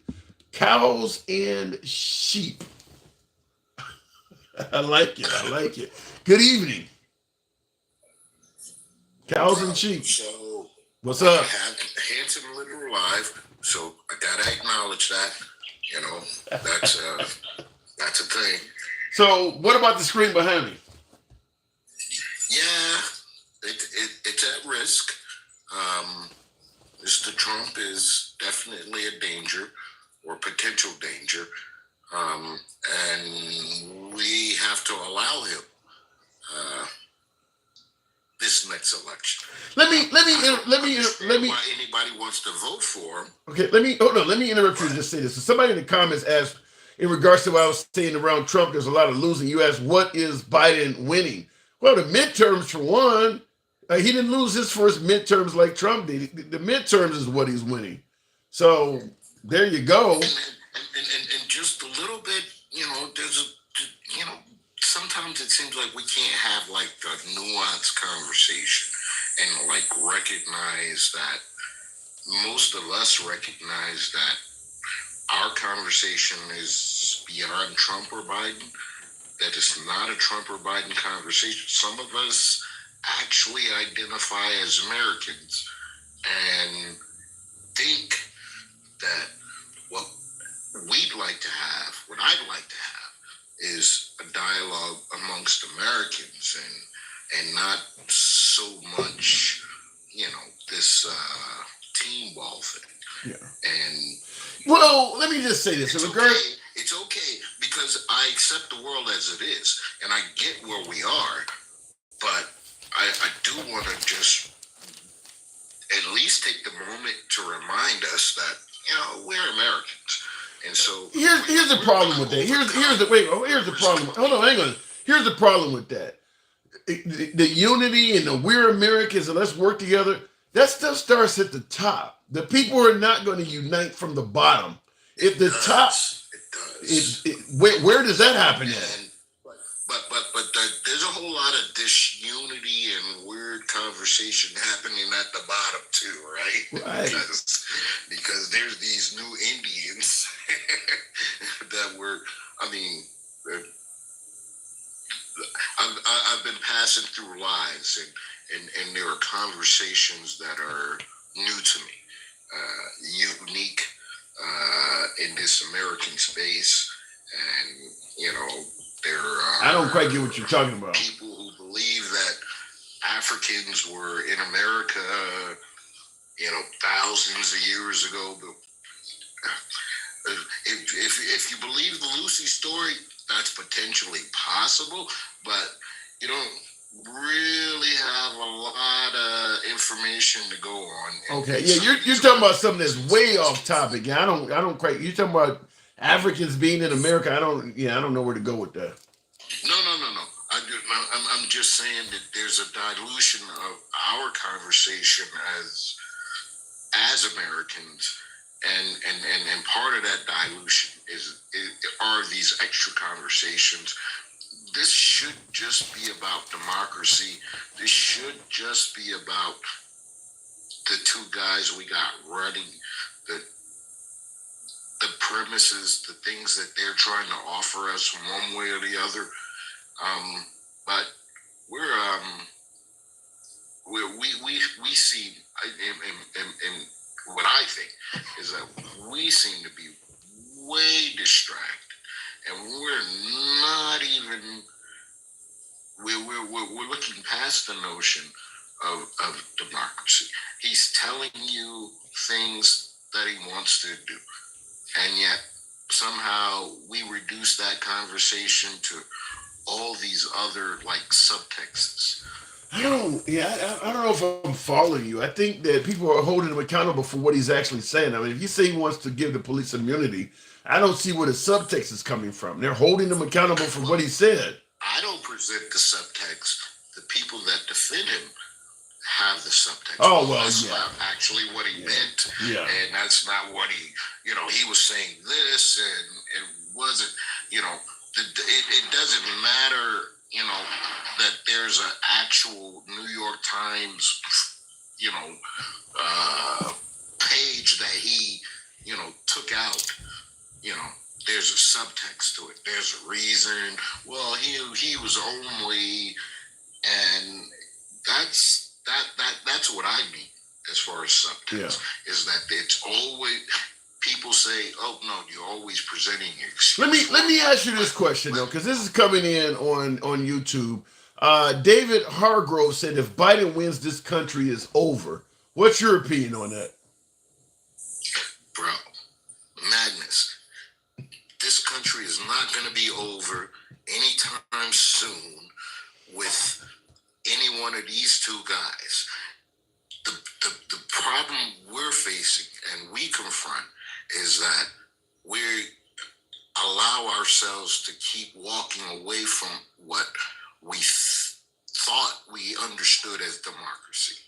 We thought we had sort of a program, but now people are trying to convince you that because the word republic is in these founding documents, that somehow we're not supposed to still be a democracy. A tyrannical majority is one thing, but a majority that is advocating for, just better schools or, this, that, or the other isn't tyrannical. And so I don't believe that that's what was supposed to be defended against. What I believe is, or what I recognize is that the 3/5 proposition was a integral part of this notion of representation, right? Because they wanted to have the conversation about representation while sort of acknowledging, the slaves in the South, but not quite fully acknowledging them as individuals, right? All right, okay, you on a whole different type. Cows and sheep, I do got to move it on though, man. I get your point about the 3/5, but that's a whole different topic though, man. Appreciate you coming through though. All right, moving the program on. And once somebody asked me something else, I don't think this came from Anthony Aldridge in the comments. We niggas built the Grand Canyon. I'm not supposed to read that. What does that say? What tall? What I was saying? Negroes built the Grand Canyon. Funny. This came in from Anthony Aldridge, stated that I don't think anyone in the rest of the world particularly likes Biden. I don't know if you are paying attention. Let me tell you why I say that. Trump is pro-Putin. None of our allies think that what Trump is doing in regards to what Trump is suggesting, not doing because he's not president, but none of our allies support Trump's suggestion in what he would do with the Ukrainian-Russian war. None of our allies. Well, I'm pointing this out because you're suggesting that nobody in the rest of the world likes Biden. I actually think Biden probably has more world leaders that favor him than Trump. I really do. For the simple fact is, Biden's been in Washington his whole life. So he's had access to these people. Trump has not. So yeah, I totally disagree with that. And not to mention Trump, when he met Kim Jong-un, you think most of the rest of the world think that's cool? So, I mean, the people Trump seems to be more favorable of are the ones that everybody hates. Most of the world believes that Russia will not stop at the Ukraine. Most of the free world believes that it is a good thing to help out the Ukrainians. Trump is saying he's going to end that. And that's now. That's not taking into consideration Trump going to London and they had this big ass blip of him looking like a baby. Mexican president, former Mexican president Vicente Fox said Mexico's not going to pay for the fucking wall. Trump getting into a spat with Trudeau of Canada, Angela Merkel of Germany. I mean, the rest of the world hates Biden. I mean, there's a lot of examples to show that Trump was not friendly with a lot of our allies. So I don't know if I agree with you on that. I think if Trump hadn't become the next one, Biden would have stepped back. I don't totally disagree with that. I think that both of those men, Trump and Biden, in my opinion, are not doing what's best for this country. In Biden's case, he's too fucking old. I mean, Trump ain't no kid either, by the way. Let me make it clear for you folks who think Trump is walking around looking like Channing Tatum or some damn body. Trump ain't no kid either. But I do believe Biden, kind of like a Ruth Bader Ginsburg or what is the other one, Feinstein or what. Biden should have stepped down for his, due to his age or whatever. But in regards to President Trump, whether you think the charges on you are a witch hunt or whatever, I think he should have done what's best for the country and not tried to run in the middle of all that shit. I mean, I really do. I mean, you got felonies now. Somebody asked me earlier, should the laws for felons change? If Trump becomes president, what do you say to felons who go, look, the system fucked me over too. Why can't I get a job at McDonald's? I mean, do you change all of the laws because Trump has been able to say, look, they mistreated me. Even though I got felonies, the whole system railroaded me, so I should still be able to obtain the job I'm seeking. Why can't the other felons say that? I mean, he does set a really weird precedent. Not to mention, he has felonies, so he cannot obtain a firearm, but he's going to be in control of the nuclear red button, the button. I mean, you can't have a pistol, but you get. I mean, there's so many conflicting things that, just like Biden, in my opinion, for the good of the nation, Trump should have probably stepped aside. You got too much drama on you, even if it ain't legit drama. Let's say, for instance, for my folks out here that have families, maybe if the system is after you and trying to railroad you, or maybe somebody's trying to harm you, you might tell your wife and kids, look, I gotta, go handle this for the good of this family. It's probably not safe for me to be around. I mean, sometimes you gotta do things that are for others, something bigger than yourself. And I do believe Trump, if he is telling the truth, if Trump is telling the truth, that everybody is after him, it's not good for the country for you to run right now. Just like I said, if I'm in a house and I got family living with me, kid, wife, spouse, or somebody, and I know people from the street are after me, even if I loved my spouse, look, it ain't safe for me to be here right now. I don't want to put you guys in jeopardy. I mean, his drama is going to hurt lots of people in the country. So I do believe that for that reason, even if it's 100% made up, he probably should have stepped down for the sake of, because a lot of people going to get hurt. It ain't just going to be him. There's a lot of people going to get hurt because people are willing to fight and risk jail time and all kinds of other things to protect him. He's going to cause I mean, how many people have been hurt already because he said the election was stolen? How many law licenses have been lost, or people have been bankrupt? People are serving time in prison, or a lot of people have been hurt. I get that Trump, many folks believe Trump is a better president than Biden. We can debate that later. But is what he offering so great, so beneficial to this nation, that it's okay to overlook all of the people that are starting to go to prison and starting to suffer greatly because of him, because of what he's claiming? Is he what he giving us, is it really going to be worth all of that? Because if you believe was never given a chance from day one, you got to assume they're not going to give him a chance from day two either. You could have got 80 to 90% of the things Trump is offering this country. out of Vivek, out of Ron DeSantis, a chunk of it out of Nikki Haley, and you would not be dealing with all of this other drama that's orbiting around Trump. And you would have united the entire Republican Party. I don't see it. I don't see why that stuff would not have been at least considered. Looking in the comments, crazy how the government turns a simple fine into a felony. If that don't scare you, you're misinformed.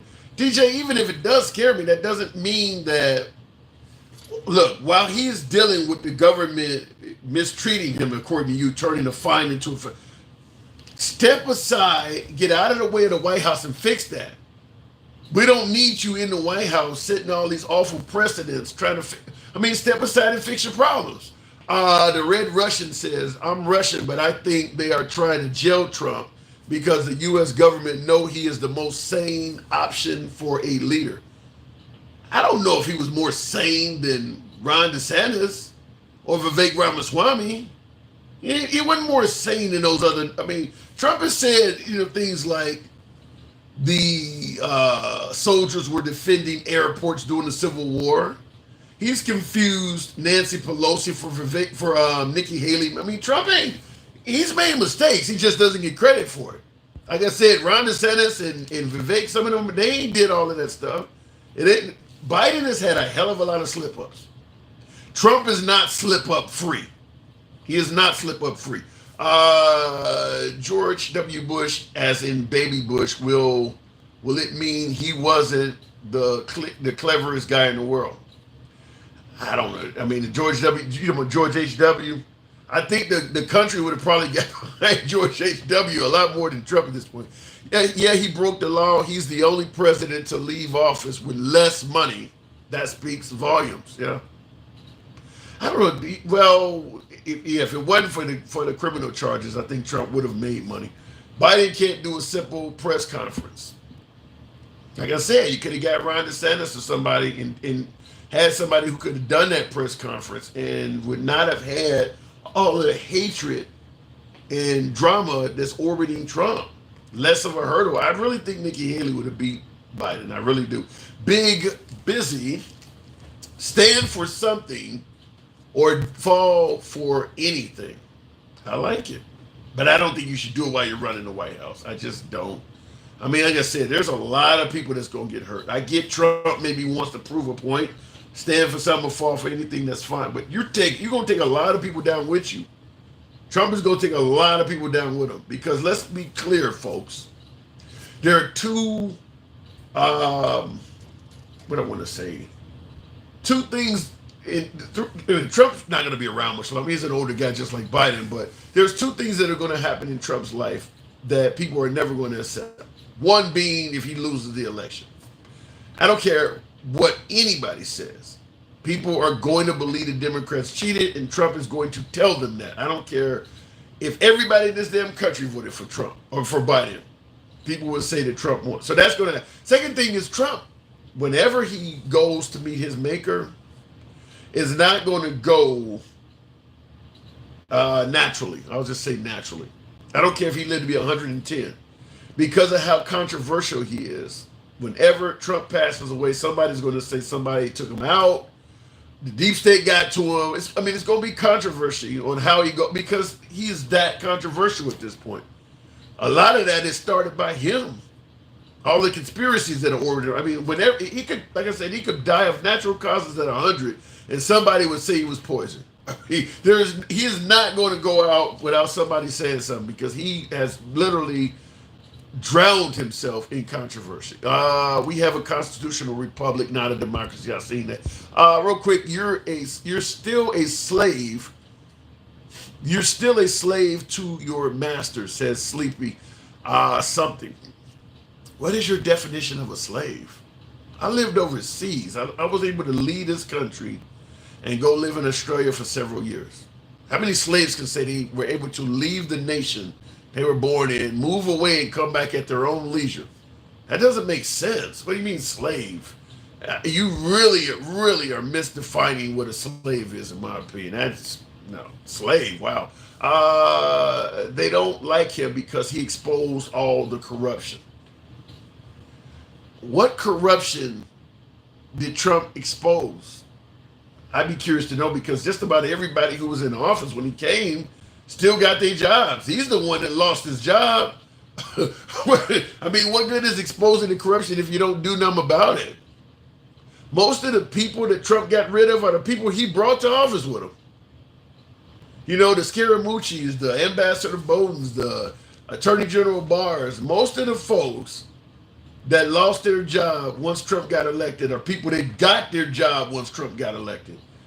So I don't exposed. That's like calling a plumber because your house is flooding and the plumber comes to your house and exposes where the leak is at. That's of no value. He didn't promise to expose the swamp. He said he's going to drain it. He didn't do that.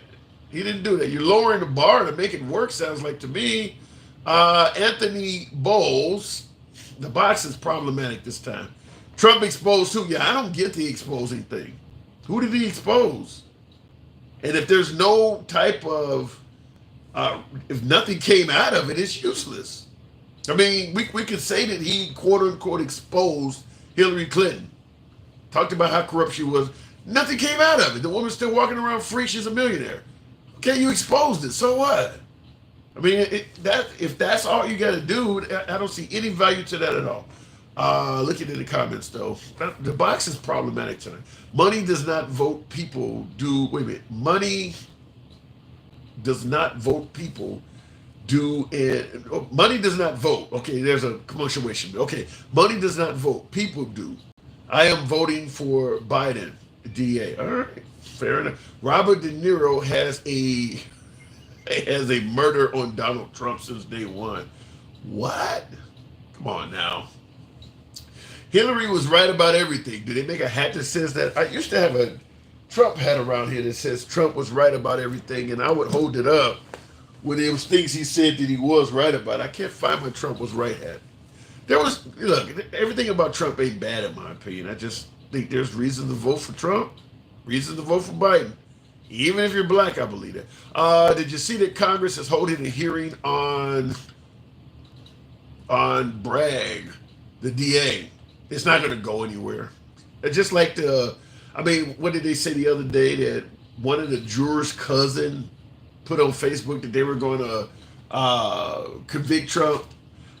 In my opinion, I think the case Alvin Bragg launched against Trump is heavy. It's like getting a jaywalking ticket and they actually giving you the ticket. I mean, look, you could have let him go with that, but it is legitimate. I mean, if you're jaywalking, you're jaywalking. It's a legitimate case, and I think in Trump's case, it is legitimate. I don't think he's going to win that on appeal. I mean, it could be wrong. Folks bring up how the jurors were instructed, suggesting that they were instructed improperly. We'll see, but I don't think that he's going to win it on appeal. And I will say this also. He's due to be sentenced on July 11th. I've had folks tell me that they believe that the appeal will have went through and Trump will be victorious before July 11th, which is insane considering that that's only, a month and 2 days? It's not going to happen. I think that those felonies will stand. Won't hurt him at all for his presidential chances, but those felonies will stand. The box is problematic, so I'm unfortunately unable to bring any guests up because the box is not working right. Trump said he was going to drain the swamp, but instead he swamped to drain. He certainly did not drain the swamp. In regards to him saying promises made, and I don't know why he said that. He left the White House saying promises made, promises kept. What was his biggest signature promises? He was going to drain the swamp, he was going to build a wall, and he was going to repeal and replace Obamacare. He didn't do any of those. And he walked out of office saying promises made, promises kept. And people believe that. People actually, the three main things he promised, he didn't do any of those. And people actually believe that. Can't appeal until sentenced. That's the way it works. Is that true? Steve Hartley says that Trump can't even appeal the case until he's sentenced. Wow. Here's what I'm curious. I want to hear what you folks think. Do you think the judge is going to give him jail time? July 11th. That is 1 month, 2 days from now. Do you think the judge is actually going to incarcerate Trump? It's going to be interesting. What did Obama, what does it say? Or some, I don't know what you're saying there, motocross. I wish, but no. I normally would say that Trump is not likely to receive any jail time from the Alvin Bragg case in New York on July 11th.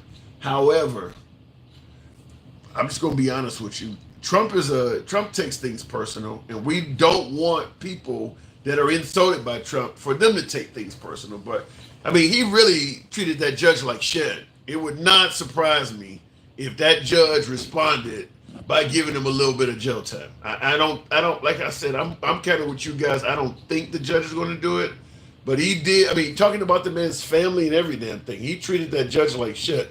So it really would not surprise me if that judge got up there and gave him some jail time, even if it's only a month or two. I mean, it could certainly happen. Real quick in the comments, Justin, you're praying for Israel over and over again. I'm trying not to ban you, man. I'm really trying not to ban you, but typing the same thing over and over again, that is probably the best way for me to go ahead and ban you from the program. Just pray for Israel. We get it, but typing it 100 times over and over again is just not necessary. And also, you prevent other folks who are wanting to say something for typing the same shit. The judge was biased and a Democrat donor. Evidence. I mean, because folks are saying that the judge down in Miami is biased in favor of Trump. Evidence.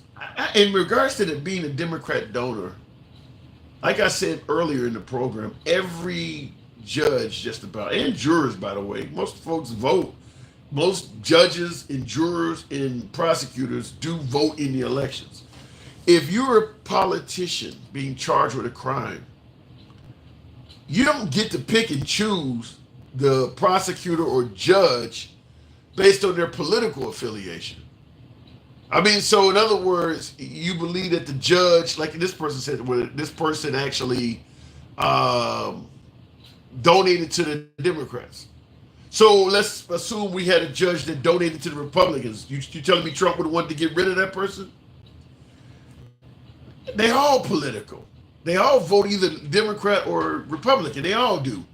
You don't get to pick and choose the political affiliation of the court you're in. It doesn't work. Like I said, if I got arrested in southern Alabama, do I have a right to say I want an all-black jury?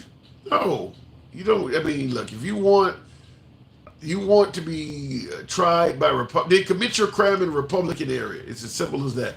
Obama is felony free. That is true. One of the Central Park Five spoke and said he was happy with the verdict. I bet he is. I bet he is for sure. Trump's speech was incoherent and just babbling. I wouldn't go see him. Really? Trump babbling? Wow. James Buchanan was our only bachelor president. That's a trivia piece. Well, let's say that if the tables were turned, how would you feel about that? In regards to if the tables were turned and a Democrat was being prosecuted by a Republican judge or a prosecutor, I might have the same opinion, but it still would be wrong to have it. A lot of folks are saying that about Clarence Thomas and Justice Alito. I mean, they clearly are knee deep in with the Republican Party. Clarence Thomas's wife actually on the phone with McCarthy. I don't hear no Republicans complaining about that. And he's about to decide whether Trump should get immunity for January 6th. Is that not a conflict of interest? That your wife was working with the administration during the whole event? I'm just simply saying, if you're going to point it out, it's going to come up from that way too. There's just cause for stupidity for both sides, and y'all, I don't know where the comment went. I wanted to see what you say. And y'all are clueless to see freedom of speech. Well, we have that always here. We always have that here. But yeah, to me, if you're going to point out the judges and prosecutors in Trump's case, but you don't have any problem with Clarence Thomas or Justice Alito. Justice Alito got a damn stop and steal flag in front of his house. Come on now. But you're going to point out the judge in New York? Like I said, some folks are against fraud, against corruption, only when it works to their detriment. I pointed this out earlier in the live stream about President Trump right before the 2020 election that he said was stolen, stating that the state of North Carolina was cheating because he was losing for a time to Joe Biden in North Carolina. But right before the election, Trump ended up winning. He was losing in the polls to Joe Biden, but he ultimately won North Carolina. Once he won, you never heard about fraud in North Carolina again. Now, he had been holding rallies and everything, saying that they were cheating in North Carolina. Once that state went to his favor, he suddenly didn't care about the fraud anymore. So the point I'm trying to make is this. Let's say Trump is right, that there was a host of fraud in the 2020 election. If you only care about the fraud that goes against you, then you yourself is not in favor of a free and fair election. You just want to win. In other words, I don't really care if there's fraud. If there's fraud in the state and that state go to me, then I don't give a shit about it. Then you don't have any more credibility in the states that's cheating. You're totally okay with fraud as long as it's in your favor. And North Carolina is a perfect example of that with President Trump. There's video of him all over the place saying that they were cheating in North Carolina. And ever since he's won that state, there is no video of him ever talking about North Carolina ever again. Somebody should ask him, if you stated North Carolina was fraudulent, why didn't you have your investigators investigate that state as well? You did a recount in Arizona, you did one in Georgia, you complained about Michigan, all these other states that you lost. Those states you won, totally skipped over it. Does that not look like he is okay with fraud as long as this is in his favor? I want to point that out because he is on record saying it numerous times, that the state of North Carolina was cheating. And the minute he won, the claims went away. Why are you pushing doom and gloom if a party wins is up to we the people and they are trying to stop that? You should be for that. Like I said, some of you guys are too far gone. Well, let's break down your statement there, Christine Marshall. Shout out to another one of my female Republicans. I'm assuming, Christine, because I always give a shout out to the female Republicans because they always say the liberals are going to get all the Republicans, and I don't think that's true. Christine says, why are you pushing doom and gloom?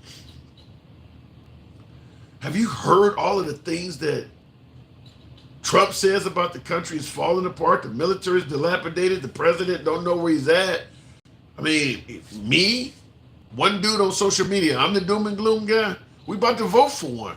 But anyway, he says, why are you pushing doom and gloom? If a party wins, it's up to we the people, and they are trying to stop that. Well, I'm going to ask you a question I asked everybody else. In regards to saying that somebody's trying to stop something. Evidence. Where is the evidence? Because people say that they stole the election from Trump, or that they're actually putting him in court, taking him through the ringer in court because they're trying to stop him from getting reelected. Evidence. You got to show some evidence. I mean, because there's a lot of Republicans that testified against Trump. I mean, Liz Cheney, was she trying to stop him from getting reelected based on what you're saying? You need evidence. That's all I'm gonna say. There needs to be more evidence, and I'll leave it at that. Looking in the comments though, you need to go back and check on Georgia. What am I going to find in Georgia if I go back and check on it? Are the fake electors going to come up, the ones that are pleading guilty down there, or are we only concerned with things that point to maybe Democrats cheating? Because you got a lot of Republicans that have pled guilty for it. Do we ignore them and only pay attention to anything that looks Democratic? There's a lot of folks that pled guilty that work for the Trump administration. And in regards to the, who's that, Mika, and looks like Machiavelli saying that Liz Cheney is a rhino.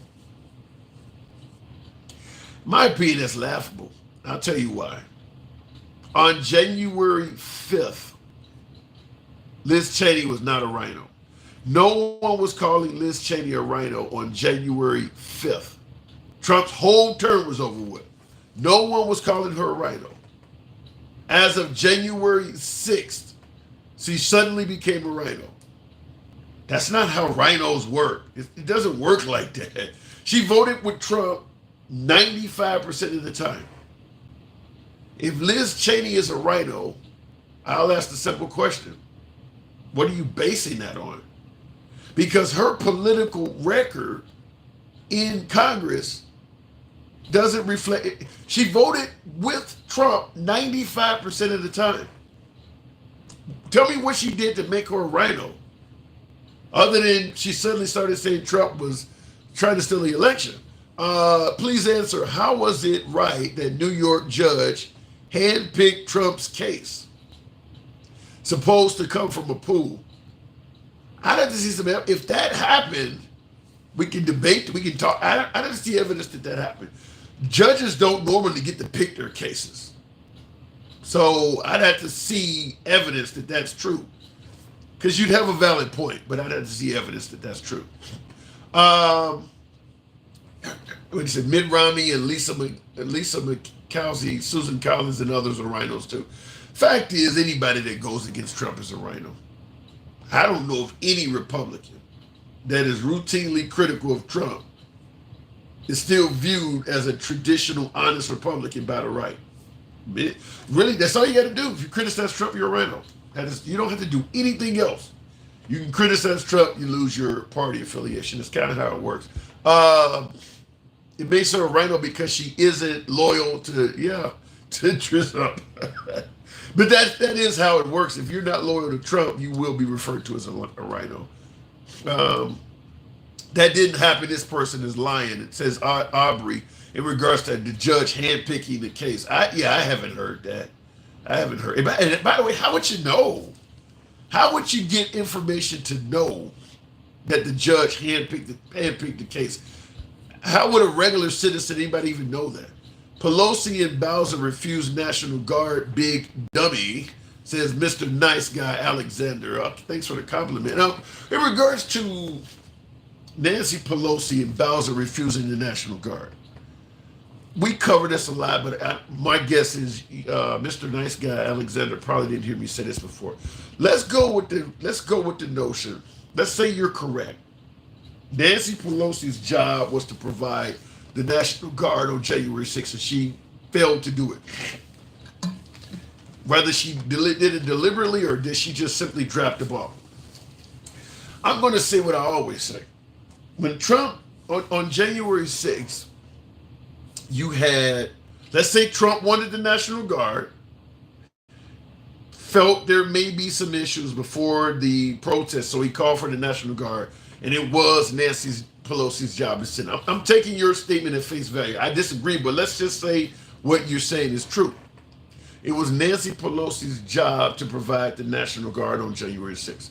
Okay, so the protest begins. I believe Steve Bannon spoke there that day. Don Jr. spoke there that day. Rudolph Giuliani, let's have trial by combat, he spoke there that day. And there was a few other speakers that spoke. And then Trump got up there and I think he ended up saying, let's go to the Capitol peacefully and patriotically or whatever. But the point I'm making is that there were several speakers before Trump. And each one of those speakers spoke for several minutes. The protest had to be at least, by the time Trump said, let's go to the Capitol building peacefully and patriotically, they had to have been speaking for well over 2 hours. All knowing the National Guard that was requested had not been provided. So the question I'm asking you is this. If you know the security you requested is not on scene, why would you send these folks to the Capitol building when some of the nation's most sensitive targets are located? We can talk about Nancy Pelosi, but does Trump get a pass for that? Even if he requested the National Guard, you know they're not there. You know when you send them to the Capitol building, you absolutely are 100% sure they are not there. So at some point, does he not get held accountable for that fuck up.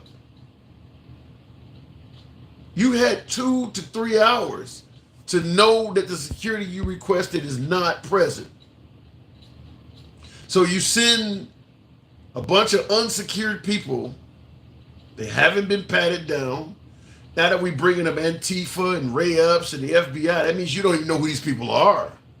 That means you don't even know who they are. You sent folks that have not been checked for weapons, not been screened. You're not even sure who they are to the Capitol building. And he gets no blame for that at all. We're okay with that? I mean, we revert back to Nancy Pelosi and ignore that he did that? To me, that's an issue. That's a security issue. You know that the Capitol Police that are there cannot secure that building for the amount of people you just sent them. Otherwise, you wouldn't have called for the National Guard to be there. If you thought it was enough security already, you wouldn't ask for the National Guard. After 2 to 3 hours of knowing they are not there, you decide to go ahead and send them to the Capitol building anyway. Like I said, and I'm giving, and I see in the comments, I can't even pronounce all of that. Something USA, we the people, or something says, I watched from the beginning, I did not hear peaceful at all. I didn't hear it either, but I'm giving Trump credit. I'm giving Trump credit that he may have said go peacefully and patriotically. I'm giving Trump credit that Nancy Pelosi's job was to provide the National Guard. Now, the January 6th hearing says it's not true, but I'm giving Trump credit. That's even if the stuff Trump is saying is true, that doesn't excuse him from sending an unsecured crowd that has not been screened for weapons or even knowing who they are to the Capitol building. There's just that's just wrong on every level.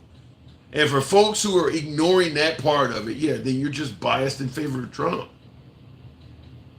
Why are you know that isn't true really? Joseph, what part ain't true? I don't believe it's true that Nancy Pelosi's job was to provide the National Guard. No, I don't believe that.